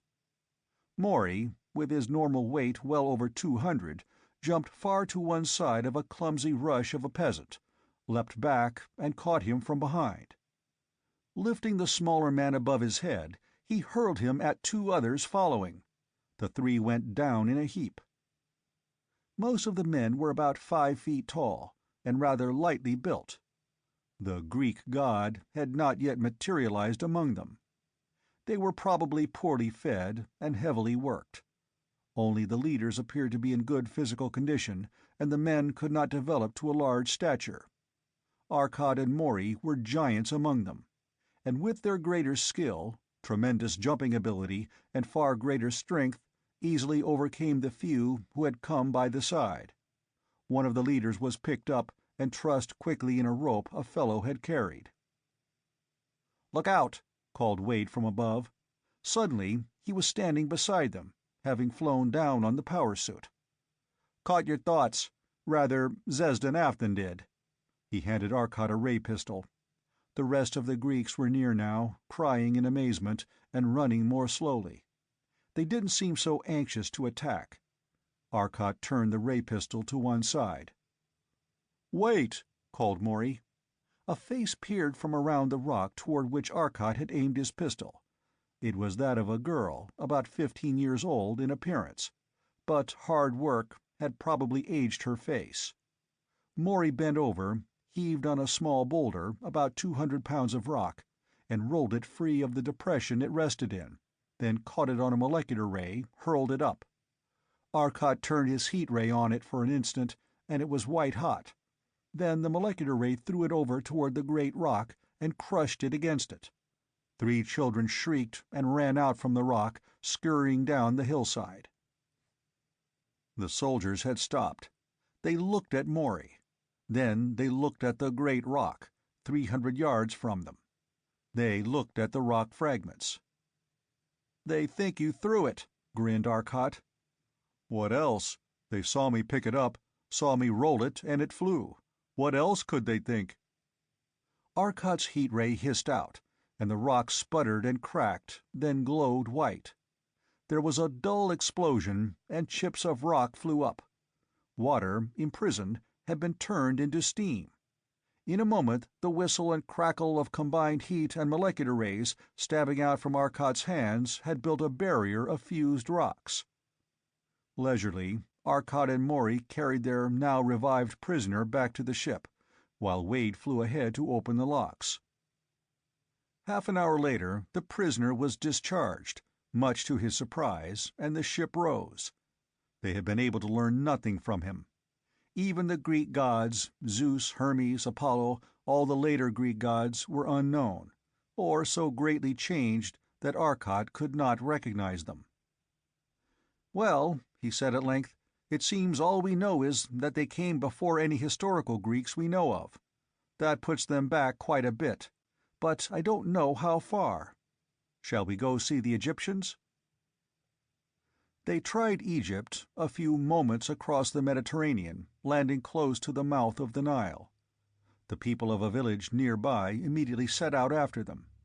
Better prepared this time, Arcot flew out to meet them, with Zesden Afton and Stel Felso Thew. Surely, he felt, the sight of the strange men would be no more terrifying than the ship or the men flying. And that did not seem to deter their attack. Apparently, the proverb that discretion is the better part of valor had not been invented. Arcot landed near the head of the column, and cut off 2 or 3 men from the rest with the aid of his ray pistol. Zesden Afton quickly searched his mind, and with Arcot's aid they determined he did not know any of the gods that Arcot suggested. Finally, they had to return to the ship, disappointed. They had had the slight satisfaction of finding that the sun god was Rals. The later Egyptian Ra might well have been an evolved form of that name. They restocked the ship, fresh game and fruits again appearing on the menu, then once again they launched forth into space to wait for their own time. "It seems to me that we must have produced some effect by our visit," said Arcot, shaking his head solemnly. "We did, Arcot," replied Morey softly. "We left an impress in history, an impress that still is, and an impress that affected countless thousands. Meet the Egyptian gods, with their heads strange to terrestrians, the gods who fly through the air without wings, come from a shining house that flies, whose look, whose pointed finger melts the desert sands and the moist soil," he continued softly, nodding toward the Ortolian and the Talsonian. "Their impossible gods existed, and visited them. Indubitably, some genius saw that here was a chance for fame and fortune, and sold charms against the gods. Result, we are carrying with us some of the oldest deities. Again, we did leave our imprint in history." "And," cried Wade excitedly, "meet the great Hercules, who threw men about. I always knew that Morey was a brainless brute, but I never realized the marvelous divining powers of those Greeks so perfectly. Now the incarnation of dumb power." Dramatically, Wade pointed to Morey, unable even now to refrain from some unnecessary comments. "All right, Mercury, the messenger of the gods, speaks. The little flaps on Wade's flying shoes must indeed have looked like the winged shoes of legend. Wade was Mercury, too brainless for anything but carrying the words of wisdom uttered by others. And Arcot," continued Morey, releasing Wade from his condescending stare, "is Jove, hurling the rock-fusing, destroying thunderbolts." "The gods that my friends have been talking of," explained Arcot to the curious Ortolians, "are legendary deities of Earth. I can see now that we did leave an imprint on history in the only way we could, as gods, for surely no other explanation could have occurred to those men." The days passed swiftly in the ship as their work approached completion. Finally, when the last of the equation of time, artificial matter, and the most awful of their weapons, the unlimited cosmic power, had been calculated, they fell to the last stage of the work. The actual appliances were designed. Then the completed apparatus that the Ortolian and the Talsonian had been working on was carefully investigated by the terrestrial physicist, and its mechanism studied. Arcot had great plans for this, and now it was incorporated in their control apparatus. The one remaining problem was their exact location in time. Already their progress had brought them well up to the 19th century, but, as Morey sadly remarked, they couldn't tell what date, for they were sadly lacking in history. Had they known the real date, for instance, of the famous Battle of Bull Run, they could have watched it in the telectroscope, and so determined their time. As it was, they knew only that it was one of the periods in the first half of the decade of 1860. As historians, we're a bunch of first-class kitchen mechanics. Looks like we're due for another landing to locate the exact date, agreed Arcot.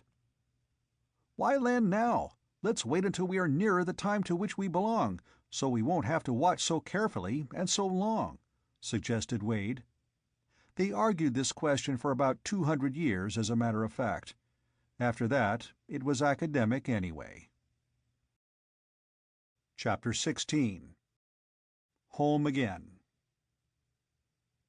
They were getting very near their own time, Arcot felt. Indeed, they must already exist on Earth. "One thing that puzzles me," he commented, "is what would happen if we were to go down now and see ourselves?" "Either we can't, or we don't want to do it," pointed out Morey, "because we didn't." "I think the answer is that nothing can exist two times at the same time rate," said Arcot. "As long as we were in a different time rate, we could exist at two times. When we tried to exist simultaneously, we could not, and we were forced to slip through time to a time wherein we either did not exist or wherein we had not yet been.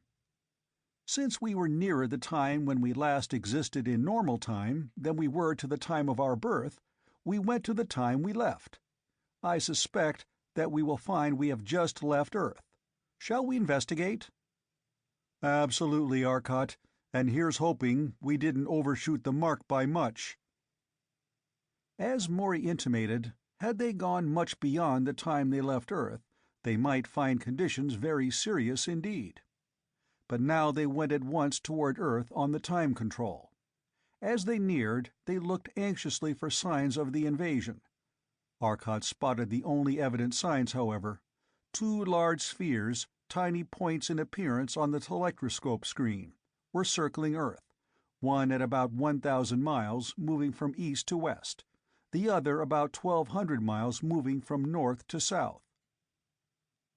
"It seems the enemy have retreated to space to do their fighting. I wonder how long we were away." As they swept down at a speed greater than light, they were invisible till Arcot slowed down near the atmosphere. Instantly, half a dozen fast ships darted toward them, but the ship was very evidently unlike the Thessian ships, and no attack was made. First, the occupants would have an opportunity to prove their friendliness. "Terrestrians Arcot, Morey, and Wade reporting back from exploration in space with two friends. All have been on Earth with us previously," said Arcot into the radio vision apparatus. "Very well, Dr. Arcot. You are going to New York or Vermont?" asked the patrol commander. "Vermont." "Yes, sir. I'll see that you aren't stopped again." And thanks to the message thus sent ahead, they were not, and in less than half an hour they landed once more in Vermont, on the field from which they had started. The group of scientists who had been here on their last call had gone, which seemed natural enough to them, who had been working for 3 months in the interval of their trip, but to Dr. Arcot Sr., as he saw them, it was a misfortune. "Now I never will get straight all you'll have ready, and I didn't expect you back till next week. The men have all gone back to their laboratories, since that permits of better work on the part of each, but we can call them here in half an hour. I'm sure they'll want to come. What did you learn, son, or haven't you done any calculating on your data as yet?" "We learned plenty, and I feel quite sure that a hint of what we have would bring all those learning hounds around us pretty quickly, Dad," laughed Arcot Jr. "And believe it or not, we've been calculating on this stuff for 3 months since we left yesterday." "What? Yes, it's true. We were on our time field and turned on the space control, and a Thessian ship picked that moment to run into us. We cut the ship in half as neatly as you please, but it threw us 80,000 years into the past. We have been coasting through time on retarded rate while Earth caught up with itself, so to speak. In the meantime, 3 months in a day.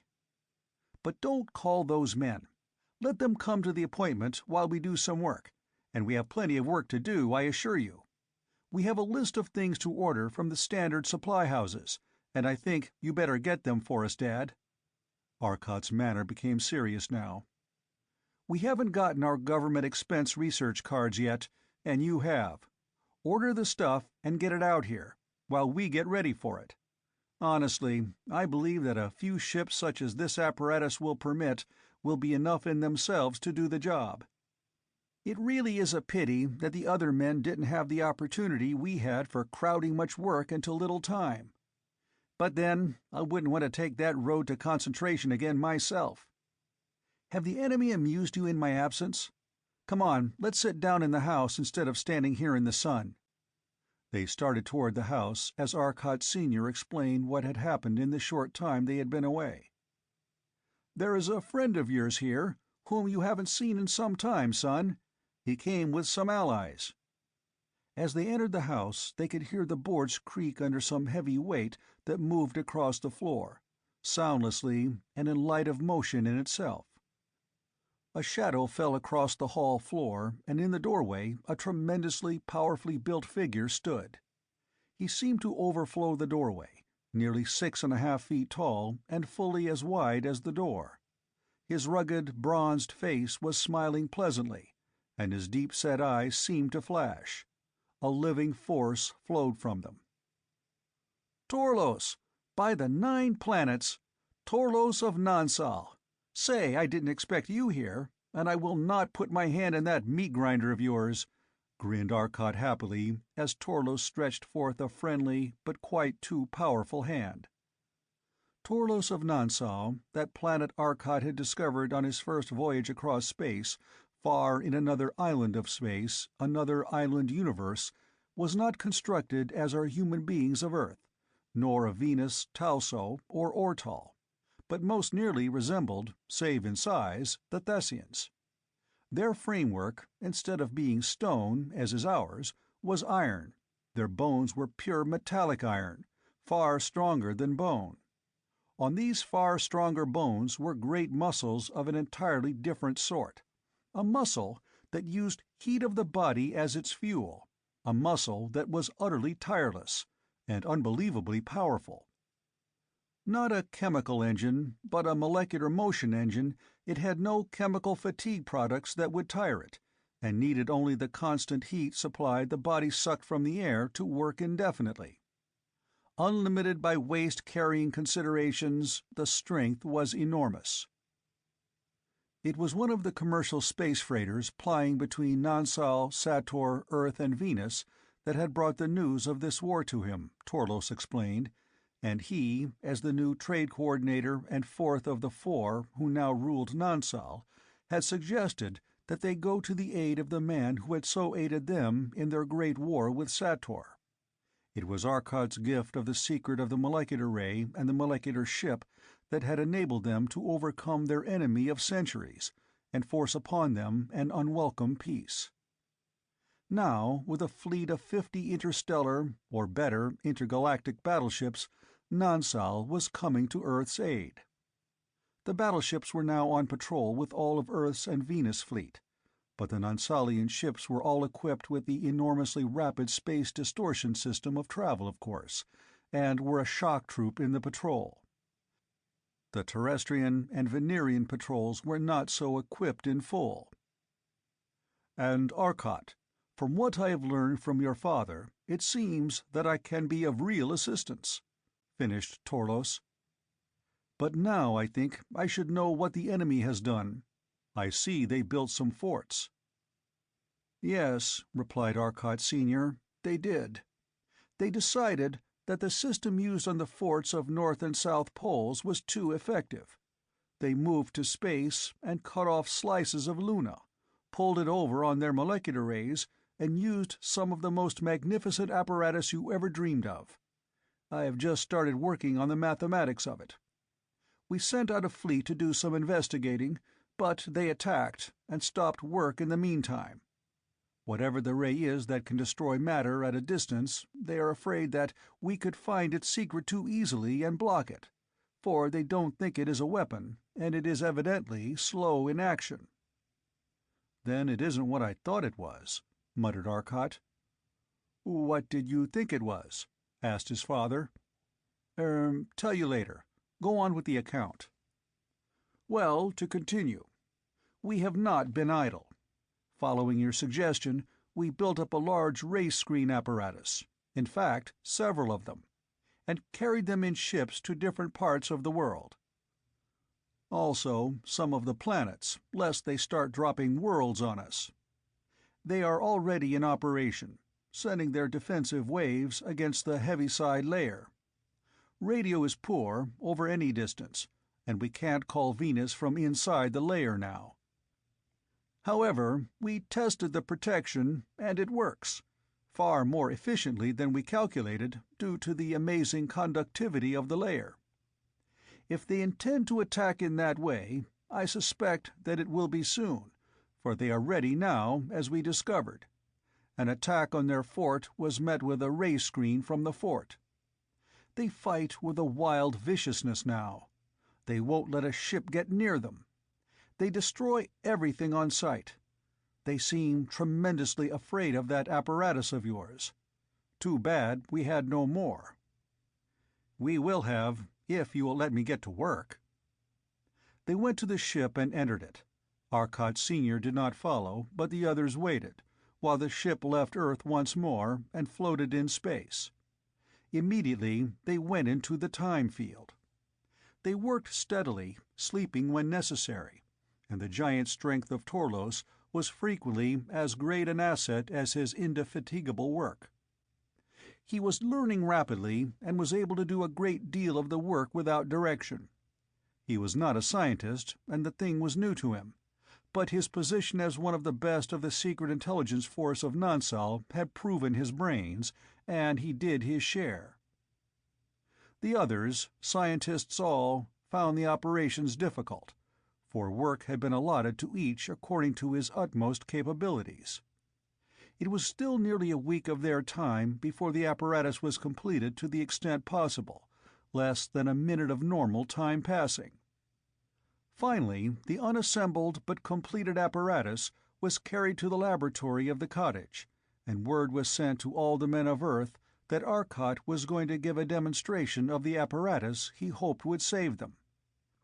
The scientists from all over Earth and Venus were interested, and those of Earth came, for there was no time for the men of Venus to arrive to inspect the results. Chapter 17. Power of Mind. It was night. The stars visible through the laboratory windows winked violently in the disturbed air of the heaviside layer, for the molecular ray screen was still up. The laboratory was dimly lighted now, all save the front of the room. There a mass of compact boxes were piled one on another, and interconnected in various and indeterminate ways. And one table lay in a brilliant path of illumination. Behind it stood Arcot. He was talking to the dim white group of faces beyond the table, the scientists of Earth assembled. "I have explained our power. It is the power of all the universe, cosmic power, which is necessarily vaster than all others combined.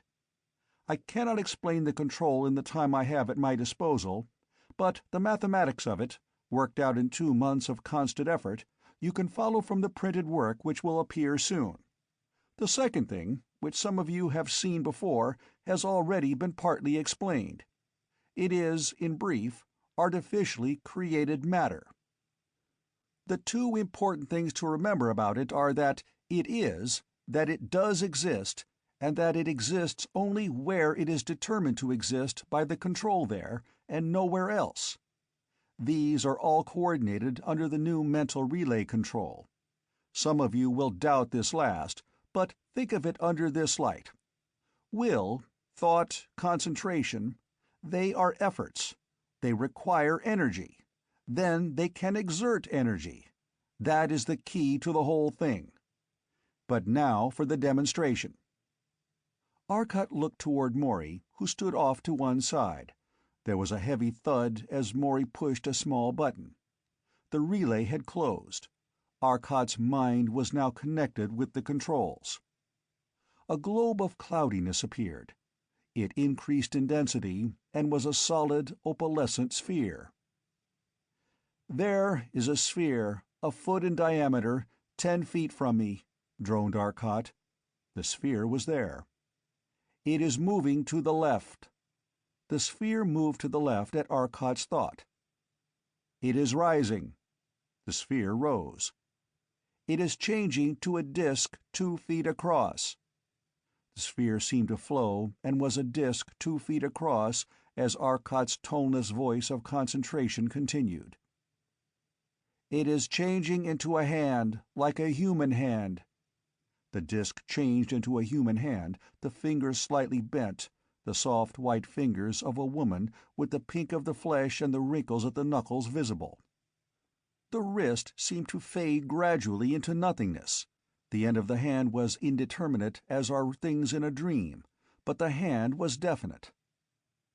"The hand is reaching for the bar of lux metal on the floor." The soft little hand moved and reached down and grasped the half-ton bar of lux metal, wrapped dainty fingers about it, and lifted it smoothly and effortlessly to the table and laid it there. A mistiness suddenly solidified to another hand. The second hand joined the first and fell to work on the bar and pulled. The bar stretched finally under an enormous load. One hand let go, and the thud of the highly elastic lux metal bar's return to its original shape echoed through the soundless room. These men of the 22nd century knew what relux and lux metals were, and knew their enormous strength. Yet it was putty under these hands, the hands that looked like a woman's. The bar was again placed on the table, and the hands disappeared. There was a thud, and the relay had opened. "I can't demonstrate the power I have. It is impossible. The power is so enormous that nothing short of a sun could serve as a demonstration hall. It is utterly beyond comprehension under any conditions. I have demonstrated artificial matter and control by mental action. I'm now going to show you some other things we have learned. Remember, I can control perfectly the properties of artificial matter by determining the structure it shall have. Watch." Morey closed the relay. Arcot again set to work.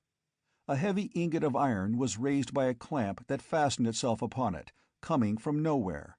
The iron moved and settled over the table. As it approached, a mistiness that formed became a crucible. The crucible showed the gray of pure iron, but it was artificial matter. The iron settled in the crucible, and a strange process of flowing began. The crucible became a ball, and colors flowed across its surface, till finally it was glowing richly silvery. The ball opened, and a great lump of silvery stuff was within it. It settled to the floor, and the ball disappeared, but the silvery metal did not. "Platinum," said Morey softly. A gasp came from the audience. Only platinum could exist there, and the matter had to rearrange itself as platinum.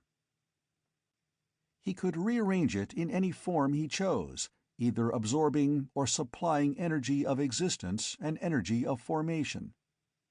The mistiness again appeared in the air, and became a globe of brown. But it changed and disappeared. Morey recognized the signal. He will now make the artificial matter into all the elements, and many non-existent elements, unstable atomic figures. There followed a long series of changes. The material shifted again and again. Finally, the last of the natural elements was left behind. All 104 elements known to man were shown, and many others. "We will skip now. This is element of atomic weight 7,000. There was a lump of soft, oozy blackness. One could tell from the way that Arcot's mind handled it that it was soft. It seemed cold, terribly cold. Morey explained, "It is very soft, for its atom is so large that it is soft in the molecular state. It is tremendously photoelectric, losing electrons very readily, and since its atom has so enormous a volume, its electrons are very far from the nucleus in the outer rings, and they absorb rays of very great length. Even radio and some shorter audio waves seem to affect it. That accounts for its blackness, and the softness as Arcot has truly depicted it. Also, since it absorbs heat waves and changes them to electrical charges, it tends to become cold, as the frost Arcot has shown indicates. Remember that is infinitely hard as you see it, for it is artificial matter, but Arcot has seen natural matter forced into this exceedingly explosive atomic figuration. It is so heavily charged in the nucleus that its X-ray spectrum is well toward the gamma. The inner electrons can scarcely vibrate." Again the substance changed and was gone. Too far, atom of weight 20,000 becomes invisible and non-existent as space closes in about it, perhaps the origin of our space. Atoms of this weight, if breaking up, would form 2 or more atoms that would exist in our space. Then these would be unstable and break down further into normal atoms. We don't know. "And one more substance," continued Morey as he opened the relay once more. Arcot sat down and rested his head in his hands. He was not accustomed to this strain, and though his mind was one of the most powerful on Earth, it was very hard for him. "We have a substance of commercial and practical use now. Cosmium. Arcot will show one method of making it." Arcot resumed his work, seated now. A formation reached out and grasped the lump of platinum still on the floor. Other bars of iron were brought over from the stack of material laid ready, and piled on a broad sheet that had formed in the air. Tons of it, tens of tons. Finally, he stopped. There was enough. The sheet wrapped itself into a sphere and contracted, slowly, steadily. It was rampant with energy, energy flowed from it, and the air about was glowing with ionization. There was a feeling of awful power that seeped into the minds of the watchers, and held them spellbound before the glowing, opalescent sphere. The tons of matter were compressed now into a tiny ball. Suddenly the energy flared out violently, a terrific burst of energy, ionizing the air in the entire room, and shooting it with tiny, burning sparks. Then it was over. The ball split and became 2 planes. Between them was a small ball of a glistening solid. The planes moved slowly together, and the ball flattened and flowed. It was a sheet.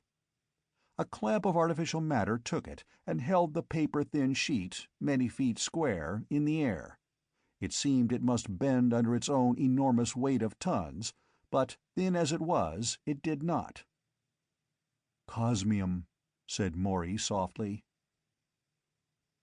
Arcot crumpled it and pressed it once more between artificial matter tools. It was a plate, thick as heavy cardboard, and 2 feet on a side. He set it in a holder of artificial matter, a sort of frame, and caused the controls to lock. Taking off the headpiece he had worn, he explained, "As Morey said, cosmium. Briefly, density 5007.89. Tensile strength about 200,000 times that of good steel." The audience gasped. That seems little to men who do not realize what it meant. An inch of this stuff would be harder to penetrate than 3 miles of steel. "Our new ship," continued Arcot, "will carry 6-inch armor. 6 inches would be the equivalent of 18 miles of solid steel, with the enormous improvement that it will be concentrated, and so will have far greater resistance than any amount of steel. Its tensile strength would be the equivalent of an 18-mile wall of steel. But its most important properties are that it reflects everything we know of: cosmics, light, and even moleculars. It is made of cosmic ray photons, as lux is made of light photons, but the inexpressibly tighter bond makes the strength enormous. It cannot be handled by any means save by artificial matter tools. And now I'm going to give a demonstration of the theatrical possibilities of this new agent. Hardly scientific, but amusing. But it wasn't exactly amusing. Arcot again donned the headpiece. "I think," he continued, "that a manifestation of the supernatural will be the most interesting. Remember that all you see is real, and all the effects are produced by artificial matter generated by the cosmic energy, as I have explained, and are controlled by my mind." Arcot had chosen to give this demonstration with definite reason. Apparently a bit of scientific playfulness, yet he knew that nothing is so impressive, nor so lastingly remembered, as a theatrical demonstration of science. The greatest scientist likes to play with his science. But Arcot's experiment now, it was on a level of its own. From behind the table, apparently crawling up the leg, came a thing. It was a hand, a horrible, disjointed hand. It was withered and encarmined with blood, for it was severed from its wrist, and, as it hunched itself along, moving by a ghastly twitching of fingers and thumb, it left a trail of red behind it. The papers to be distributed rustled as it passed, scurrying suddenly across the table, down the leg, and racing toward the light switch. By some process of writhing jerks it reached it, and suddenly the room was plunged into half-light as the lights winked out. Light filtering over the transom of the door from the hall alone illuminated the hall, but the hand glowed. It glowed and scurried away with an awful rustling, scuttling into some unseen hole in the wall. The quiet of the hall was the quiet of tenseness. From the wall, coming through it, came a mistiness that solidified as it flowed across. It was far to the right, a bent, stooped figure, a figure half glimpsed but fully known, for it carried in its bony, glowing hand a great, nicked scythe. Its rattling tread echoed hollowly on the floor. Stooping walk, shuffling gait, the great metal scythe scraping on the floor, half seen as the gray, luminous cloak blew open in some unfelt breeze of its ephemeral world, revealing bone, dry, gray bone. Only the scythe seemed to know life, and it was red with that life. Slow-running, sticky life stuff. Death paused and raised his awful head. The hood fell back from the cavernous eye sockets, and they flamed with a greenish radiance that made every strained face in the room assume the same deathly pallor. "The scythe of death," grated the rusty voice. "The scythe is slow, too slow. I bring new things," it crackled in its cracked voice, "new things of my tools. See?" The clutching bones dropped their rattling scythe, and the handle broke as it fell, and rotted before their eyes. "Heh, heh," the thing cackled as it watched. "Heh! What death touches, rots as he leaves it." The grinning blackened skull grinned wider, in an awful, leering cavity. Rotting, twisted teeth showed. But from under his flapping robe, the skeletal hands drew something, ray pistols. These are swifter." The thing turned, and with a single leering glance behind, flowed once more through the wall. A gasp, a stifled, groaning gasp ran through the hall, a half sob. But far, far away, they could hear something clanking, dragging its slow way along. Spellbound, they turned to the farthest corner, and looked down the long, long road that twined off in distance. A lone, luminous figure plodded slowly along it, his half-human shamble bringing him rapidly nearer. Larger and larger he loomed, Clearer and clearer became the figure and his burden. Broken, twisted steel, or metal of some sort, twisted and blackened. "It's over. It's over, and my toys are here. I win. I always win. For I am the spawn of Mars, of war, of hate, the sister of war, and my toys are the things they leave behind."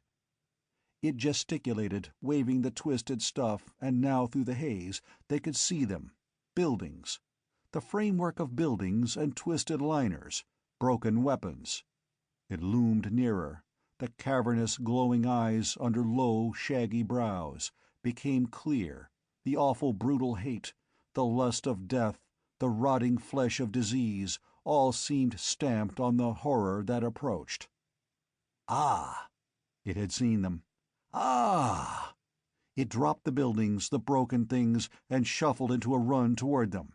Its face changed, the lips drew back from broken, stained teeth, the curling, cruel lips and the rotting flesh of the face wrinkled into a grin of lust and hatred. The shaggy mop of its hair seemed to writhe and twist. The long, thin fingers grasped spasmodically as it neared. The torn, broken fingernails were visible. Nearer, nearer, nearer. "Oh, God, stop it!" a voice shrieked out of the dark as someone leapt suddenly to his feet. Simultaneously with the cry, the thing puffed into nothingness of energy from which it had sprung, and a great ball of clear, white glowing light came into being in the center of the room, flooding it with a light that dazzled the eyes but calmed broken nerves. Chapter 18. Earth's Defenses. "I am sorry, Arcot. I did not know. For I see I might have helped, but to me, with my ideas of horror, it was, as you said, amusement," said Torlos. They were sitting now in Arcot's study at the cottage. Arcot, his father, Morey, Wade, Torlos, the three Ortolians, and the Talsonian. "I know, Torlos. You see, where I made my mistake, as I have said, was in forgetting that in doing as I did, picturing horror, like a snowball rolling, it would grow greater. The idea of horror started, my mind pictured one, and it inspired greater horror, which in turn reacted on my all-too-reactive apparatus. As you said, the things changed as you watched, molding themselves constantly as my mind changed them, under its own initiative, and the concentrated thoughts of all those others.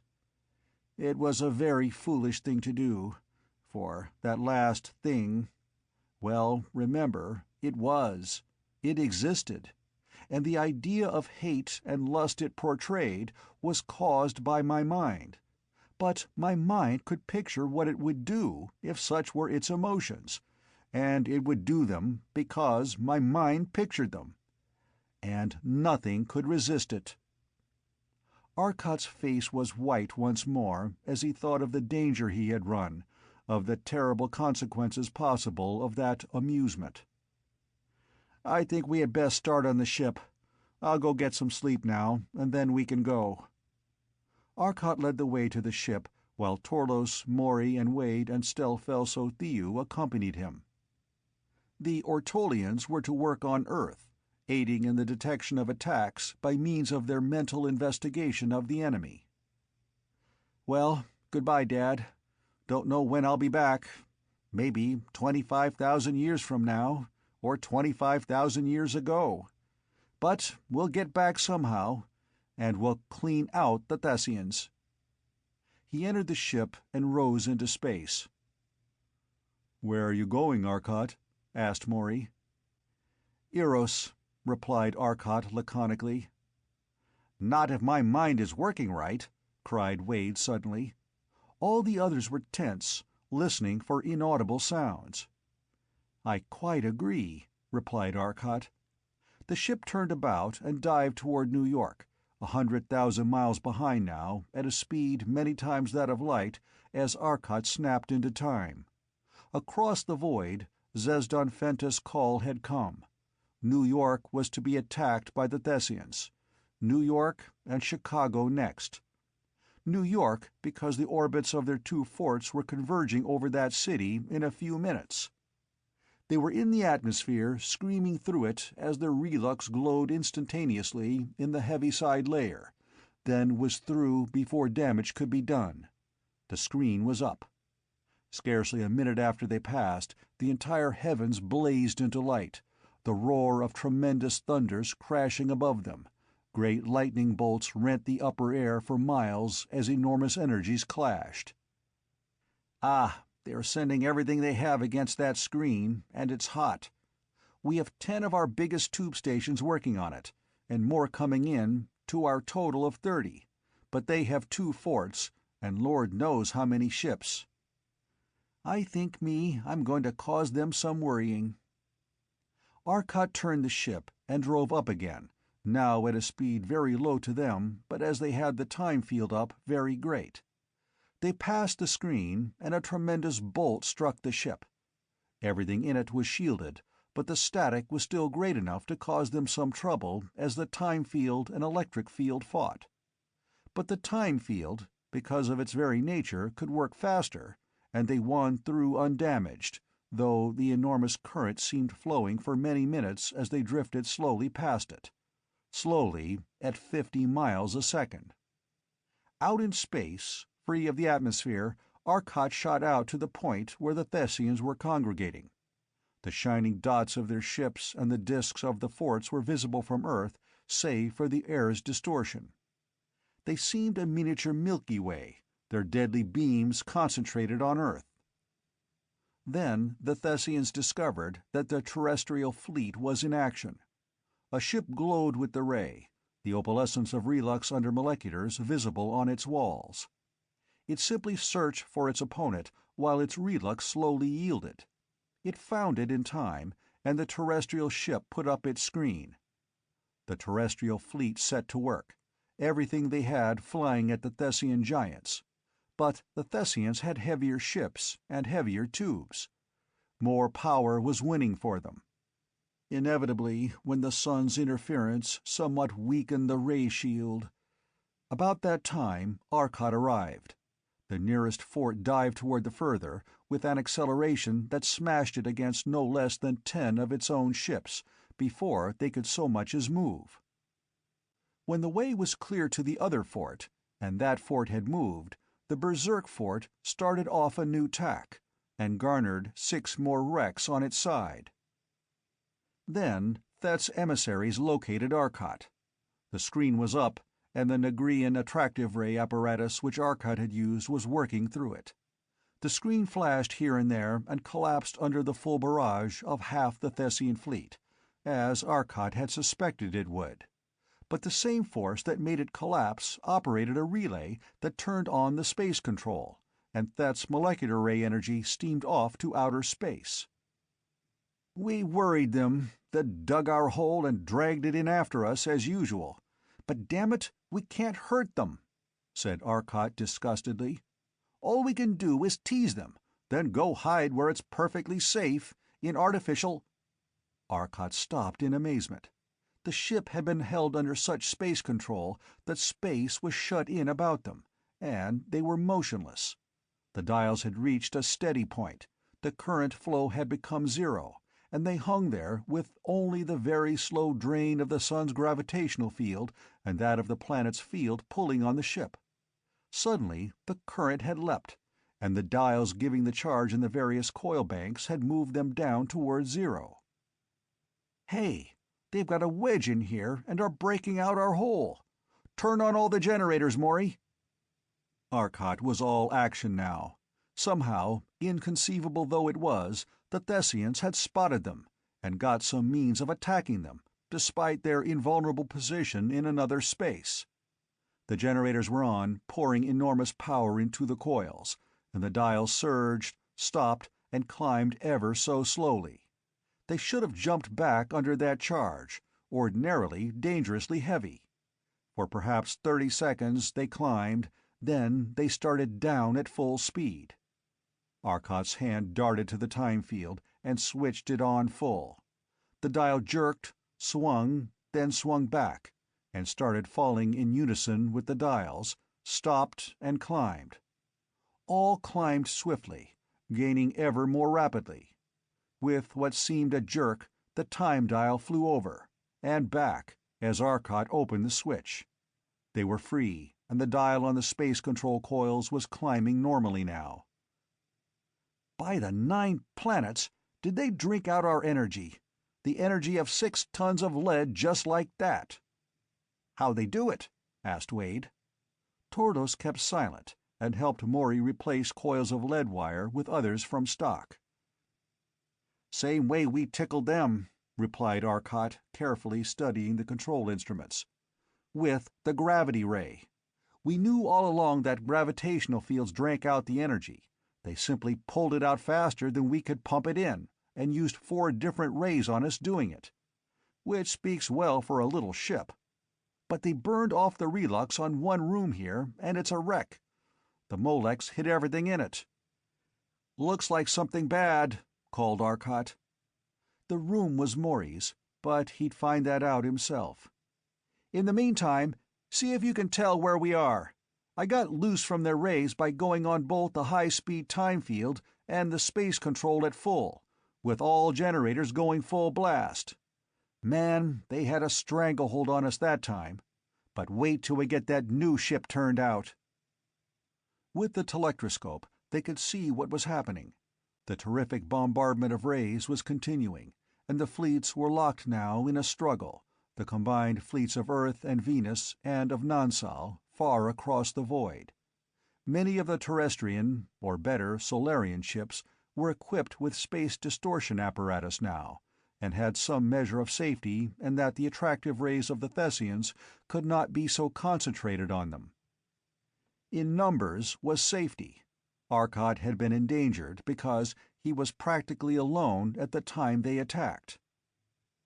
But it was obvious that the Solarian fleet was losing. They could not compete with the heavier ships, and now the frequent flaming bursts of light that told of a ship caught in the new deadly ray showed another danger. "I think Earth is lost if you cannot aid it soon, Arcot, for other Thessian ships are coming," said Stel Felso Theus softly. From out of the plane of the planetary orbits they were coming, across space from some other world, a fleet of dozens of them. They were visible as one after another leapt into normal time rates. "Why don't they fight in advance time?" asked Morey half aloud.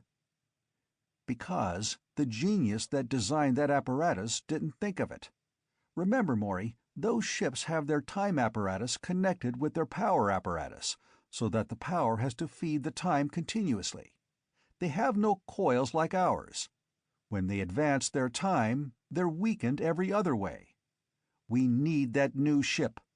Are we going to make it?" demanded Arcot. "Take weeks at best. What chance?" asked Morey. "Plenty. Watch." As he spoke, Arcot pulled open the time controls and spun the ship about. They headed off toward a tiny point of light far beyond. It rushed toward them, grew with the swiftness of an exploding bomb, and was suddenly a great, rough fragment of a planet hanging before them, miles in extent. "Eros," explained Wade laconically to Torlos. "Part of an ancient planet that was destroyed before the time of man, or life on Earth. The planet got too near the sun when its orbit was irregular, and old Sol pulled it to pieces. This is one of the pieces. The other asteroids are the rest. All planetary surfaces are made up of great blocks. They aren't continuous, you know. Like blocks of concrete in a building, they can slide a bit on each other, but friction holds them till they slip with a jar and we have earthquakes. This is one of the planetary blocks. We see Eros from Earth intermittently, for when this thing turns broadside, it reflects a lot of light. Edge on, it does not reflect so much." It was a desolate bit of rock. Bare, airless, waterless rock of enormous extent. It was contorted and twisted, but there were no great cracks in it, for it was a single planetary block. Arcot dropped the ship to the barren surface, and anchored it with an attractive ray at low concentration. There was no gravity of consequence on this bit of rock. "Come on, get to work. Spacesuits, and rush all the apparatus out," snapped Arcot. He was on his feet, the power of the ship in neutral now. Only the attractor was on. In the shortest possible time they got into their suits, and under Arcot's direction set up the apparatus on the rocky soil as fast as it was brought out. In all, less than 15 minutes were needed, yet Arcot was hurrying them more and more. Torlo's tremendous strength helped, even on this gravitationless world, for he could accelerate more quickly with his burdens. At last it was up for operation. The artificial matter apparatus was operated by cosmic power, and controlled by mental operation, or by mathematical formula as they pleased. Immediately Arcot set to work. A giant hollow cylinder drilled a great hole completely through the thin, curved surface of the ancient planetary block, through 12 miles of solid rock, a cylinder of artificial matter created on a scale possible only to cosmic power. The cylinder, half-mile across, contained a huge plug of matter. Then the artificial matter contracted swiftly, compressing the matter, and simultaneously treating it with the tremendous fields that changed its energy form. In seconds it was a tremendous mass of cosmium. A second, smaller cylinder bored a plug from the rock and worked on it. A huge mass of relux resulted. Now other artificial matter tools set to work at Arcot's bidding, and cut pieces from his huge masses of raw materials, and literally, quick as thought, built a great framework of them, anchored in the solid rock of the planetoid. Then a tremendous plane of matter formed, and neatly bisected the planetoid. Two great flat pieces of rock were left where one had been, miles across, miles thick, planetary chips. On the great framework that had been constructed, 4 tall shafts of cosmium appeared, and each was a hollow tube, up the center of which ran a huge cable of relux. At the peak of each mile-high shaft was a great globe. Now in the framework below things were materializing, as Arcot's flying thoughts arranged them, great tubes of cosmium with relux element, huge coils of relux conductors, insulated with microscopic but impenetrable layers of cosmium. Still, for all his swiftness of mind and accuracy of thought, he had to correct 2 mistakes in all his work. It was nearly an hour before the thing was finished. Then, 200 feet long, 100 wide, and 50 in height, the great mechanism was completed, the tall columns rising from 4 corners of the great framework that supported it. Then into it Arcot turned the powers of the cosmos. The stars in the airless space wavered and danced as though seen through a thick atmosphere. Tingling power ran through them as it flowed into the tremendous coils.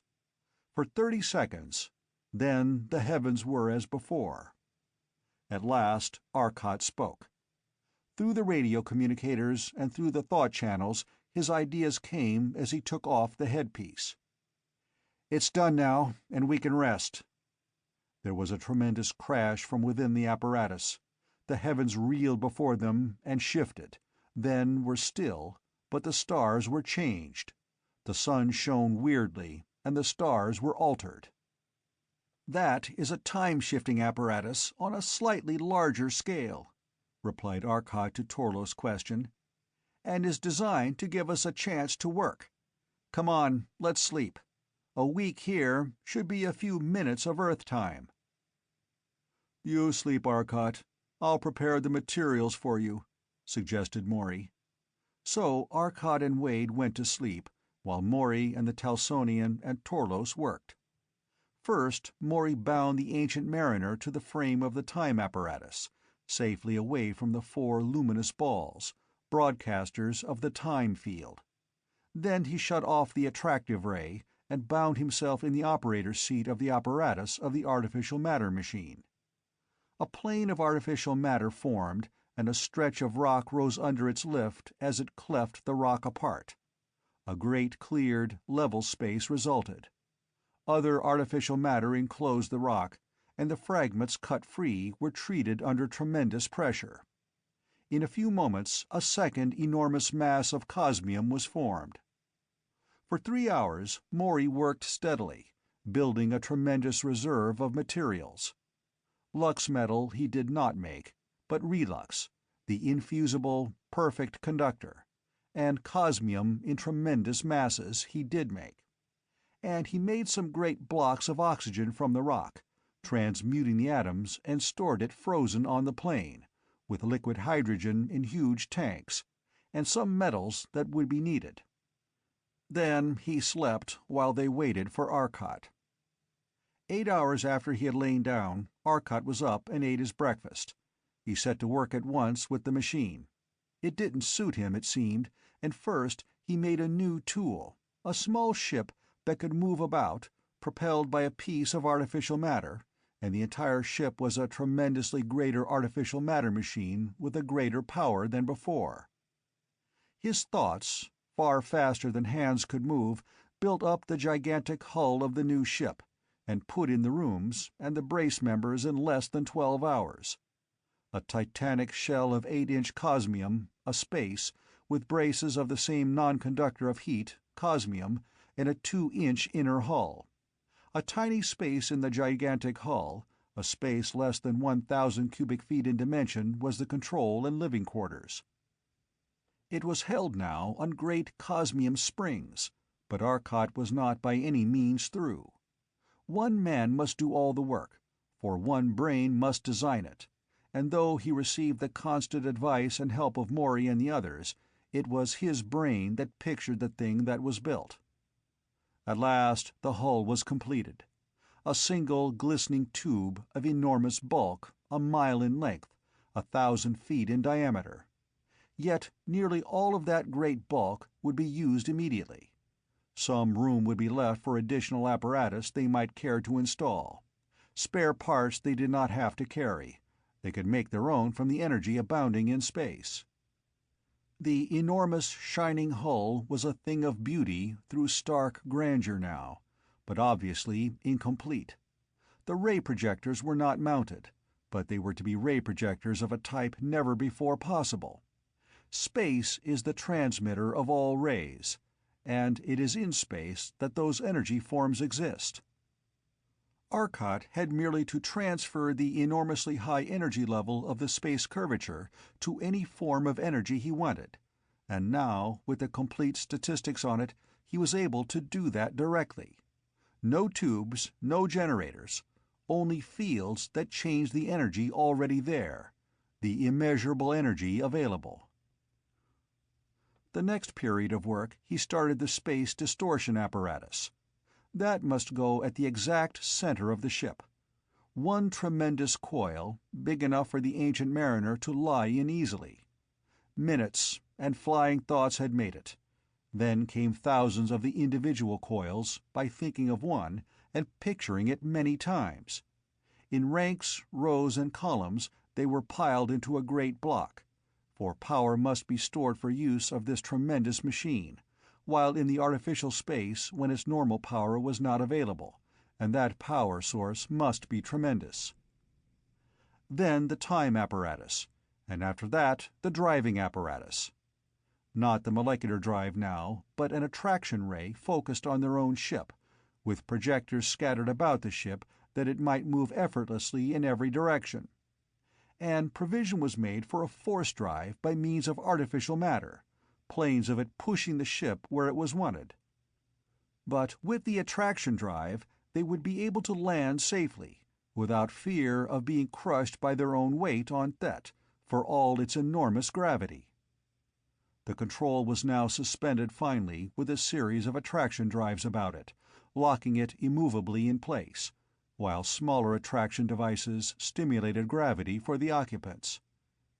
Then, finally, the main apparatus, the power plant, was installed.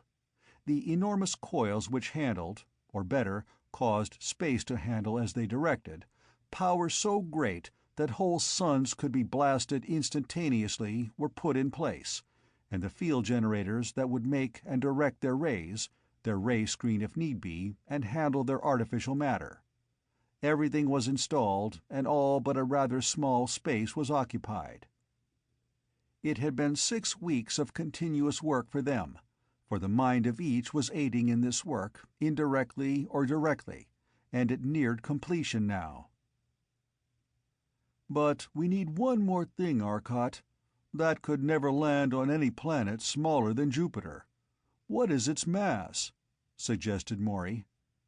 "Don't know, I'm sure, but it's of the order of 1 billion tons. I know you are right. What are we going to do?" "Put on a tender." "Why not the Ancient Mariner?" asked Wade. "It isn't fitting.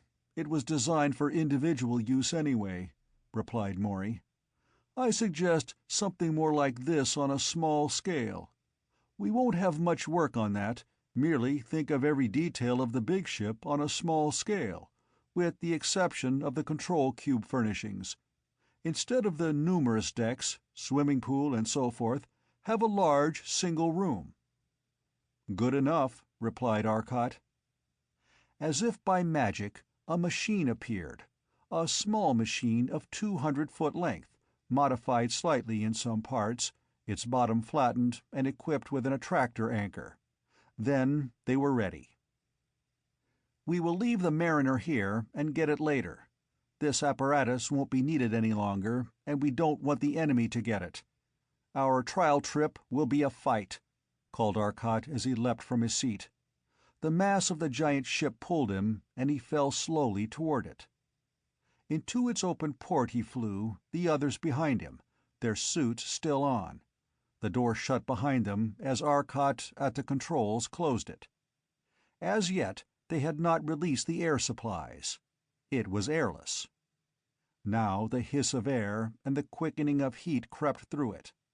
The water in the tanks thawed as the heat came, soaking through from the great heaters. In minutes, the air and heat were normal throughout the great bulk.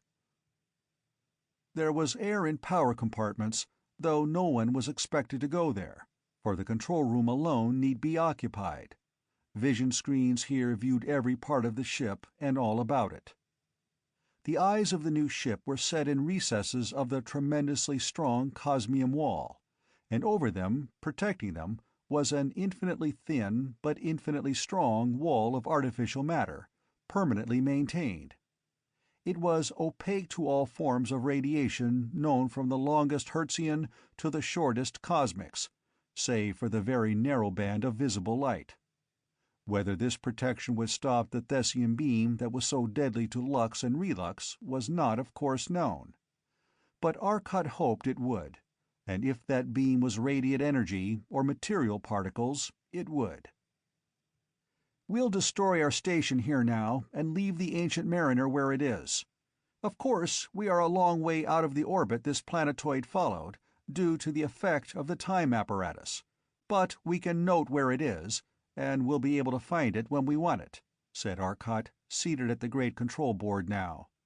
There were no buttons now, or visible controls. All was mental. A tiny sphere of artificial matter formed and shot toward the control board of the time machine outside. It depressed the main switch, and space about them shifted, twisted, and returned to normal. The time apparatus was off for the first time in 6 weeks. "Can't fuse that, and we can't crush it. It's made of cosmium, and trying to crush it against the rock would just drive it into it. We'll see what we can do, though," muttered Arcot. A plane of artificial matter formed just beneath it, and sheared it from its bed on the planetoid, cutting through the heavy cosmium anchors. The framework lifted, and the apparatus with it. A series of planes, a gigantic honeycomb formed, and the apparatus was cut across again and again, till only small fragments were left of it. Then these were rolled into a ball and crushed by a sphere of artificial matter beyond all repair. The enemy would never learn their secret. A huge cylinder of artificial matter cut a great gouge from the plane that was left where the apparatus had been, and a clamp of the same material picked up the Ancient Mariner, deposited it there, and covered it with rubble and broken rock. A cosmic flashed on the rock for an instant, and it was a glowing, incandescent lava. The ancient mariner was buried under 100 feet of rapidly solidifying rock, but rock which could be fused away from its infusible walls when the time came. "We're ready to go now. Get to work with the radio, Morey, when we get to Earth." The gravity seemed normal here as they walked about.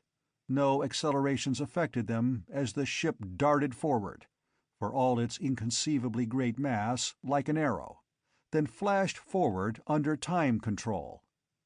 The sun was far distant now. For 6 weeks they had been traveling with the section of Eros under time control. But with their tremendous time control plant and the space control, they reached the solar system in very little time. It seemed impossible to them that the battle could still be waging, but it was. The ships of Earth and Venus, battling now as a last, hopeless stand over Chicago, were attempting to stop the press of a great Thessian fleet. Thin, long Nigrian or Syrian ships had joined them in the hour of Earth time that the men had been working. Still, despite the reinforcements, they were falling back. Chapter 19. The Battle of Earth. It had been an anxious hour for the forces of the solar system. They were in the last fine stages of Earth's defense when the General Staff received notice that a radio message of tremendous power had penetrated the ray screen with advice for them. It was signed Arcot. "Bringing new weapon. Draw all ships within the atmosphere when I start action, and drive Thessians back into space. Retire as soon as a distance of 10,000 miles is reached. I will then handle the fleet," was the message. "Gentlemen, we are losing. The move suggested would be eminently poor tactics unless we are sure of being able to drive them. If we don't, we are lost in any event. I trust Arcot. How vote you?" asked General Hetzar Sthel. The message was relayed to the ships. Scarcely a moment after the message had been relayed, a tremendous battleship appeared in space, just beyond the battle. It shot forward and planted itself directly in the midst of the battle, brushing aside 2 huge Thessians in its progress. The Thessian ships bounced off its sides and reeled away. It lay waiting, making no move. All the Thessian ships above poured the full concentration of their moleculars into its tremendous bulk. A diffused glow of opalescence ran over every ship, save the giant. The moleculars were being reflected from its sides, and their diffused energy attacked the very ships that were sending them. A fort moved up, and the deadly beam of destruction reached out, luminous even in space. Muttered Morey, "We shall see what Cosmium will stand." A huge spot on the side of the ship had become incandescent. A vapor, a strange puff of smokiness exploded from it, and disappeared instantly. Another came, and faster they followed each other. The Cosmium was disintegrating under the ray, but very slowly, breaking first into gaseous cosmic rays, then free and spreading. "We will not fight," muttered Morey happily as he saw Arcot shift in his seat. Arcot picked the moleculars. They reached out, touched the heavy relux of the fort, and it exploded into opalescence that was hazily white, the colors shifted so quickly. A screen sprang into being, and the ray was chopped off. The screen was a mass of darting flames as energies of stupendous magnitude clashed. Arcot used a bit more of his inconceivable power. The ray struck the screen, and it flashed once, then died into blackness. The fort suddenly crumpled in like a dented can and rolled clumsily away. The other fort was near now, and started an attack of its own. Arcot chose the artificial matter this time. He was not watching the many attacking ships. The great ship careened suddenly, fell over heavily to one side. "Foolish of me," said Arcot. "They tried crashing us." A mass of crumpled, broken relux and lux surrounded by a haze of gas lying against a slight scratch on the great sides, told the story. 8 inches of cosmium does not give way. Yet another ship tried it, but it stopped several feet away from the real wall of the ship. It struck a wall even more unyielding: artificial matter. But now Arcot was using this major weapon, artificial matter. Ship after ship, whether fleeing or attacking, was surrounded suddenly by a great sphere of it, a sudden terrific blaze of energy as the sphere struck the ray shield, the control forces now backed by the energy of all the millions of stars of space shattered it in an instant. Then came the inexorable crush of the artificial matter, and a ball of matter alone remained. But the pressing disk of the battlefront which had been lowering on Chicago, greatest of Earth's metropolises, was lifted. This disk front was staggering back now as Arcot's mighty ship weakened its strength and destroyed its morale under the steady drive of the now hopeful Solarians. The other gigantic fort moved up now with 20 of the largest battleships. The fort turned loose its destructive ray, and Arcot tried his new magnet. It was not a true magnet, but a transformed space field, a field created by the energy of all the universe.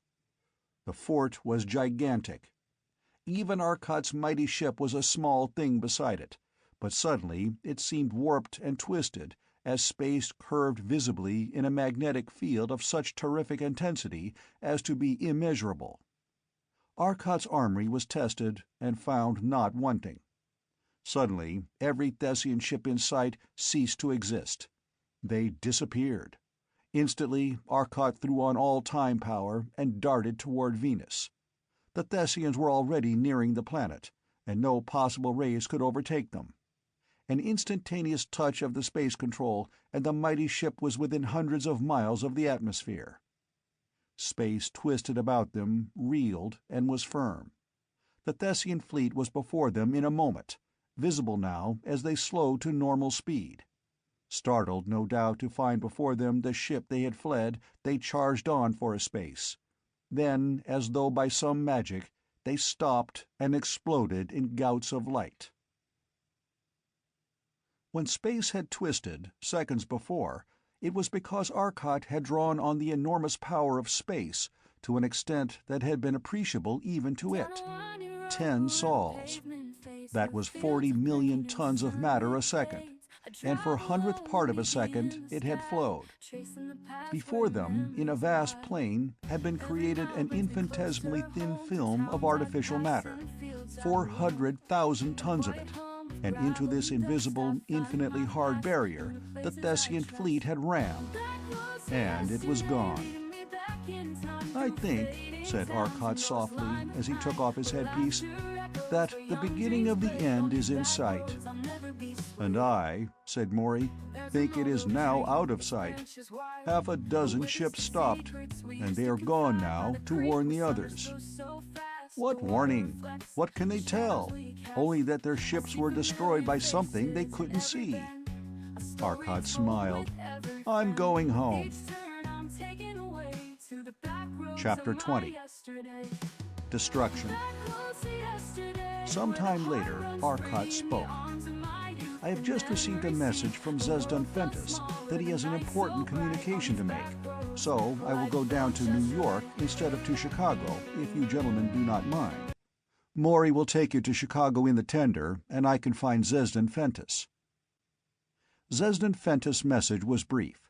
He had discovered from the minds of several who had been killed by the magnetic field Arcot had used, and not destroyed, that they had a base in this universe. That base was somewhere near the center of the galaxy, on a system of unusually large planets, circling a rather small star. But what star, their minds had not revealed. "It's up to us, then, to locate said star," said Arcot, after listening to Zesdon Fentis' account. "I think the easiest way will be to follow them home. We can go to your world, Zesdon Fentis, and see what they are doing there and drive them off, then to yours, Stelfelso. I place your world second, as it is far better able to defend itself than is Ortal. It is agreeable?" It was, and the ship which had been hanging in the atmosphere over New York, where Zesdan Afton, Fentus, and Inthel had come to it in a taxi ship, signaled for the crowd to clear away above. The enormous bulk of the shining machine, the savior of Earth, had attracted a very great amount of attention naturally, and thousands on thousands of hardy souls had braved the cold of the 15-mile height with altitude suits or in small ships. Now they cleared away, and as the ship slowly rose, the tremendous concentrated mental well-wishing of the thousands reached the men within the ship. "That," observed Morley, "is one thing Cosmium won't stop. In some ways I wish it would, because the mental power that could be wielded by any great number of those highly advanced Thessians, if they know its possibilities, is not a thing to neglect." "I can answer that, Terrestrian," thought Zesdan Afton. "Our instruments show great mental powers, and great ability to concentrate the will in mental processes, but they indicate a very slight development of these abilities.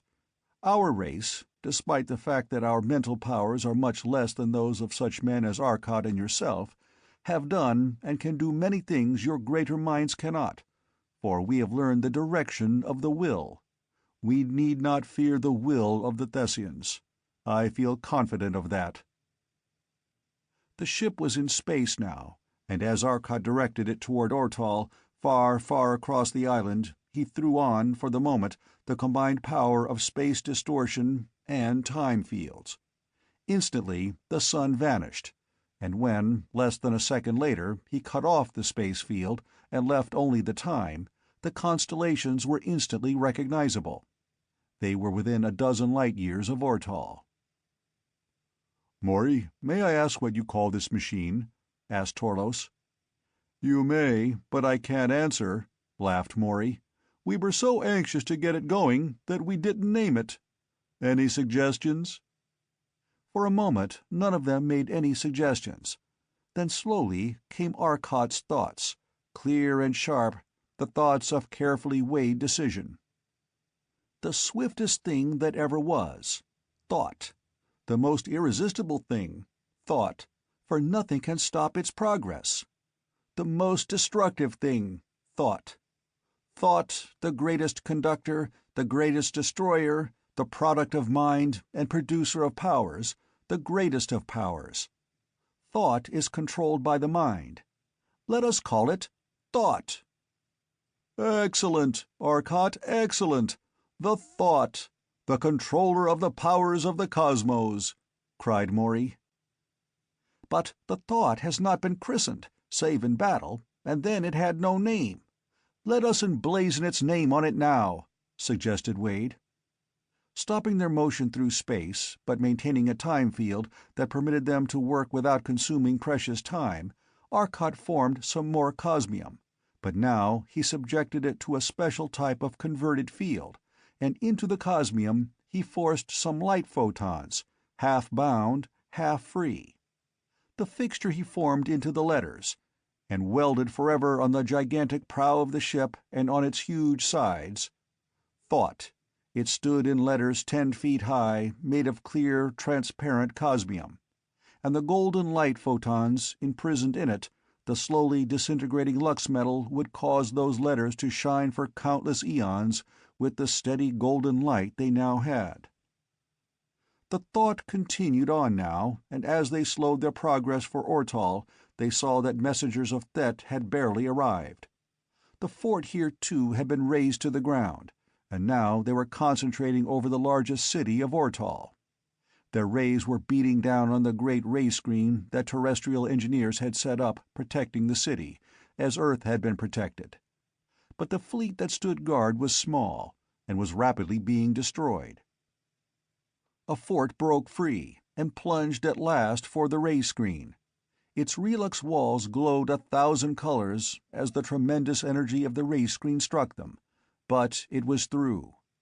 A molecular ray reached down for the city and stopped halfway in a tremendous coruscating burst of light and energy. Yet there was none of the sheen of the ray screen, merely light. The fort was still driving downward.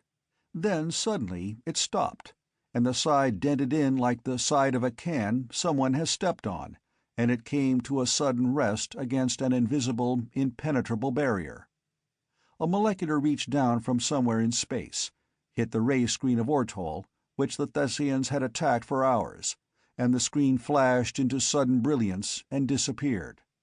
The ray struck the Thessian fort, and the fort burst into tremendous opalescence, while the invisible barrier the ray had struck was suddenly a great sheet of flaming light. In less than half a second, the opalescence was gone. The fort shuddered and shrieked out of the planet's atmosphere, a mass of lux now and susceptible to the moleculars. And everything that lived within that fort had died instantly and painlessly. The fleet which had been preparing to follow the leading fort was suddenly stopped. It halted indecisively. Then the thought became visible as its great golden letters showed suddenly, streaking up from distant space. Every ship turned cosmic and moleculars on it. The cosmic rebounded from the cosmium walls, and from the artificial matter that protected the eyes. The moleculars did not affect either, but the invisible protective sheet that the thought was maintaining in the Ortolian atmosphere became misty as it fought the slight molecular rebounds. The thought went into action. The fort which remained was the point of attack. The fort had turned its destructive ray on the cosmium ship with the result that, as before, the cosmium slowly disintegrated into puffs of cosmic rays. The vapor seemed to boil out, puffed suddenly, then was gone. Arcot put up a wall of artificial matter to test the effect. The ray went right through the matter, without so much as affecting it. He tried a sheet of pure energy, an electromagnetic energy stream of tremendous power. The ray bent sharply to one side, but in a moment the Thessians had realigned it. "It's a photonic stream, but of some type that doesn't affect ordinary matter, but only artificial matter, such as lux, relux, or cosmium. If the artificial matter would only fight it, I'd be all right." The thought running through Arcot's mind reached the others. A tremendous burst of light energy to the rear announced the fact that a Thessian had crashed against the artificial matter wall that surrounded the ship. Arcot was throwing the Thessian destructive beam from side to side now, and twice succeeded in misdirecting it so that it hit the enemy machines. The thought sent out its terrific beam of magnetic energy. The ray was suddenly killed, and the fort cruised helplessly on. Its drive apparatus was dead. The diffused cosmic reached out, and as the magnetic field, the relux, and the cosmics interacted, the great fort was suddenly blue-white. Then, instantly, a dust that scattered before an enormous blast of air. From the thought, a great shell of artificial matter went, a visible, misty wall that curled forward and wrapped itself around the Thessian ships with a motion of tremendous speed, yet deceptive, for it seemed to billow and flow. A Thessian warship decided to brush it away and plowed into inconceivable strength. The ship crumpled to a mass of broken relux. The greater part of the Thessian fleet had already fled, but there remained 100 great battleships. And now, within 500,000 miles of the planet, there began a battle so weird that astronomers who watched could not believe it. From behind the thought, where it hung motionless behind the misty wall, a thing came. The Thessian ships had realized now that the misty sphere that walled them in was impenetrable, and their rays were off, for none they now had would penetrate it. The forts were gone. But the thing that came behind the thought was a ship, a little ship of the same misty white, and it flowed into and through the wall, and was within their prison. The Thessian ships turned their rays toward it and waited. What was this thing? The ovaloid ship which drifted so slowly toward them suddenly seemed to jerk, and from it reached pseudopods. An amoeba on a titanic scale. It writhed its way purposefully toward the nearest ship, and while that ship waited, a pseudopod reached out and suddenly drove through the 4-foot relux armor. A second pseudopod followed with lightning rapidity, and in an instant the ship had been split from end to end.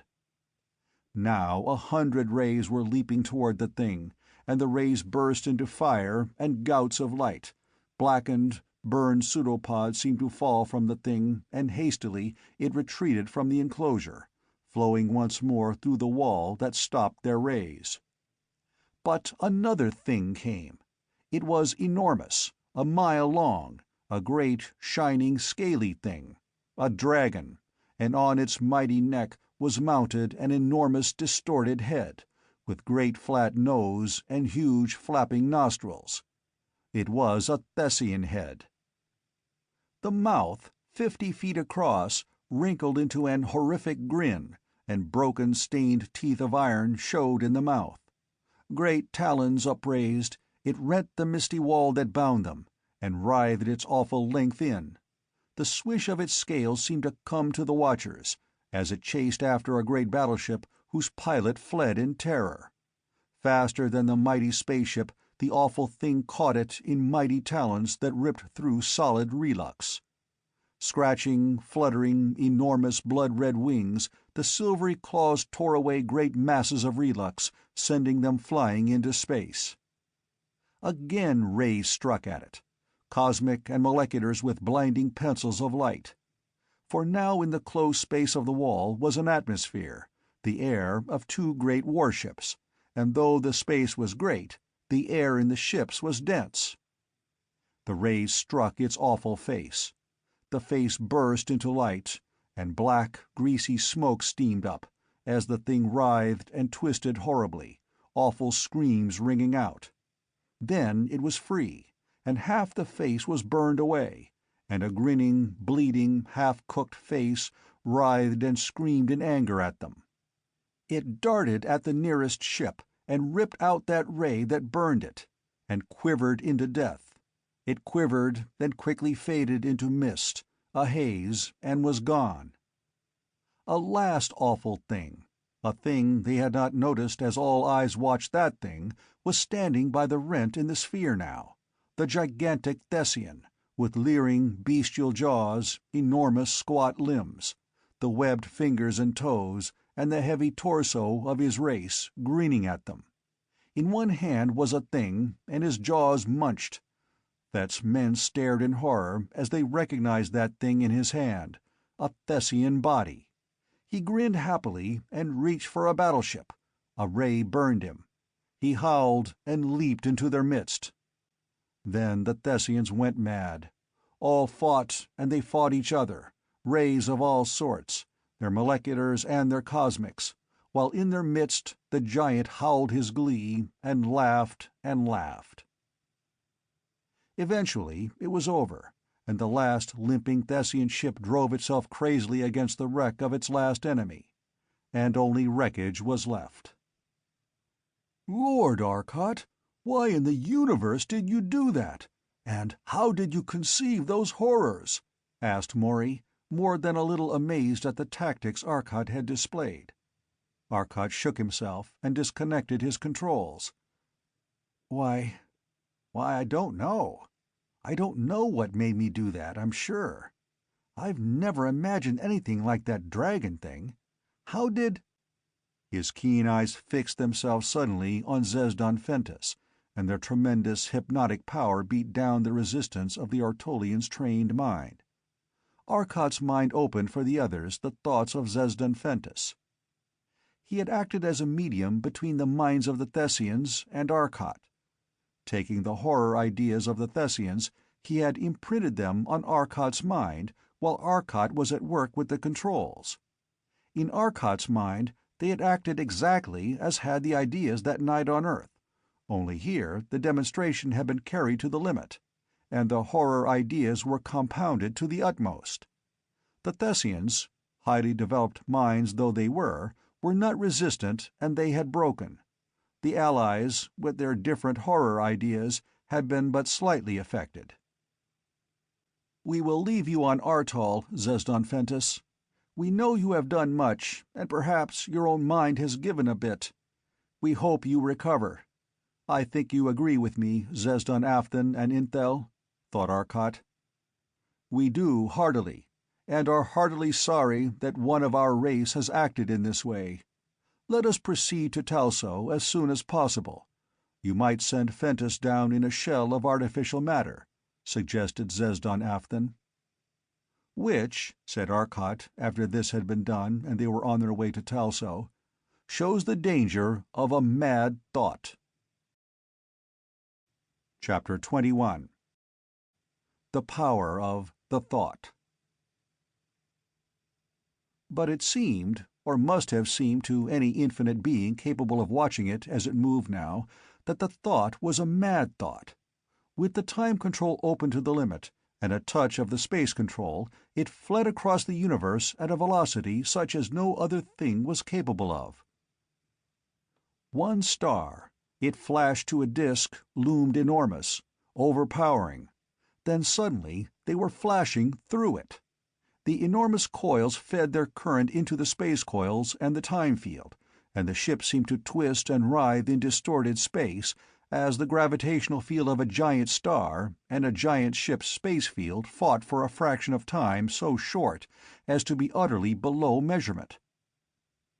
Then the ship was gone, and behind it a star, the center of which had suddenly been hurled into another space forever, as the counteracting gravitational field of the outer layers was removed for a moment and only its own enormous density affected space, writhed and collapsed upon itself, to explode into a mighty sea of flames. Planets it formed, we know, by a process such as can happen when only this man-made accident happens. But the ship fled on, its great coils partly discharged, but still far more charged than need be. It was minutes to Talso, where it had been hours with the Ancient Mariner, but now they traveled with the speed of thought. Talso, too, was the scene of a battle, and more of a battle than Ortal had been, for here, where more powerful defensive forces had been active, the Thessians had been more vengeful. All their remaining ships seemed concentrated here, and the great molecular screen that Terrestrian engineers had flung up here had already fallen. Great holes had opened in it, as two great forts and 1,000 ships, some mighty battleships of the intergalactic spaces, some little scout cruisers, had turned their rays on the struggling defensive machines. It had held for hours, thanks to the tremendous tubes that Talso had in their power distribution stations, but in the end had fallen, but not before many of their largest cities had been similarly defended, and the people of the others had scattered broadcast. True, wherever they might be, a diffused molecular would find them and destroy all life save under the few screens, but if the Thessians once diffused their rays, without entering the atmosphere, the broken screen would once more be able to hold. No fleet had kept the Thessian forces out of this atmosphere, but dozens of more adequately powered artificial matter bomb stations had taught Thet respect for Talso. But Talso's own ray screen had stopped their bombs. They could only send their bombs as high as the screen. They did not have Arcot's tremendous control power to maintain the matter without difficulty even beyond a screen. At last the screen had fallen, and the Thessian ships, a hole once made, were able to move, and kept that hole always under them, though if it once were closed they would again have the struggle to open it. Exploding matter bombs had twice caused such spatial strains and ionized conditions as to come near closing it, but finally the Thessian fleet had arranged a ring of ships about the hole and opened a cylinder of rays that reached down to the planet. Like some gigantic plow, the rays tore up mountains, oceans, glaciers, and land. Tremendous chasms opened in straight lines as it plowed along.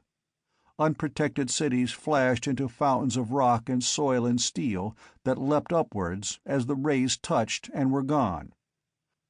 Protected cities, their screens blazing briefly under the enormous ray concentrations as the ships moved on unheeding, stood safe on islands of safety amidst the destruction. Here in the lower air, where ions would be so plentiful, Thet did not try to break down the screens, for the air would aid the defenders. Finally, as Thet's forces had planned, they came to one of the ionized layer ray screen stations that was still projecting its cone of protective screening to the layer above.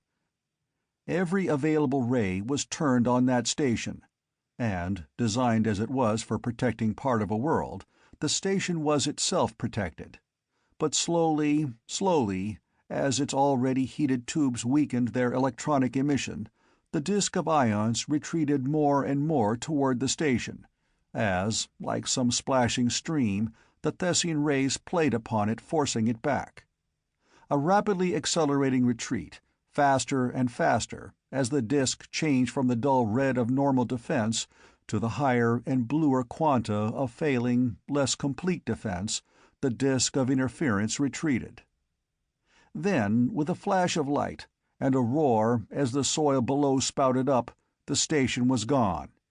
It had failed. Instantly, the ring of ships expanded as the great screen was weakened by the withdrawal of this support. Wider was the path of destruction now as the forces moved on. But high, high in the sky, far out of sight of the naked eye, was a tiny spot that was in reality a giant ship. It was flashing forward, and in moments it was visible. Then, as another deserted city vanished, it was above the Thessian fleet. Their rays were directed downward through a hole that was even larger. A second station had gone with that city. But, as by magic, the hole closed up, and chopped their rays off with a decisiveness that startled them. The interference was so sharp now that not even the dullest of reds showed where their beams touched. The close interference was giving off only radio. In amazement, they looked for this new station of such enormous power that their combined rays did not noticeably affect it. A world had been fighting their rays unsuccessfully. What single station could do this, if the many stations of the world could not? There was but one they knew of, and they turned now to search for the ship they knew must be there. "No horrors this time, just clean, burning energy," muttered Arcot. It was clean, and it was burning. In an instant, one of the forts was a mass of opalescence that shifted so swiftly in its purest white, then rocketed away lifeless and no longer relux. The other fort had its screen up, though its power, designed to withstand the attack of a fleet of enormous intergalactic, matter-driven, fighting ships, lasted but an instant under the driving power of 500,000 suns, concentrated in one enormous ray of energy. The sheer energy of the ray itself, molecular ray though it was, heated the material it struck to blinding incandescence, even as it hurled it at a velocity close to that of light into outer space. With little sparkling flashes, battleships of the void, after giant cruisers, flashed into Lux, and vanished under the ray. A tremendous combined ray of magnetism and cosmic ray energy replaced the molecular, and the ships exploded into a dust as fine as the primeval gas from which came all matter.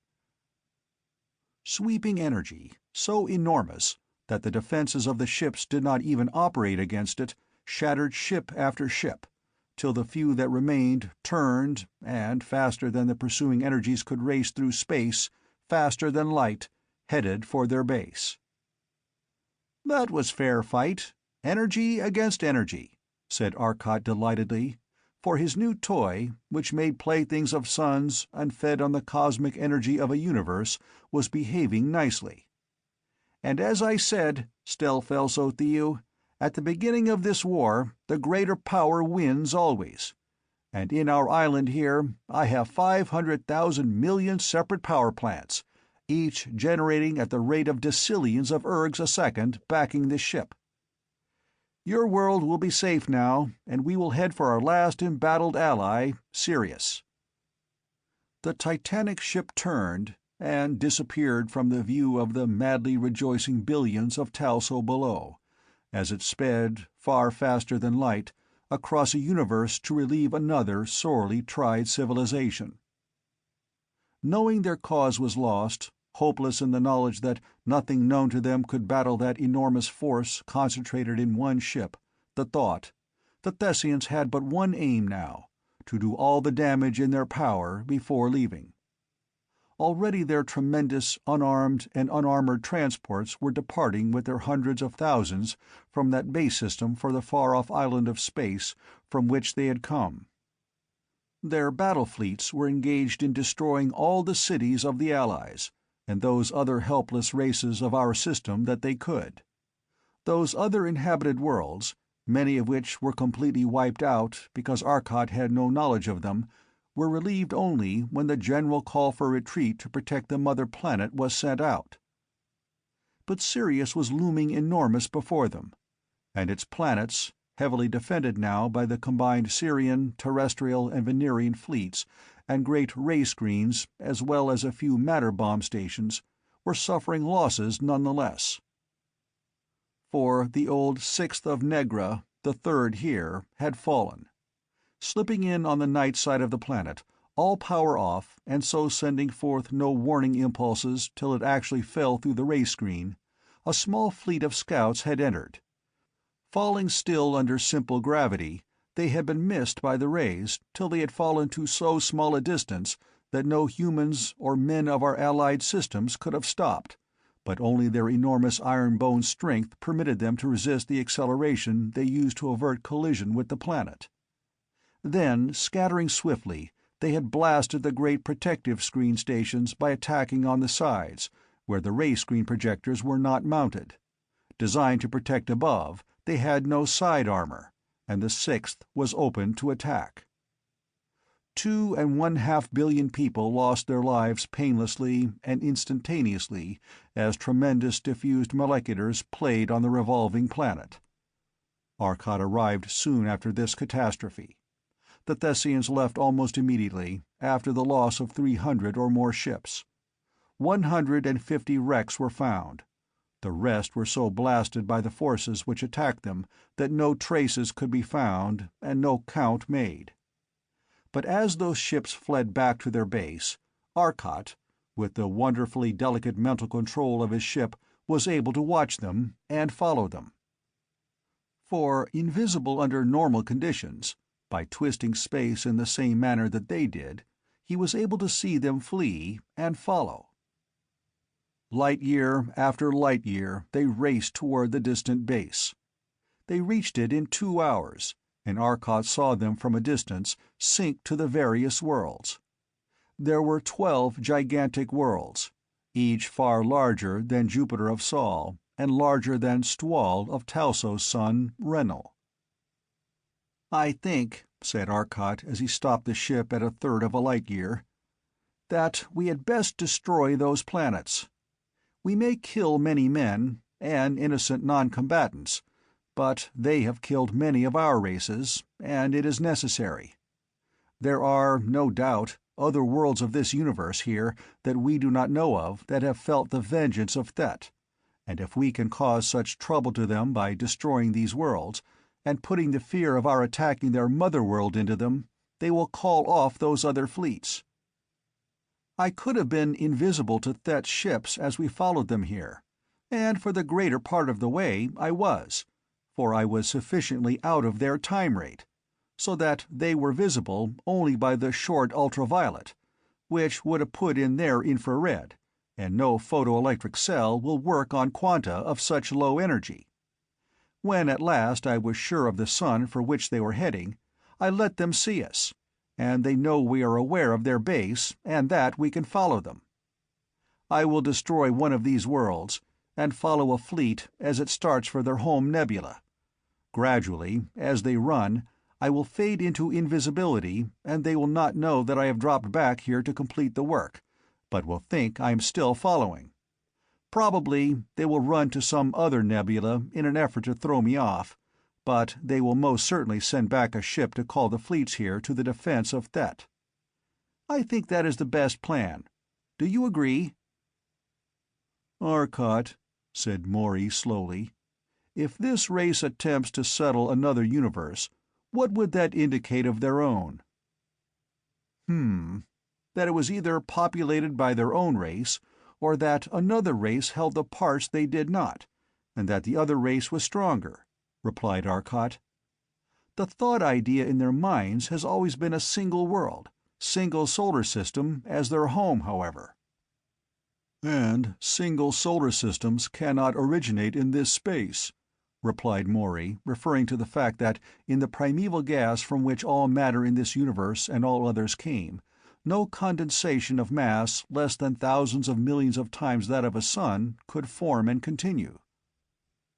We can only investigate, and hope that they do not inhabit the whole system, for I am determined that, unpleasant as the idea may be, there is one race that we cannot afford to have visiting us, and it is going to be permanently restrained in one way or another. I will first have a conference with their leaders, and if they will not be peaceful, the thought can destroy or make a universe. But I think that a second race holds part of that universe, for several times we have read in their minds the thought of the mighty warless ones of Venone. And how do you plan to destroy so large a planet as these are? Asked Morey, indicating the telectroscope screen. Watch and see, said Arcot. They shot suddenly toward the distant sun, and as it expanded, the planets came into view. Moving ever slower on the time control, Arcot drove the ship toward a gigantic planet at a distance of approximately 300 million miles from its primary, the sun of this system. Arcot fell into step with the planet as it moved about in its orbit, and watched the speed indicator carefully. "What's the orbital speed, Morey?" asked Arcot.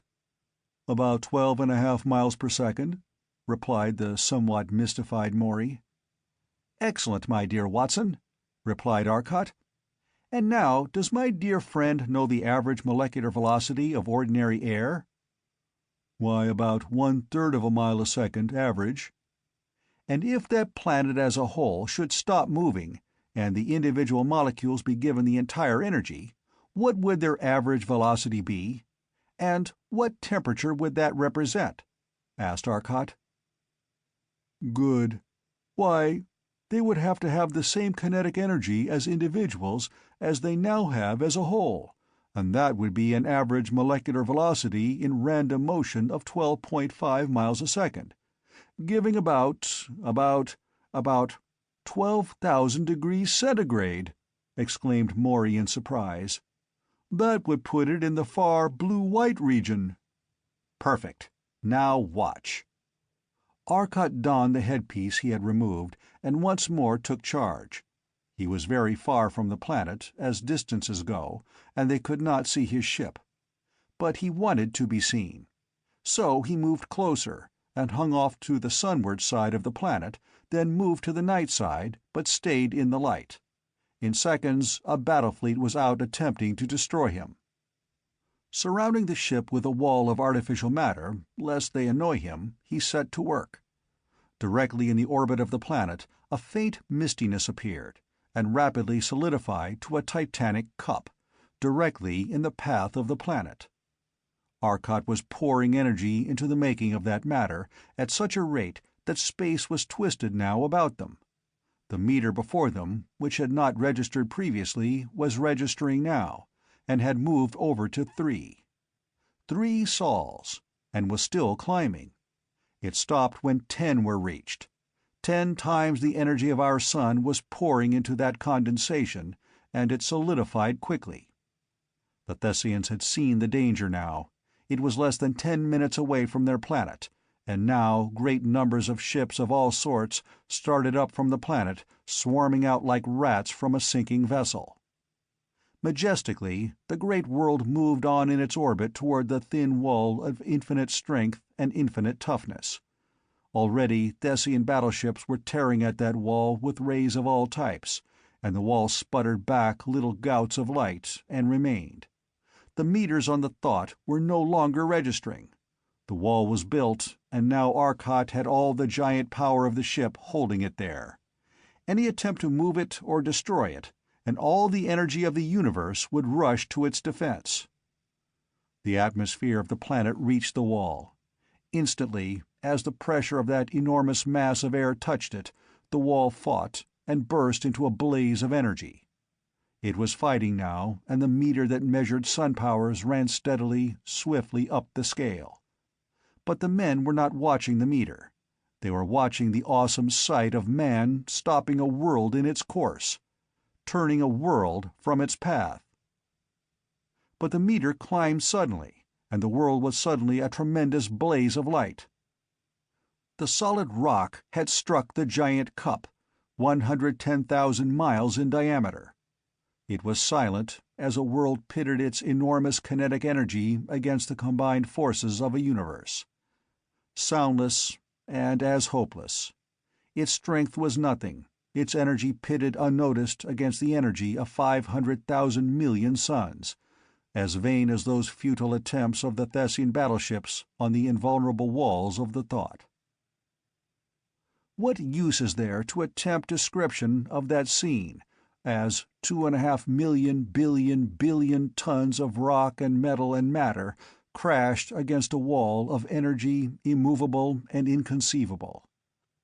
The planet crumpled and split wide, 1,000 pieces, and suddenly there was a further mistiness about it, and the whole enormous mass, seeming but a toy, as it was from this distance in space, and as it was in this ship, was enclosed in that same immovable, unalterable wall of energy. The ship was as quiet and noiseless, as without indication of strain as when it hummed its way through empty space. But the planet crumpled and twirled, and great seas of energy flashed about it. The world, seeming tiny, was dashed helpless against a wall that stopped it, but the wall flared into equal and opposite energy, so that matter was raised not to the 12,000 Morey had estimated, but nearer 24,000 degrees. It was over in less than half an hour, and a broken, misshapen mass of blue incandescence floated in space. It would fall now toward the sun, and it would, because it was motionless and the sun moved, take an eccentric orbit about that sun. Eventually, perhaps, it would wipe out the 4 inferior planets, or perhaps it would be broken as it came within the Roche's limit of that sun. But the planet was now a miniature sun, and not so very small at that. And from every planet of the system was pouring an assorted stream of ships, great and small, and they all set panic-stricken across the void in the same direction. They had seen the power of the thought, and did not contest any longer its right to this system. Chapter 22. Thet. Through the utter void of intergalactic space sped a tiny shell, a wee mite of a ship. Scarcely 20 feet long, it was one single power plant. The man who sat alone in it, as it tore through the void at the maximum speed that even its tiny mass was capable of, when every last twist possible had been given to the distorted time fields, watched a far, far galaxy ahead that seemed unchanging. Hours, days sped by, and he did not move from his position in the ship. But the ship had crossed the great gulf, and was speeding through the galaxy now. He was near the end. At a reckless speed, he sat motionless before the controls, save for slight movements of supple fingers that directed the ship at a mad pace about some gigantic sun and its family of planets. Suns flashed, grew to disks, and were left behind in the briefest instant. The ship slowed. The terrific pace it had been holding fell, and dull whine of overworked generators fell to a contented hum. A star was looming, expanding before it. The great sun glowed the characteristic red of a giant as the ship slowed to less than a light speed, and turned toward a gigantic planet that circled the red sun.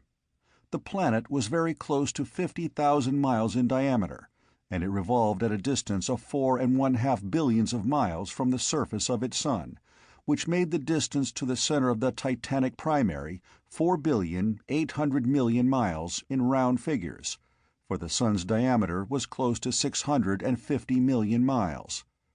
Greater even than Antares, whose diameter is close to 400 million miles, was this star of another universe, and even from the billions of miles of distance that its planet revolved, the disk was enormous, a titanic disk of dull red flame. but so low was its surface temperature that even that enormous disk did not overheat the giant planet. The planet's atmosphere stretched out tens of thousands of miles into space, and under the enormous gravitational acceleration of the tremendous mass of that planet, it was near the surface a blanket dense as water. There was no temperature change upon it, though its night was 100 hours long and its day the same. The centrifugal force of the rapid rotation of this enormous body had flattened it when still liquid, till it seemed now more the shape of a pumpkin than of an orange. It was really a double planet, for its satellite was a world of 100,000 miles diameter, yet smaller in comparison to its giant primary than is Luna in comparison to Earth. It revolved at a distance of 5 million miles from its primary center, and it too was swarming with its people. But the racing ship sped directly toward the great planet, and shrieked its way down through the atmosphere, till its outer shell was radiating far in the violet. Straight it flew to where a gigantic city sprawled in the heaped, somber masonry, but in some order yet, for on closer inspection the appearance of interlaced circles came over the edge of the giant cities. Ray screens were circular, and the city was protected by dozens of stations.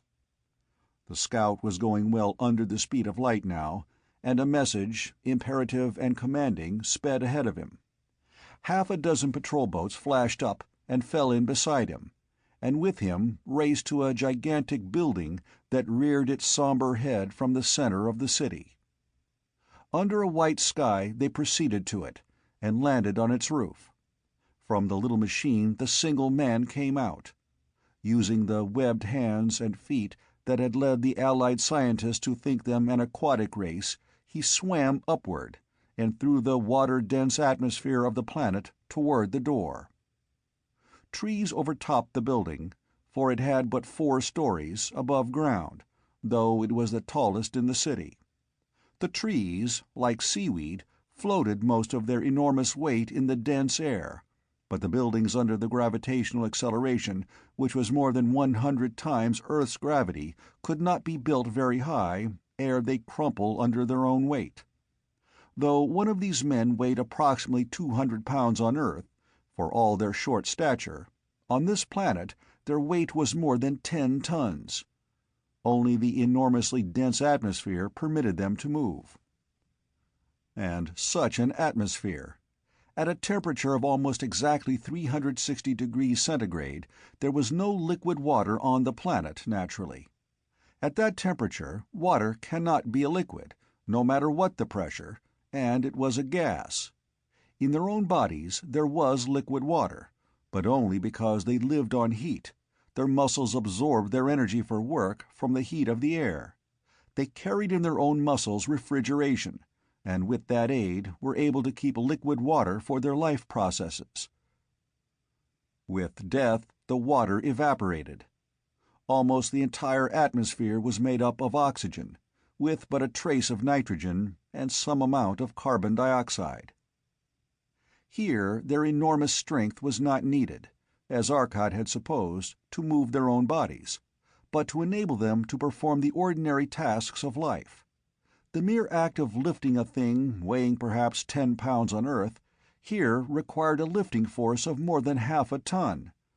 No wonder enormous strength had been developed.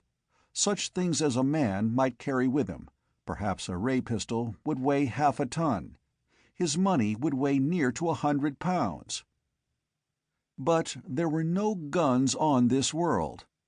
A man could throw a stone perhaps a short distance, but when a gravitational acceleration of more than half a mile per second acted on it, and it was hurled through an atmosphere dense as water, what chance was there for a long range? But these little men of enormous strength did not know other schemes of existence, save in the abstract and as things of comical peculiarity. To them, life on a planet like Earth was as life to a terrestrian on a planetoid such as Ceres, Juno, or Eros would have seemed. Even on Thetsost, the satellite planet of Thet, life was strange, and they used Lux roofs over their cities, though their weight there was 4 tons. As the scout swam through the dense atmosphere of his world toward the entrance-way to the building, guards stopped him and examined his credentials. Then he was led through long halls and down a shaft 10 stories below the planet's surface, to where a great table occupied a part of a low-ceilinged, wide room. This room was shielded. Interference screens of all known kinds lined the hollow walls. No rays could reach through it to the men within. The guard changed, and new men examined the scout's credentials, and he was led still deeper into the bowels of the planet. Once more the guard changed, and he entered a room guarded not by single shields, but by triple, and walled through 6-foot relux, and sealed with the same strong material. But here, under the enormous gravity, even its great strength required aid in the form of pillars.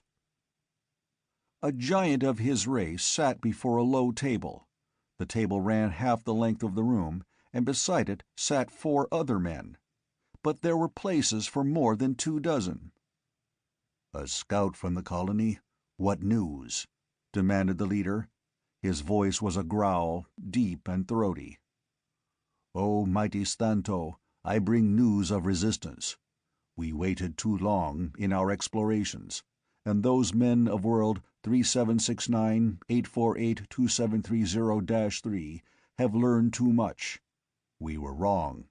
They had found the secret of exceeding the speed of light, and can travel through space fully as rapidly as we can, and now, since by some means we cannot fathom they have learned to combine both our own system and theirs, they have one enormous engine of destruction that travels across their huge universe in less time than it takes us to travel across a planetary system.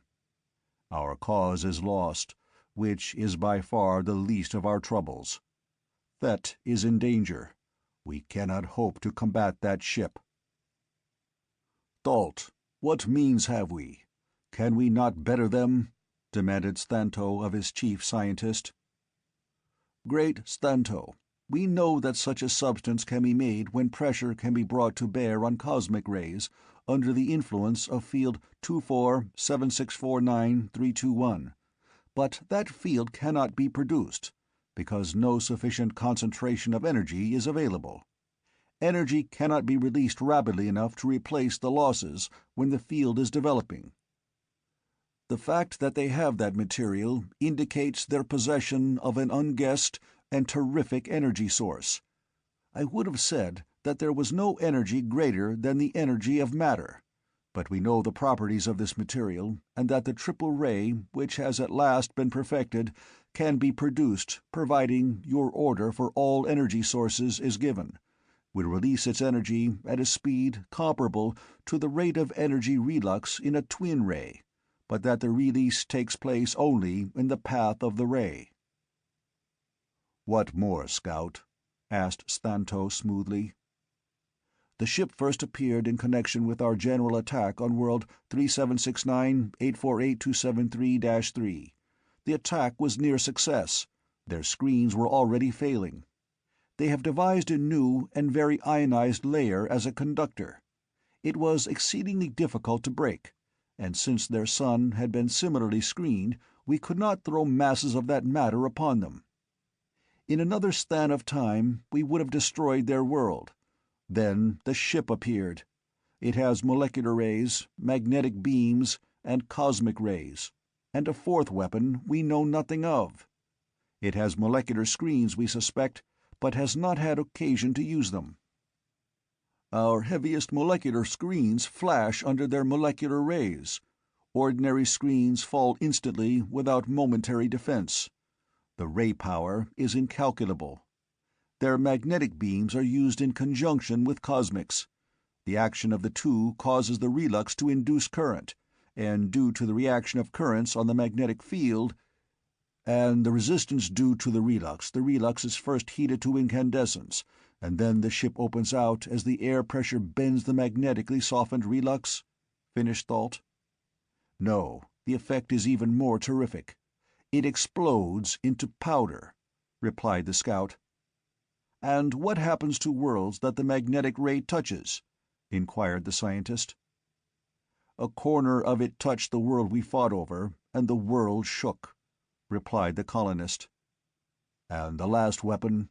asked Thunto, his voice soft now. "It seems a ghost. It is a mistiness that comes into existence like a cloud, and what it touches is crushed, what it rams is shattered. It surrounds the great ship, and machines crashing into it at a speed of more than 6 times that of light are completely destroyed, without in the slightest injuring the shield." "Then what caused my departure from the colony? It showed once more its unutterable power. The mistiness formed in the path of our colonial world, number 3769-1-5, and the planet swept against that wall of mistiness and was shattered, and turned in less than 5 stan to a ball of blue-white fire. The wall stopped the planet in its motion. We could not fight that machine, and we left the worlds. The others are coming," finished the scout. The ruler turned his slightly smiling face to the commander of his armies, who sat beside him. "Give orders," he said softly, almost gently, "that a triple ray station be set up under the direction of Thalt, and further notice that all power be made instantly available to it. Add that the colonists are returning defeated, and bringing danger at their heels. The triple ray will destroy each ship as it enters the system." His hand under the table pushed an invisible protuberance, and from the perfectly conducting relux floor to the equally perfectly conducting ceiling, and between 4 pillars grouped around the spot where the scout stood, terrific arcs suddenly came into being. They lasted for the 1,000th part of a second, and when they suddenly died away, as swiftly as they had come, there was not even ash where the scout had been. "Have you any suggestions, Thalt?" he asked of the scientist, his voice as soft as before. "I quite agree with your conduct so far, but the future conduct you had planned is quite unsatisfactory," replied the scientist. The ruler sat motionless in his great seat, staring fixedly at the scientist. "I think it is time I take your place, therefore." The place where the ruler had been was suddenly seen as through a dark cloud. Then the cloud was gone, and with it the king. Only his relux chair and the bits of lux or relux that had been about his garments remained. "He was a fool," said the scientist softly as he rose, "to plan on removing his scientist. Are there any who object to my succession?" "No one objects," said Faslar, the ex-king's prime minister and counselor. "Then I think, Fantal, commander of planetary forces, that you had best see Ranstud, my assistant, and follow out the plan outlined by my predecessor. And you, Tastal, commander of fleets, had best bring your fleets near the planets for protection. Go." "May I suggest, mighty Thalt," said Faslar after the others had left, "that my knowledge will be exceedingly useful to you. You have 2 commanders, neither of whom loves you, and neither of whom is highly capable. The family of Thadstill would be glad to learn who removed that honored gentleman, and the family of Datstir would gladly support him who brought the remover of their head to them. This would remove 2 unwelcome menaces, and open places for such as Ranstud and your son Wartil.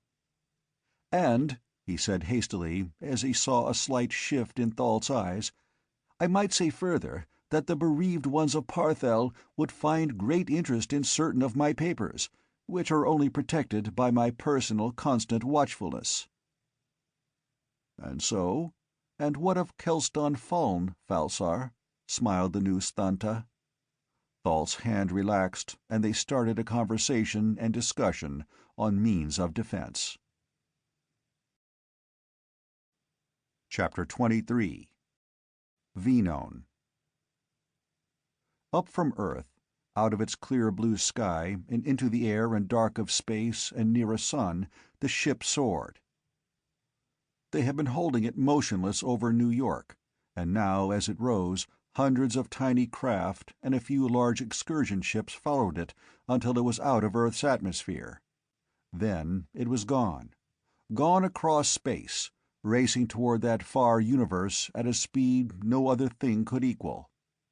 In minutes, the great disk of the universe had taken form behind them, and as they took their route photographs to find their way back to Earth after the battle, if still they could come. Then into the stillness of the intergalactic spaces. "This will be our first opportunity to test the full speed of this ship. We have never tried its velocity, and we should measure it now. Take a sight on the diameter of the island, as seen from here, Morey. Then we will travel 10 seconds and look again." 500,000 light-years from the center of the island now, the great disk spread out over the vast space behind them, apparently the size of a dinner plate at about 30 inches distance. It was more than 250,000 light-years across. Checking carefully, Morey read their distance as just shy of 500,000 light-years. "Hold on, here we go," called Arcot. Space was suddenly black, and beside them ran the twin ghost ships that follow always when space is closed to the smallest compass, for light leaving goes around a space whose radius is measured in miles instead of light centuries and returns. There was no sound, no slightest vibration. Only Torlos' iron bones felt a slight shock as the inconceivable currents flowed into the gigantic space distortion coil from the storage fields, their shielded magnetic flux leaking by in some slight degree. For 10 seconds, that seemed minutes, Arcot held the ship on the course under the maximum combined powers of space distortion and time field distortion. Then he released both simultaneously. The velvet black of space was about them as before, but now the disk of the nebula was tiny behind them.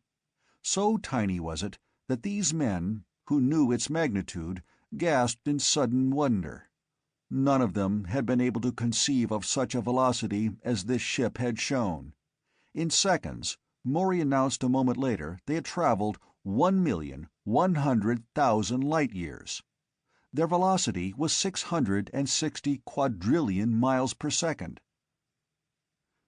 "Then it will take us only a little over 1,000 seconds to travel the 150 million light-years, at 110,000 light-years per second. That's about the radius of our galaxy, isn't it?" exclaimed Wade. They started on now, and 1,010 seconds, or a little more than 18 minutes later, they stopped again. So far behind them now as to be almost lost in the far-scattered universes lay their own island, and carefully they photographed the universe that now lay less than 20 million light-years ahead. Still, it was further, even after crossing this enormous gulf, than are many of those nebulae we see from Earth, many of which lie within that distance. They must proceed cautiously now, for they did not know the exact distance to the nebula. Carefully, running forward in jumps of 5 million light-years, 45-second drives, they worked nearer. Then, finally, they entered the island, and drove toward the denser center. "Good Lord, Arcot, look at those suns!" exclaimed Morey in amazement. For the first time they were seeing the suns of this system at a range that permitted observation, and Arcot had stopped to observe. The first one they had chosen had been a blue-white giant of enormous mass, nearly 150 times as heavy as our own sun, and all the enormous surface was radiating power into space at a rate of nearly 30,000 horsepower per square inch. No planet circled it, however, in its journey through space. "I've been noticing the number of giants here. Look around." The thought moved on to other suns. They must find one that was inhabited. They stopped at last near a great orange giant and examined it. It had indeed planets, and as Arcot watched, he saw in the telectroscope a line of gigantic freighters rise from the world and whisk off to nothingness as they exceeded the speed of light. Instantly he started the thought searching in time fields for the freighters. He found them and followed them as they raced across the void. He knew he was visible to them, and as he suspected, they soon stopped, slowing down and signaling to him. "Morey, take the thought. I'm going to visit them in the Banderlog, as I think we shall name the tender," called Arcot, stripping off the headset and leaving the control seat. The other fleet of ships was now less than 100,000 miles away, clearly visible in the telectroscope. They were still signaling, and Arcot had set an automatic signaling device flashing an enormously powerful searchlight toward them, in a succession of dots and dashes, an obvious signal, though also obviously unintelligible to those others. "Is it safe, Arcot?" asked Torlos anxiously. To approach those enormous ships in the relatively tiny Banderlog seemed unwise. "Far safer than they'll believe. Remember, only the thought could stand up against such weapons as even the Banderlog carries, run as they are by cosmic energy," replied Arcot, diving down toward the little tender. In a moment it was out through the lock and sped away from them like a bullet, reaching the distant stranger fleet in less than 10 seconds. "They are communicating by thought," announced Zesden Afton presently. "But I cannot understand them, for the impulses are too weak to be intelligently received." For nearly an hour the Banderlog hung beside the fleet. Then it turned about and raced once more to the thought. Inside the lock, and a moment later Arcot appeared again on the threshold of the door. He looked immensely relieved. "Well, I have some good news," he said, and smiled, sitting down. "Follow that bunch, Morey, and I'll tell you about it. Set it, and she'll hold nicely. We have a long way to go, and those are slow freighters, accompanied by one cruiser." "Those men," he began, "are men of Venone. You remember Thet's record said something of the mighty warless ones of Venone? Those are they. They inhabit most of this universe, leaving the Thessians but 4 planets of a minor sun, way off in one corner. It seems the Thessians are their undesirable exiles, those who have, from generation to generation, been either forced to go there, or who wanted to go there.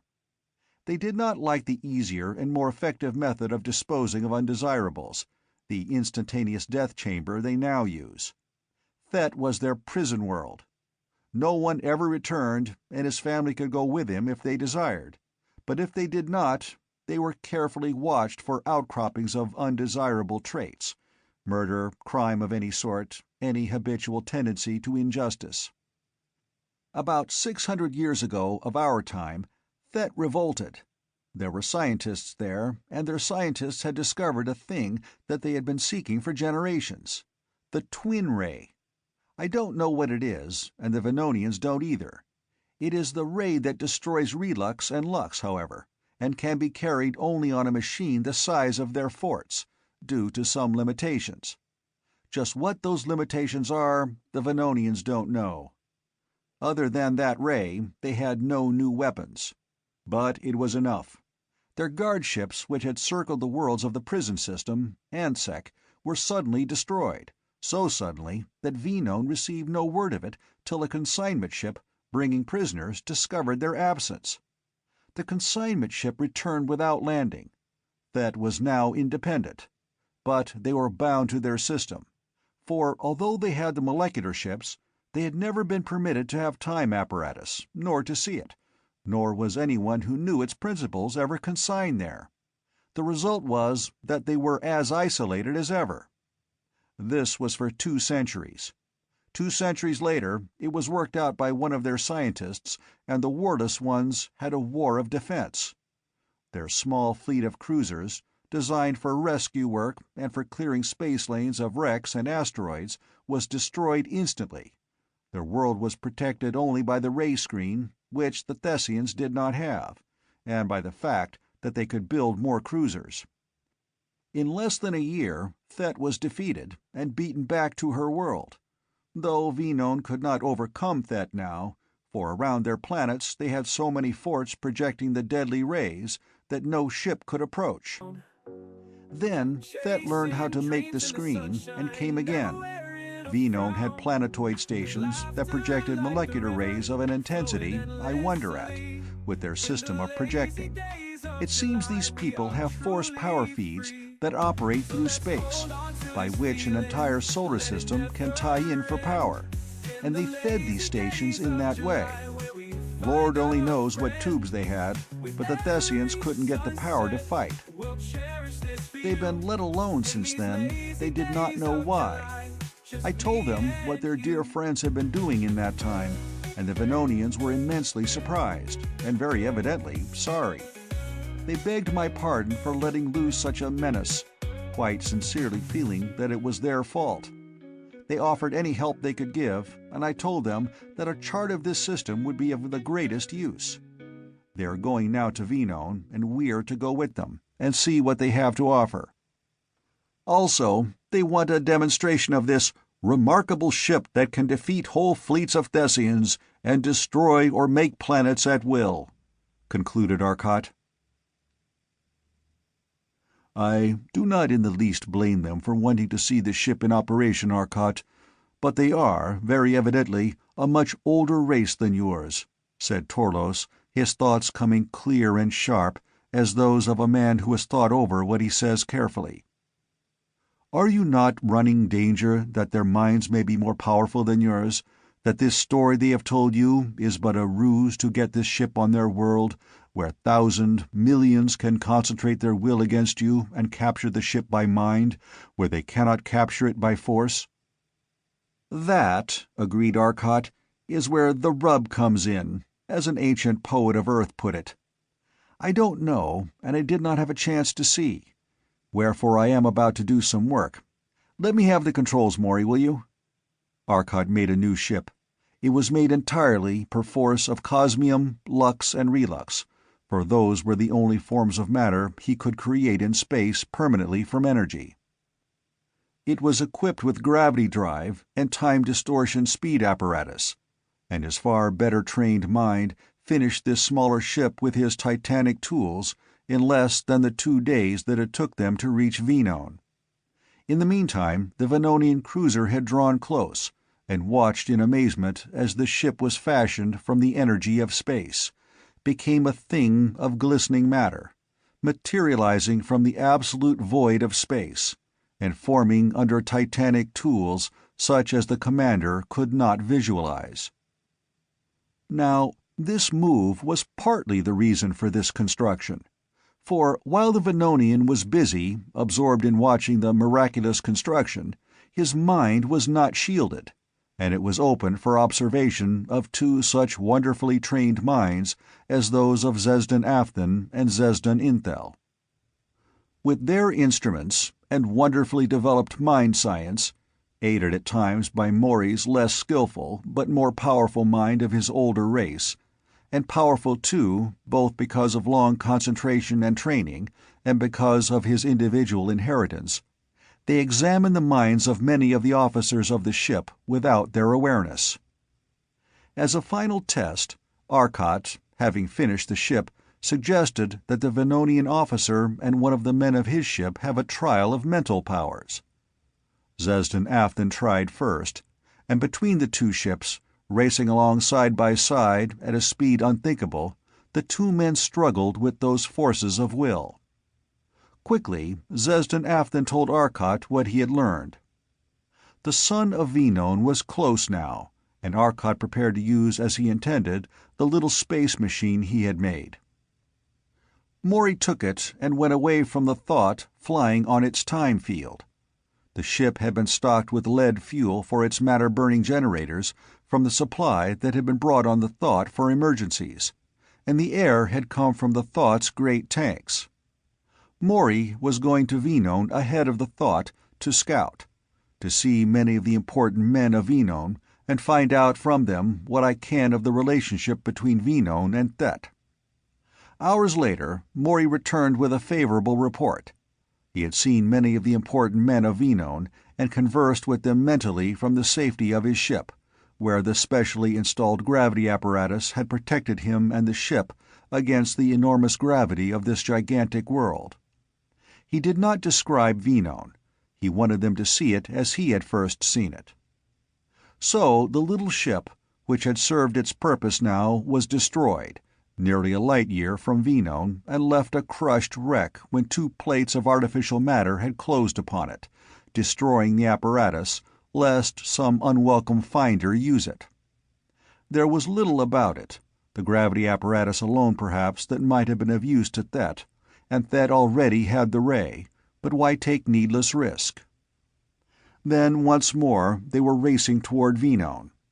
Soon the giant star of which it was a planet loomed enormous. Then, at Morey's direction, they swung, and before them loomed a planet.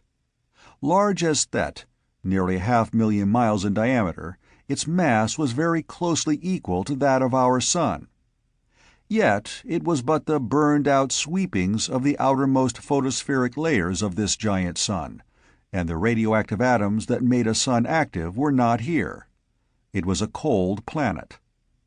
But its density was far, far higher than that of our sun, for our sun is but slightly denser than ordinary sea-water. This world was dense as copper, for with the deeper sweepings of the tidal streams that had formed it, more of the heavier atoms had gone into its making, and its core was denser than that of Earth. About it swept two gigantic satellite worlds, each larger than Jupiter, but satellites of a satellite here.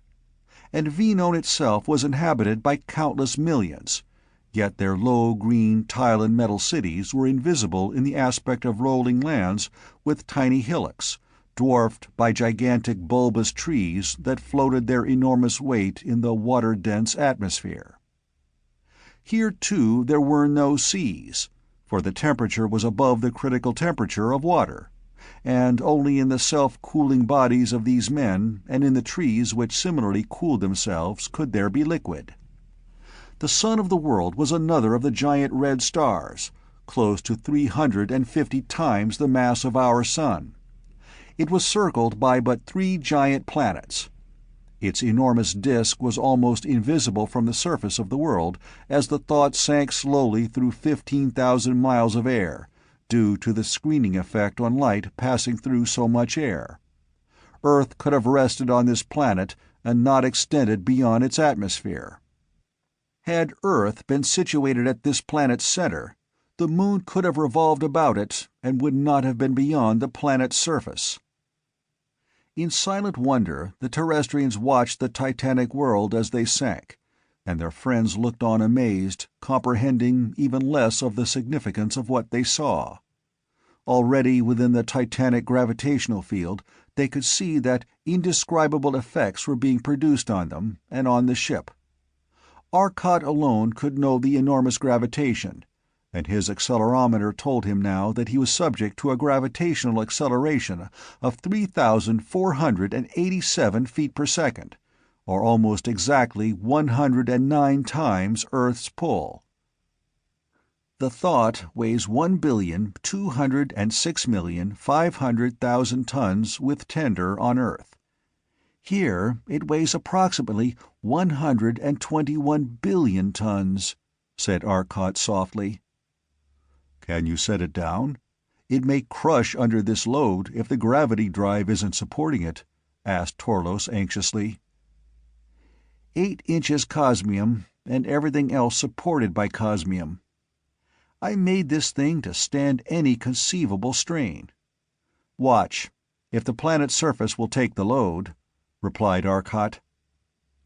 They were still sinking, and now a number of small, marvelously streamlined ships were clustered around the slowly settling giant. In a few moments more, people, hundreds, thousands of men were flying through the air up to the ship. A cruiser had appeared and was very evidently intent on leading them somewhere, and Arcot followed it as it streaked through the dense air. No wonder they streamline, he muttered as he saw the enormous force it took to drive the gigantic ship through this air. The air pressure outside their ship now was so great that the sheer crushing effect of the air pressure alone was enormous. The pressure was well over 9 tons to the square inch on the surface of that enormous ship. They landed approximately 50 miles from a large city which was the capital. The land seemed absolutely level, and the horizon faded off in distance in an atmosphere absolutely clear. There was no dust in the air at their height of nearly 300 feet, for dust was too heavy on this world. There were no clouds. The mountains of this enormous world were not large, could not be large, for their sheer weight would tear them down, but what mountains there were jagged, tortured rock, exceedingly sharp in outline. "No rain, no temperature change to break them down," said Wade, looking at them. "The zone of fracture can't be deep here." "What, Wade, is the zone of fracture?" asked Torlos. "Rock has weight. Any substance, no matter how brittle, will flow if sufficient pressure is brought to bear from all sides. A thing which can flow will not break or fracture. You can't imagine the pressure to which the rock 300 feet down is subject to.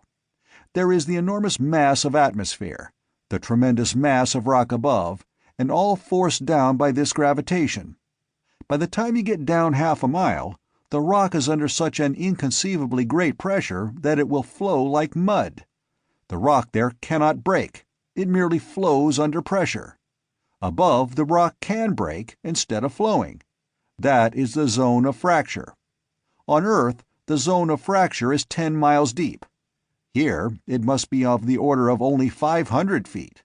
And the planetary blocks that made a planet's surface float on the zone of flowage, they determine the zone of fracture." The gigantic ship had been sinking, and now, suddenly, it gave a very unexpected demonstration of Wade's words. It had landed, and Arcot shut off the power. There was a roaring, and the giant ship trembled, rocked, and rolled along a bit.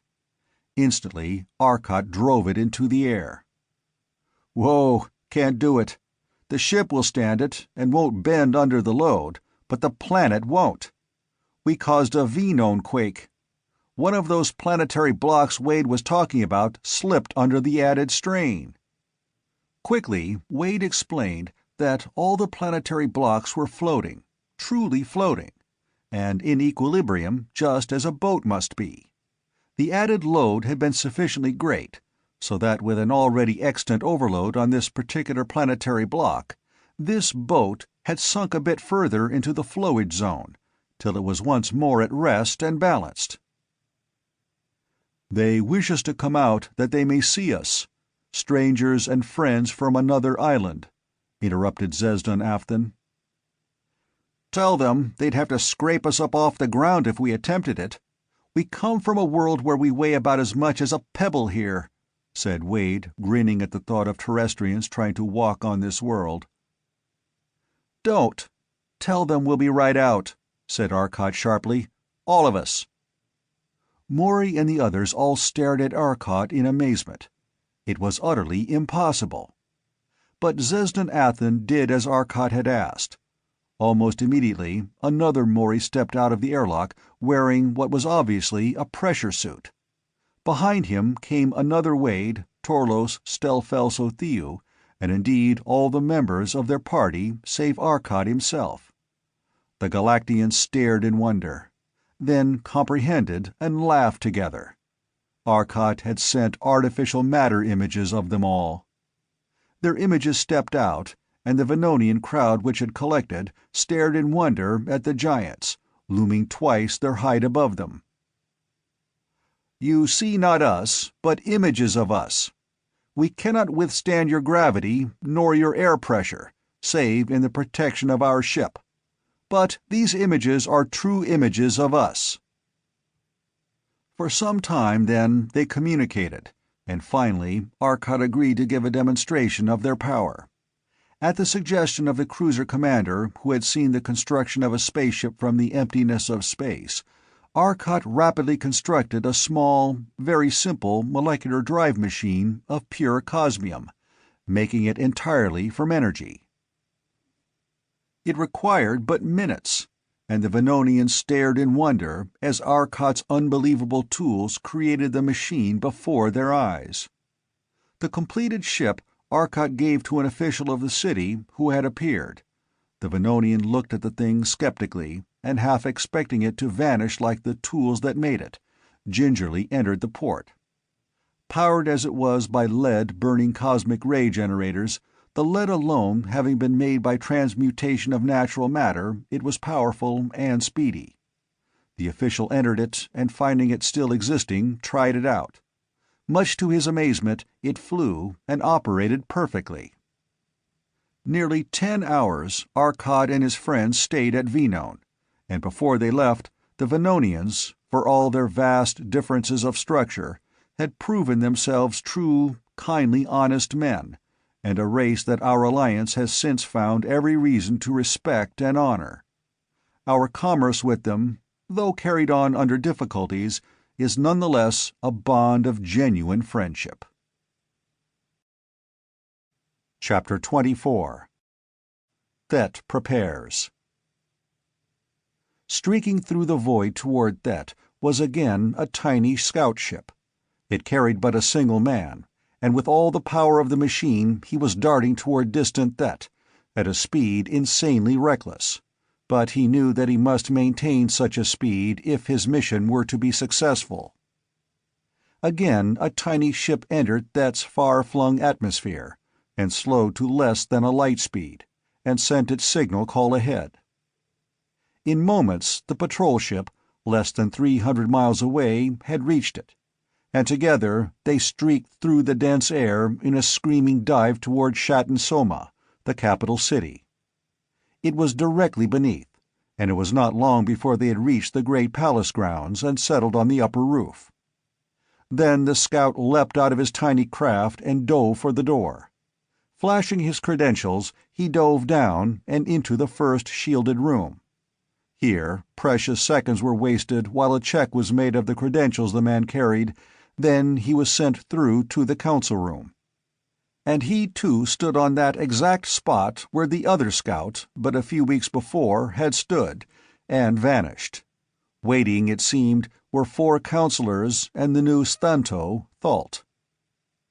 "What news, Scout?" asked the Stanto. "They have arrived in the universe to Venone, and gone to the planet Venone. They were on the planet when I left. None of our scouts were able to approach the place, as there were innumerable Venonian watchers who would have recognized our deeper skin color and destroyed us. 2 scouts were rayed, though the Galactians did not see this. Finally, we captured 2 Venonians who had seen it and attempted to force the information we needed from them. A young man and his chosen mate. The man would tell nothing, and we were hurried, so we turned to the girl. These accursed Venonians are courageous for all their pacifism. We were hurried, and yet it was long before we forced her to tell what we needed to know so vitally. She had been one of the note-takers for the Venonian government. We got most of their conversation, but she died of burns before she finished. The Galactians know nothing of the twin ray beyond its action, and that it is an electromagnetic phenomenon, though they have been able to distort it by using a sheet of pure energy. But their walls are impregnable to it, and their power of creating matter from the pure energy of space, as we saw from a distance, would enable them to easily defeat it, were it not that the twin ray passes through matter without harming it. Any ray which will destroy matter of the natural electrical types will be stopped. The girl was damnably clever, for she gave us only the things we already knew, and but few new facts. Knowing that she would inevitably die soon, she talked, but it was empty talk. The one thing of import we have learned is that they burn no fuel, use no fuel of any sort, but in some inconceivable manner get their energy from the radiations of the suns of space. This could not be great, but we know she told the truth, and we know their power is great. She told the truth, for we could determine when she lied by mental action, of course. But more we could not learn. The man died without telling anything, merely cursing. He knew nothing anyway, as we already had determined," concluded the scout. Silently, the Stanto sat in thought for some moments. Then he raised his head and looked at the scout once more. "You have done well. You secured some information of import, which was more than we had dared hope for. But you managed things poorly. The woman should not have died so soon. We can only guess. The radiation of the suns of space... Stanto Thalt's brow wrinkled in thought. The radiation of the suns of space. Were his power derived from the sun near which he is operating, he would not have said suns. It was more than one? It was, O Stanto, replied the scout positively. His power is unreasonable. I doubt that he gave the true explanation. It may well have been that he did not trust the Venonians. I would not, for all their warless ways. But surely the suns of space give very little power at any given point at random. Else space would not be cold. But go, Scout, and you will be assigned a position in the fleet. The colonial fleet, the remains of it, have arrived, and the colonists been removed. They failed. We will use their ships. You will be assigned. The scout left and was indeed assigned to a ship of the colonists. The incoming colonial transports had been met at the outposts of the system, and rayed out of existence at once. Failures, and bringing danger at their heels. Besides, there was no room for them on Thet without Thessians being crowded uncomfortably. As their battleships arrived, they were conducted to one of the satellites, and each man was fumigated lest he bring disease to the mother planet. Men entered, men apparently emerged. But they were different men. "It seems," said the Stanto softly, after the scout had left, "that we will have little difficulty, for they are, we know, vulnerable to the triple ray. And if we can but once destroy their driving units, they will be helpless on our world. I doubt that wild tale of their using no fuel. Even if that be true, they will be helpless with their power apparatus destroyed. And, if we miss the first time, we can seek it out, or drive them off. All of which is dependent on the fact that they attack at a point where we have a triple-ray station to meet them. There are but 3 of these, actually, but I have had dummy stations, apparently identical with our other real stations, set up in many places. This gibberish we hear of creating matter, it is impossible, and surely unsuitable as a weapon. Their misty wall, that may be a force plane, but I know of no such possibility. The artificial substance, though, why should anyone make it? It but consumes energy, and once made, is no more dangerous than ordinary matter, save that there is the possibility of creating it in dangerous position. Remember, we have heard already of the mental suggestions planes, mere force planes, plus a wonderfully developed power of suggestion. They do most of their damage by mental impression. Remember, we have heard already of the mental suggestions of horrible things that drove one fleet of the weak-minded colonists mad. And that, I think, we will use to protect ourselves. If we can, with the apparatus which you, my son, have developed, cause them to believe that all the other forts are equally dangerous, and that this one on Thet is the best point of attack, it will be easy. Can you do it?" "I can, O Stanto, if but a sufficient number of powerful minds may be brought to aid me," replied the youngest of the 4 councilmen. "And you, Ranstud, are the stations ready?" asked the ruler. "We are ready." Chapter 25. With Galaxies in the Balance. The thought arose from Venone after long hours, and at Arcot's suggestion they assumed an orbit about the world at a distance of 2 million miles, and all on board slept save Torlos, the tireless molecular motion machine of flesh and iron. He acted as a guard, and as he had slept but 4 days before, he explained there was really no reason for him to sleep as yet. But the Terrestrians would feel the greatest strain of the coming encounter, especially Arcot and Morey, for Morey was to help by repairing any damage done, by working from the control board of the Banderlog. The little tender had sufficient power to take care of any damage that Thet might inflict, they felt sure. For they had not learned of the triple ray. It was hours later that, rested and refreshed, they started for Thet. Following the great space chart that they had been given by the Venonians, a series of blocks of clear lux metal with tiny points of slowly disintegrating lux, such as had been used to illuminate the letters of the thought's name representing suns, the colors and relative intensity being shown. Then there was a more manageable guide in the form of photographs, marked for route by constellations formations as well, which would be their actual guide.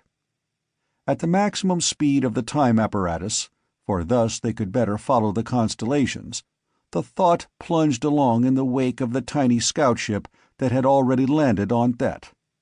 And hours later they saw the giant red sun of Ansek, the star of Thet and its system. "We're about there," said Arcot, a peculiar tenseness showing in his thoughts. "Shall we barge right in, or wait and investigate?" "We'll have to chance it. Where is their main fort here?" "From the direction, I should say it was to the left and ahead of our position," replied Zezdon Afton. The ship moved ahead, while about it the tremendous Thessian battle fleet buzzed like flies, thousands of ships now, and more coming with each second. In a few moments the titanic ship had crossed a great plain and come to a region of bare rocky hills several 100 feet high. Set in those hills, surrounded by them, was a huge sphere, resting on the ground. As though by magic, the Thessian fleet cleared away from the thought. The last one had not left when Arcot shot a terrific cosmic ray toward the sphere. It was relux, and he knew it, but he knew what would happen when that cosmic ray hit it. The solometer flickered and steadied at 3 as that inconceivable ray flashed out. Instantly there was a terrific explosion. The soil exploded into hydrogen atoms and expanded under heat that lashed it to more than 1,000,000 degrees in the tiniest fraction of a second. The terrific recoil of the ray pressure was taken by all space, for it was generated by space itself, but the direct pressure struck the planet, and that titanic planet reeled. A tremendous fissure opened, and the section that had been struck by the ray smashed its way suddenly far into the planet, and a geyser of fluid rock rolled over it, 20 miles deep in that world. The relux sphere had been struck by the ray and had turned it, with the result that it was pushed doubly hard. The enormously thick relux strained and dented, then shot down as a whole into the incandescent rock. For miles the vaporized rock was boiling off. Then the fort sent out a ray, and that ray blasted the rock that had flowed over it as Arcot's titanic ray snapped out. In moments the fort was at the surface again, and a molecular hit it. The molecular did not have the energy the cosmic had carried, but it was a single concentrated beam of destruction 10 feet across. It struck the fort, and the fort recoiled under its energy. The marvelous new tubes that ran its ray screen flashed instantly to a temperature inconceivable, and so long as the elements embedded in the infusible relux remained the metals they were, those tubes could not fail. But they were being lashed by the energy of half a sun. The tubes failed. The elements heated to that enormous temperature when elements cannot exist, and broke to other elements that did not resist. The relux flashed into blinding iridescence. And from the fort came a beam of pure silvery light. It struck the thought just behind the bow, for the operator was aiming for the point where he knew the control room and pilot must be. But Arcot had designed the ship for mental control, which the enemy operator could not guess. The beam was a flat beam, perhaps an inch thick, but it fanned out to 50 feet width, and where it touched the thought there was a terrific explosion, and the inconceivably violent energy lashed out as the cosmium instantaneously liberated its energy. 100 feet of the nose was torn off the ship, and the enormously dense air of Thet rushed in. but that beam had cut through the very edge of one of the ray projectors, or better, one of the ray feed apparatus. And the ray feed released it without control. It released all the energy it could suck in from space about it, as one single beam of cosmic energy, somewhat lower than the regular cosmics, and it flashed out in a beam as solid matter. There was air about the ship, and the air instantly exploded into atoms of a different sort, threw off their electrons and were raised to the temperature at which no atom can exist, and became protons and electrons. But so rapidly was that coil sucking energy from space that space tended to close in about it, and in enormous spurts the energy flooded out. It was directed almost straight up, but one ship was caught in its beam. It was made of relux, but the relux was powdered under the inconceivable blow that countless quintillions of cosmic ray photons struck it. That ray was, in fact, a solid mass of cosmium moving with the velocity of light, and it was headed for that satellite of Thet, which it would reach in a few hours' time. The thought, due to the spatial strains of the wounded coil, was constantly rushing away to an almost infinite distance, as the ship approached that other space toward which the coil tended with its load, and rushing back as the coil, reaching a spatial condition which supplied no energy, fell back. In 1/100th of a second it had reached equilibrium, and they were in a weirdly, terribly distorted space. But the triple ray of the Thessian seemed to shear off and miss, no matter how it was directed. And it was painfully weak, for the coil sucked up the energy of whatsoever matter disintegrated in the neighborhood. Then suddenly the performance was over, and they plunged into artificial space that was black and clean, and not a thing of wavering, struggling energies. Morey, from his control in the Banderlog, had succeeded in getting sufficient energy, by using his space distortion coils, to destroy the great projector mechanism.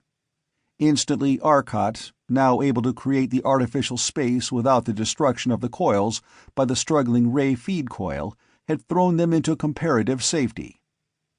Space writhed before they could so much as turn from the instruments. The Thessians had located their artificial space, and reached it with an attraction ray. They already had been withstanding the drain of the enormous fields of the giant planet and the giant sun. The attractive ray was an added strain. Arcot looked at his instruments, and with a grim smile set a single dial. The space about them became black again. "Pulling our energy. Merely let 'em pull. They're pulling on an ocean, not a lake this time. I don't think they'll drain those coils very quickly." He looked at his instruments. "Good for 2.5 hours at this rate. Morey, you sure did your job then. I was helpless. The controls wouldn't answer, of course, with that titanic thing flopping its wings, so to speak. What are we going to do?" Morey stood in the doorway and from his pocket drew a cigarette, handed it to Arcot, another to each of the others who smoked and lit them, and his own. "Smoke," he said, and puffed. "Smoke and think. From our last experience with a minor tragedy, it helps." "But this is no minor tragedy. They have burst open the wall of this invulnerable ship, destroyed one of those enormous coils, and can do it again," exclaimed Zesden Afton, exceedingly nervous, so nervous that the normal courage of the man was gone. His too psychic breeding was against him as a warrior.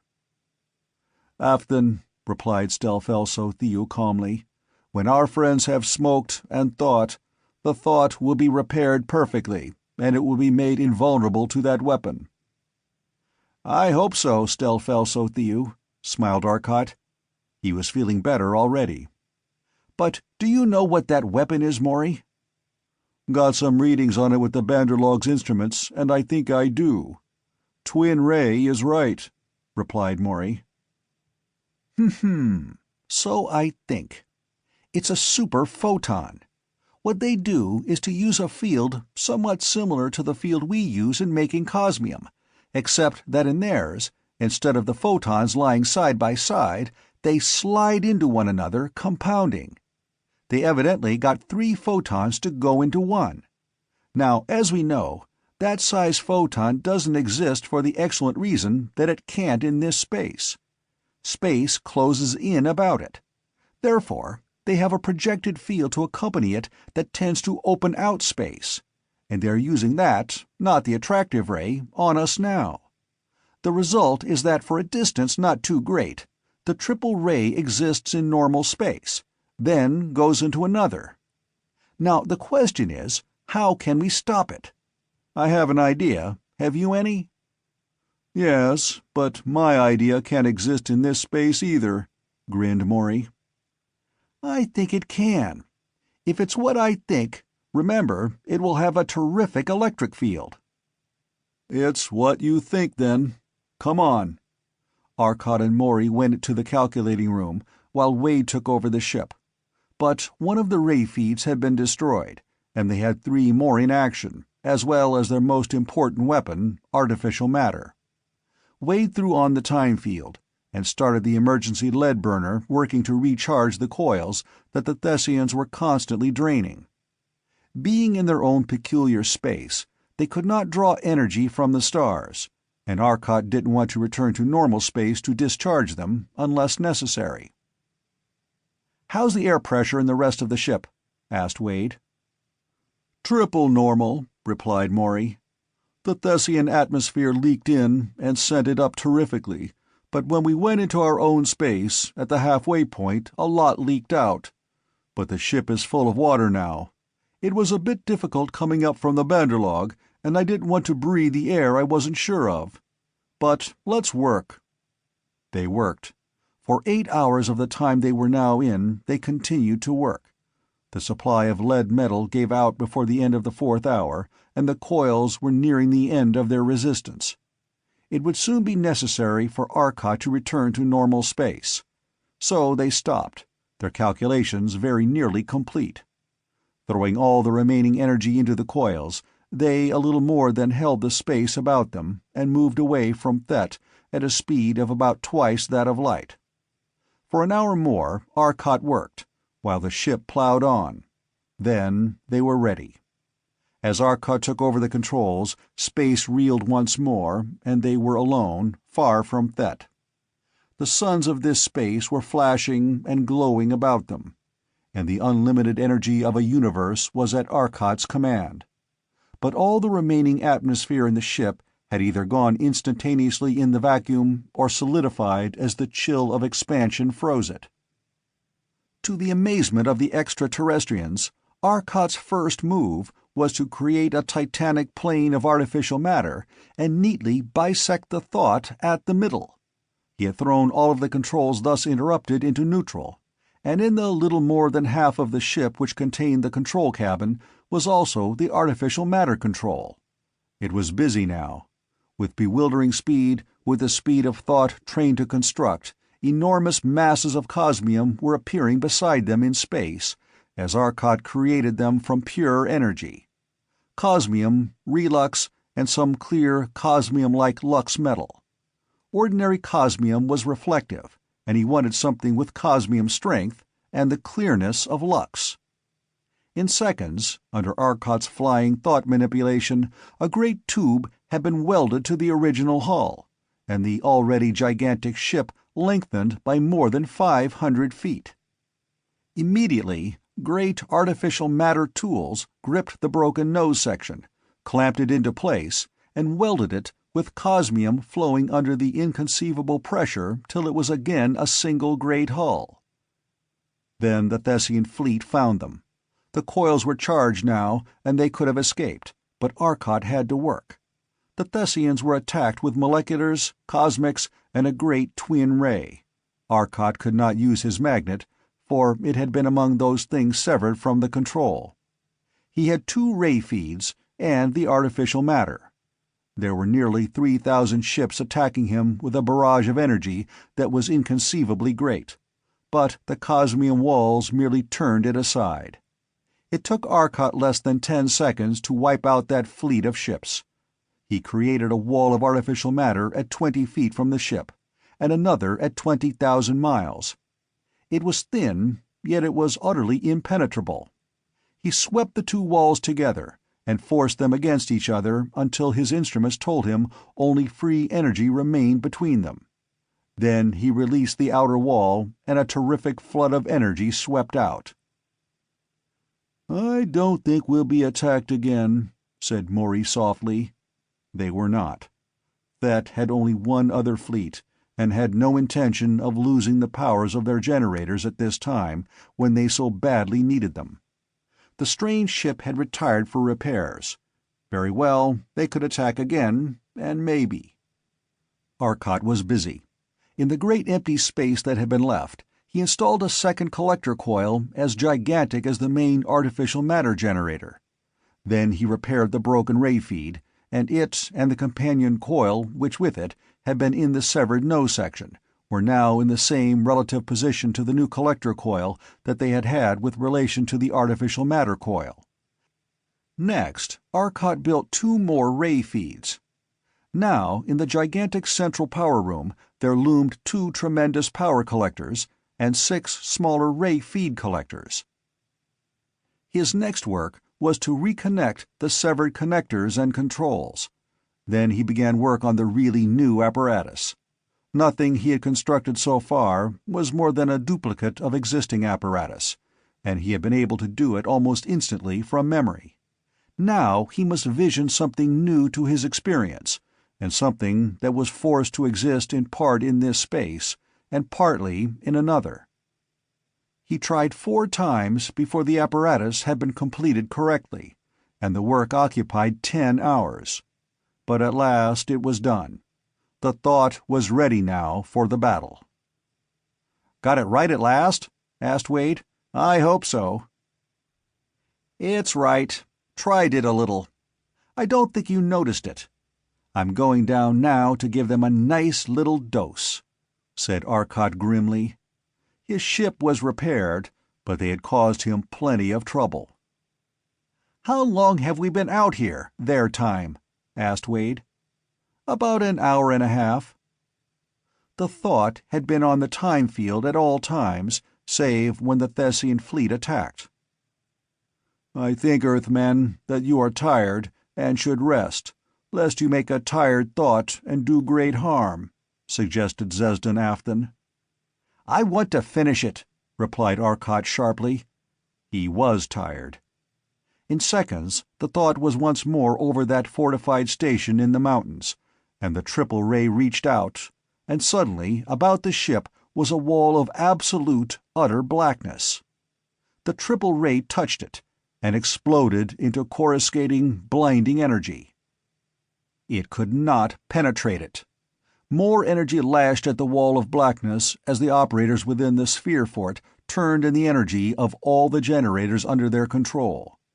The ground about the fort was a great lake of dazzling lava as far as the eye could see, for the triple ray was releasing its energy, and the wall of black was releasing an equal and opposing energy. "Stopped!" cried Arcot happily. "Now here is where we give them something to think about. The magnet and the heat." He turned the two enormous forces simultaneously on the point where he knew the fort was, though it was invisible behind the wall of black that protected him. From his side, the energy of the spot where all the system of Thet was throwing its forces was invisible. Then he released them.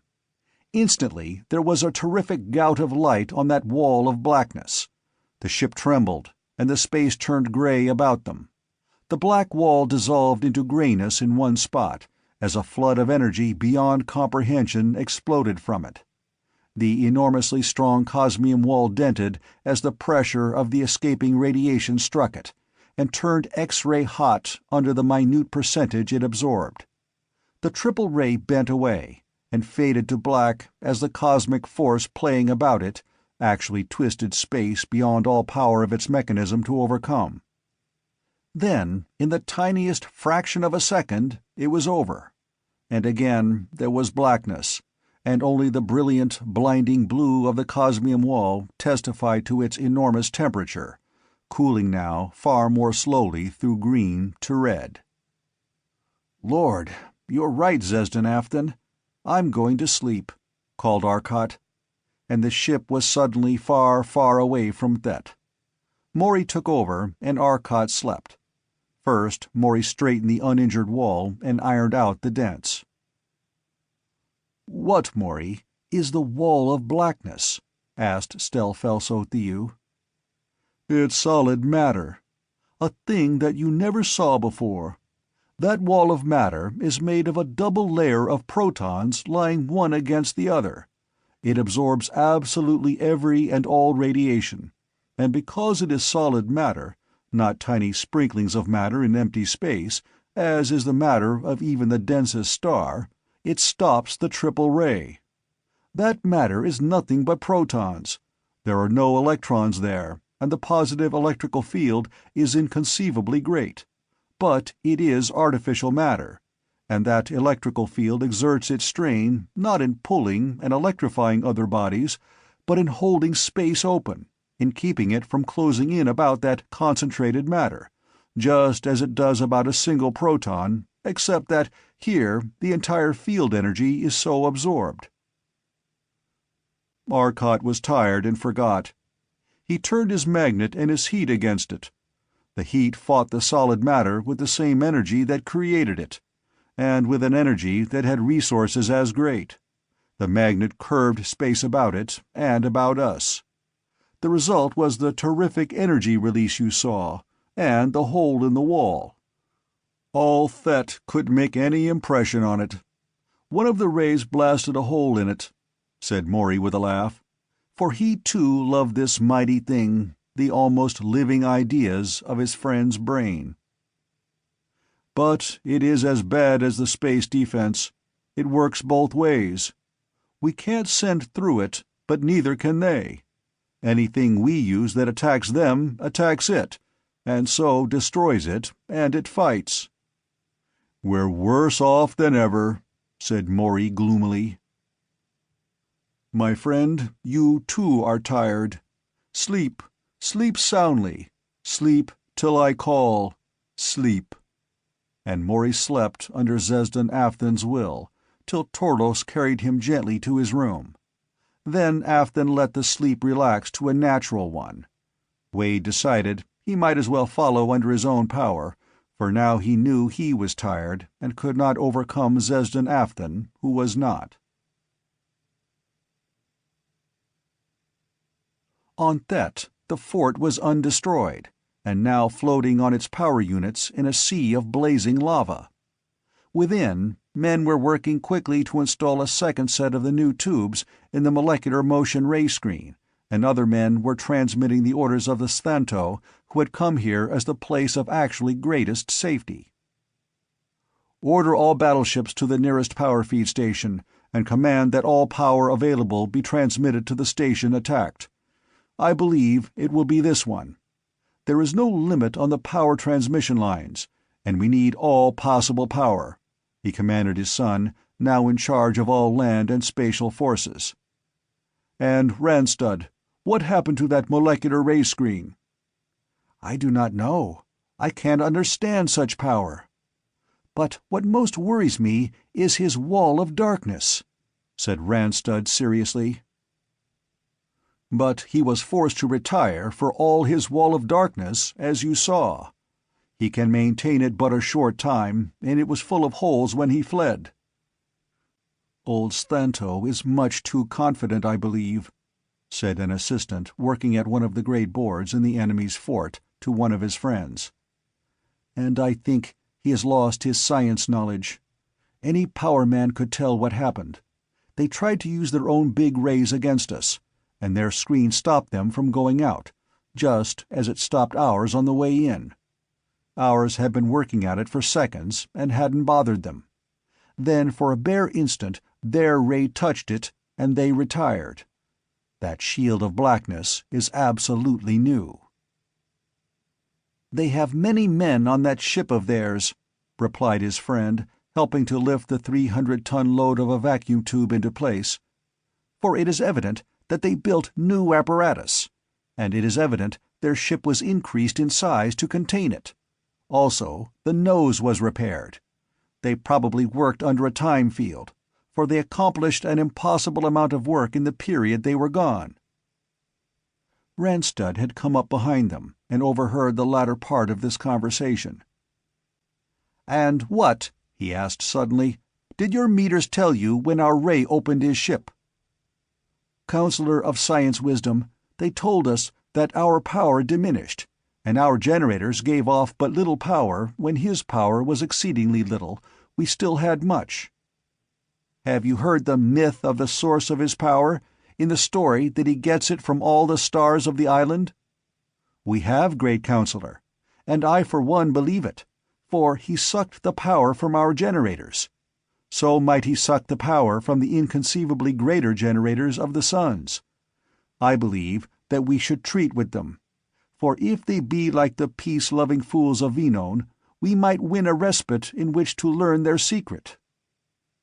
Ranstud walked away slowly. He agreed, in his heart, but he loved life too well to tell the Stanto what to do, and he had no intention of sacrificing himself for the possible good of the race. So they prepared for another attack of the thought and waited. Chapter 26. Man, Creator and Destroyer. "What we must find," said Arcot, between contented puffs, for he had slept well, and his breakfast had been good, "is some weapon which will attack them but won't attack us. The question is, what is it? And I think I know." His eyes were dreamy, his thoughts so cryptically abbreviated that not even Morey could follow them. "Fine. What is it?" asked Morey, after vainly striving to deduce some sense from the formulas that were chasing through Arcot's thoughts. Here and there he recognized them: Einstein's energy formula, Planck's quantum formulas, Nitsuthansi's electron interference formulas, Stepkovsky's proton interference, Williamson's electric field, and his own formulas appeared, and others so abbreviated he could not recognize them. "Do you remember what Dad said about the way the Thessians made the giant forts out in space? Hauled matter from the moon and transformed it to lux and relux? Remember, I said then I thought it might be a ray, but found it wasn't what I thought? I want to use the ray I was thinking of. The only question in my mind is, what is going to happen to us when I use it?" "What's the ray?" "Why is it, Morey, that an electron falls through the different quantum energy levels, falls successively lower and lower, till it reaches its lowest energy level and can radiate no more? Why can't it fill another step and reach the proton? Why has it no more quanta to release? We know that electrons tend to fall always to lower energy level orbits. Why do they stop?" "And," said Morey, his own eyes dreamily bright now, "what would happen if it did? If it fell all the way?" "I cannot follow your thoughts, Earthmen, beyond a glimpse of an explosion. And it seems it is Thet that is exploding, and that Thet is exploding itself. Can you explain?" asked Stel Felso Thiu. "Perhaps. You know that electrons in their planetary orbits, so-called, tend to fall away to orbits of lower energy, till they reach the lowest energy orbit, and remain fixed till more energy comes and is absorbed, driving them out again. Now we want to know why they don't fall lower, fall all the way. As a matter of fact, thanks to some work I did last year with disintegrating lead, we do know. And, thanks to the absolute stability of artificial matter, we can handle such a condition. The thing we are interested in is this. Artificial matter has no tendency to radiate. Its electrons have no tendency to fall into the proton, for the matter is created and remains as it was created. But natural matter does have a tendency to let the electron fall into the proton. A force, the lowest energy wall, over which no electron can jump, caused by the enormous space distorting of the proton's mass, and electrical attraction prevents it. What we want to do is to remove that force, iron it out. Requires inconceivable power to do so in a mass the size of Thet, but then... And here's what will happen. Our wall of protonic material won't be affected by it in the least, because it has no tendency to collapse, as has normal matter.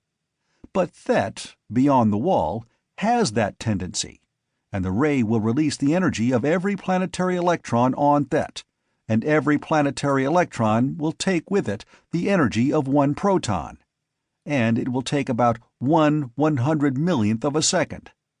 Thet will disappear in one instantaneous flash of radiation in the high cosmics.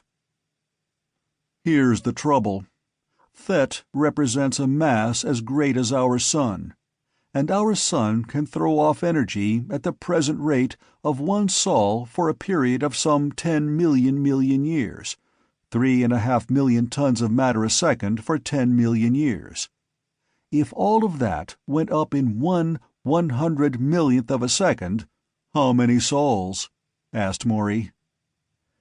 Too many is all I can say. Even this ship couldn't maintain its walls of energy against that, declared Stel Felso-Thiu, awed by the thought.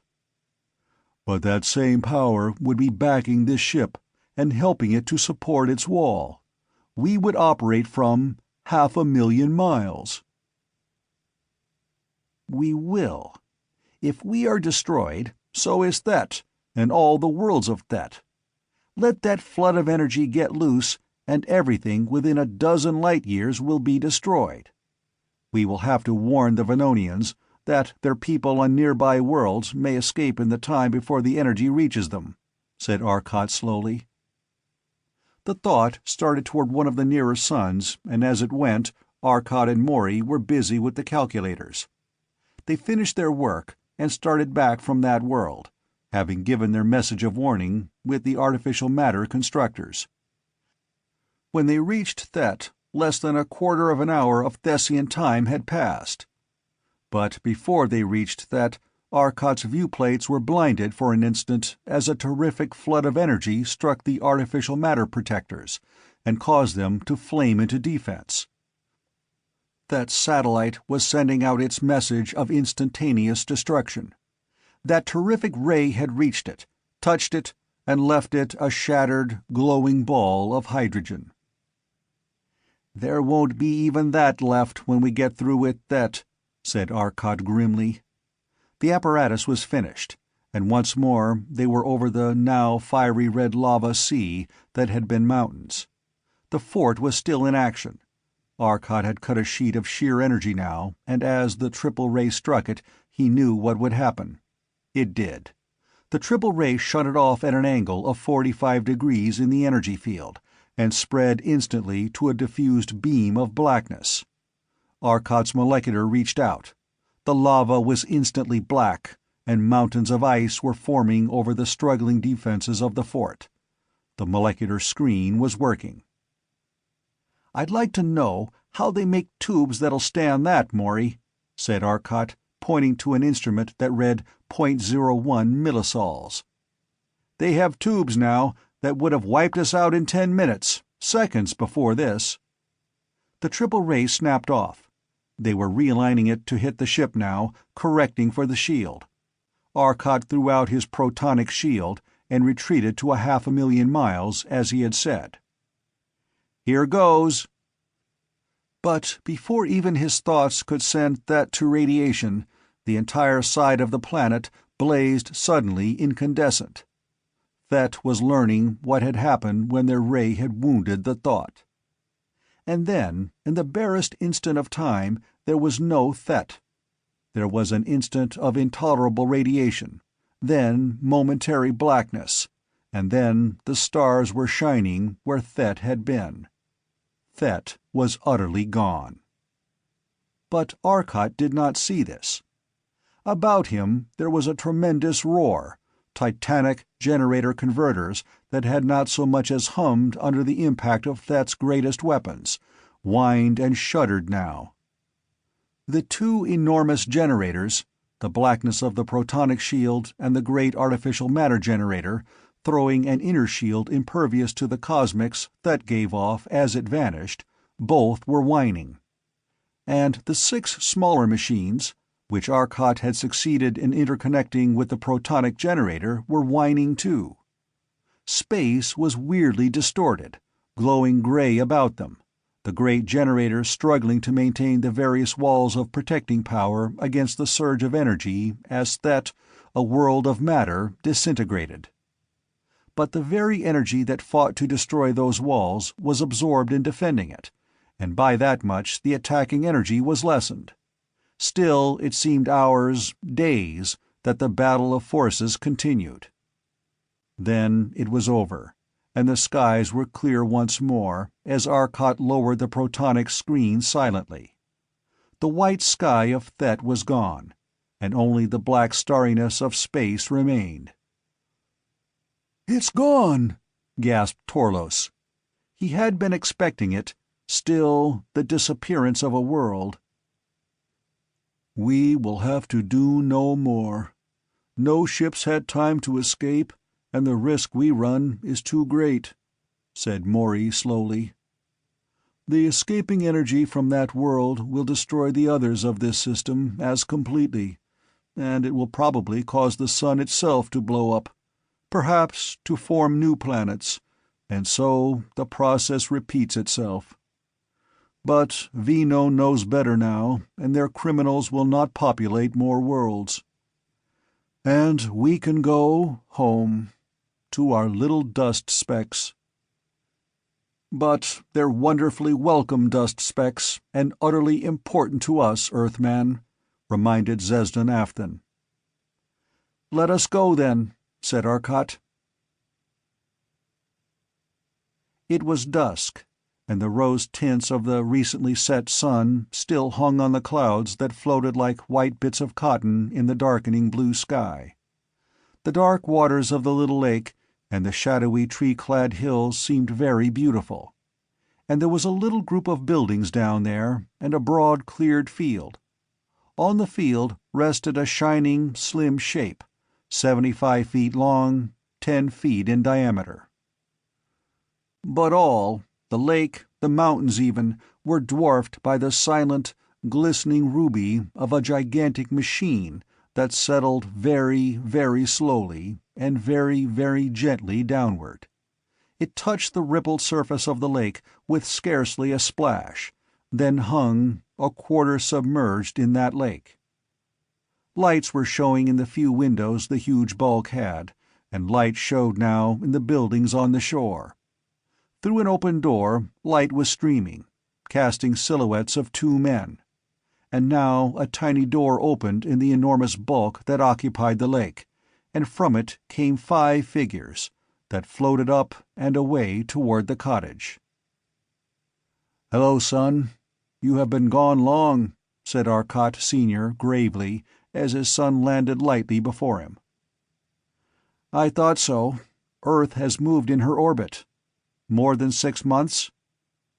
His father smiled a bit wryly. "Yes, 2 years and 3 months. You got caught in another time field and thrown the other way this time?" "Time and force.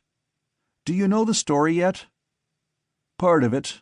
Vino sent a ship to us within a month of the time you left, and said that all that system had disappeared, save for one tremendous gas cloud, mostly hydrogen. Their ships were met by such a blast of cosmic rays as they came toward Thet that the radiation pressure made it almost impossible to advance. There were 2 distinct waves. One was rather slighter, and was more in the gamma range, so they suspected that 2 bodies had been directly destroyed.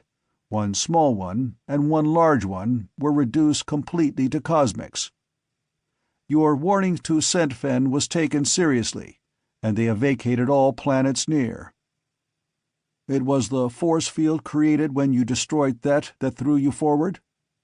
Where are the others?"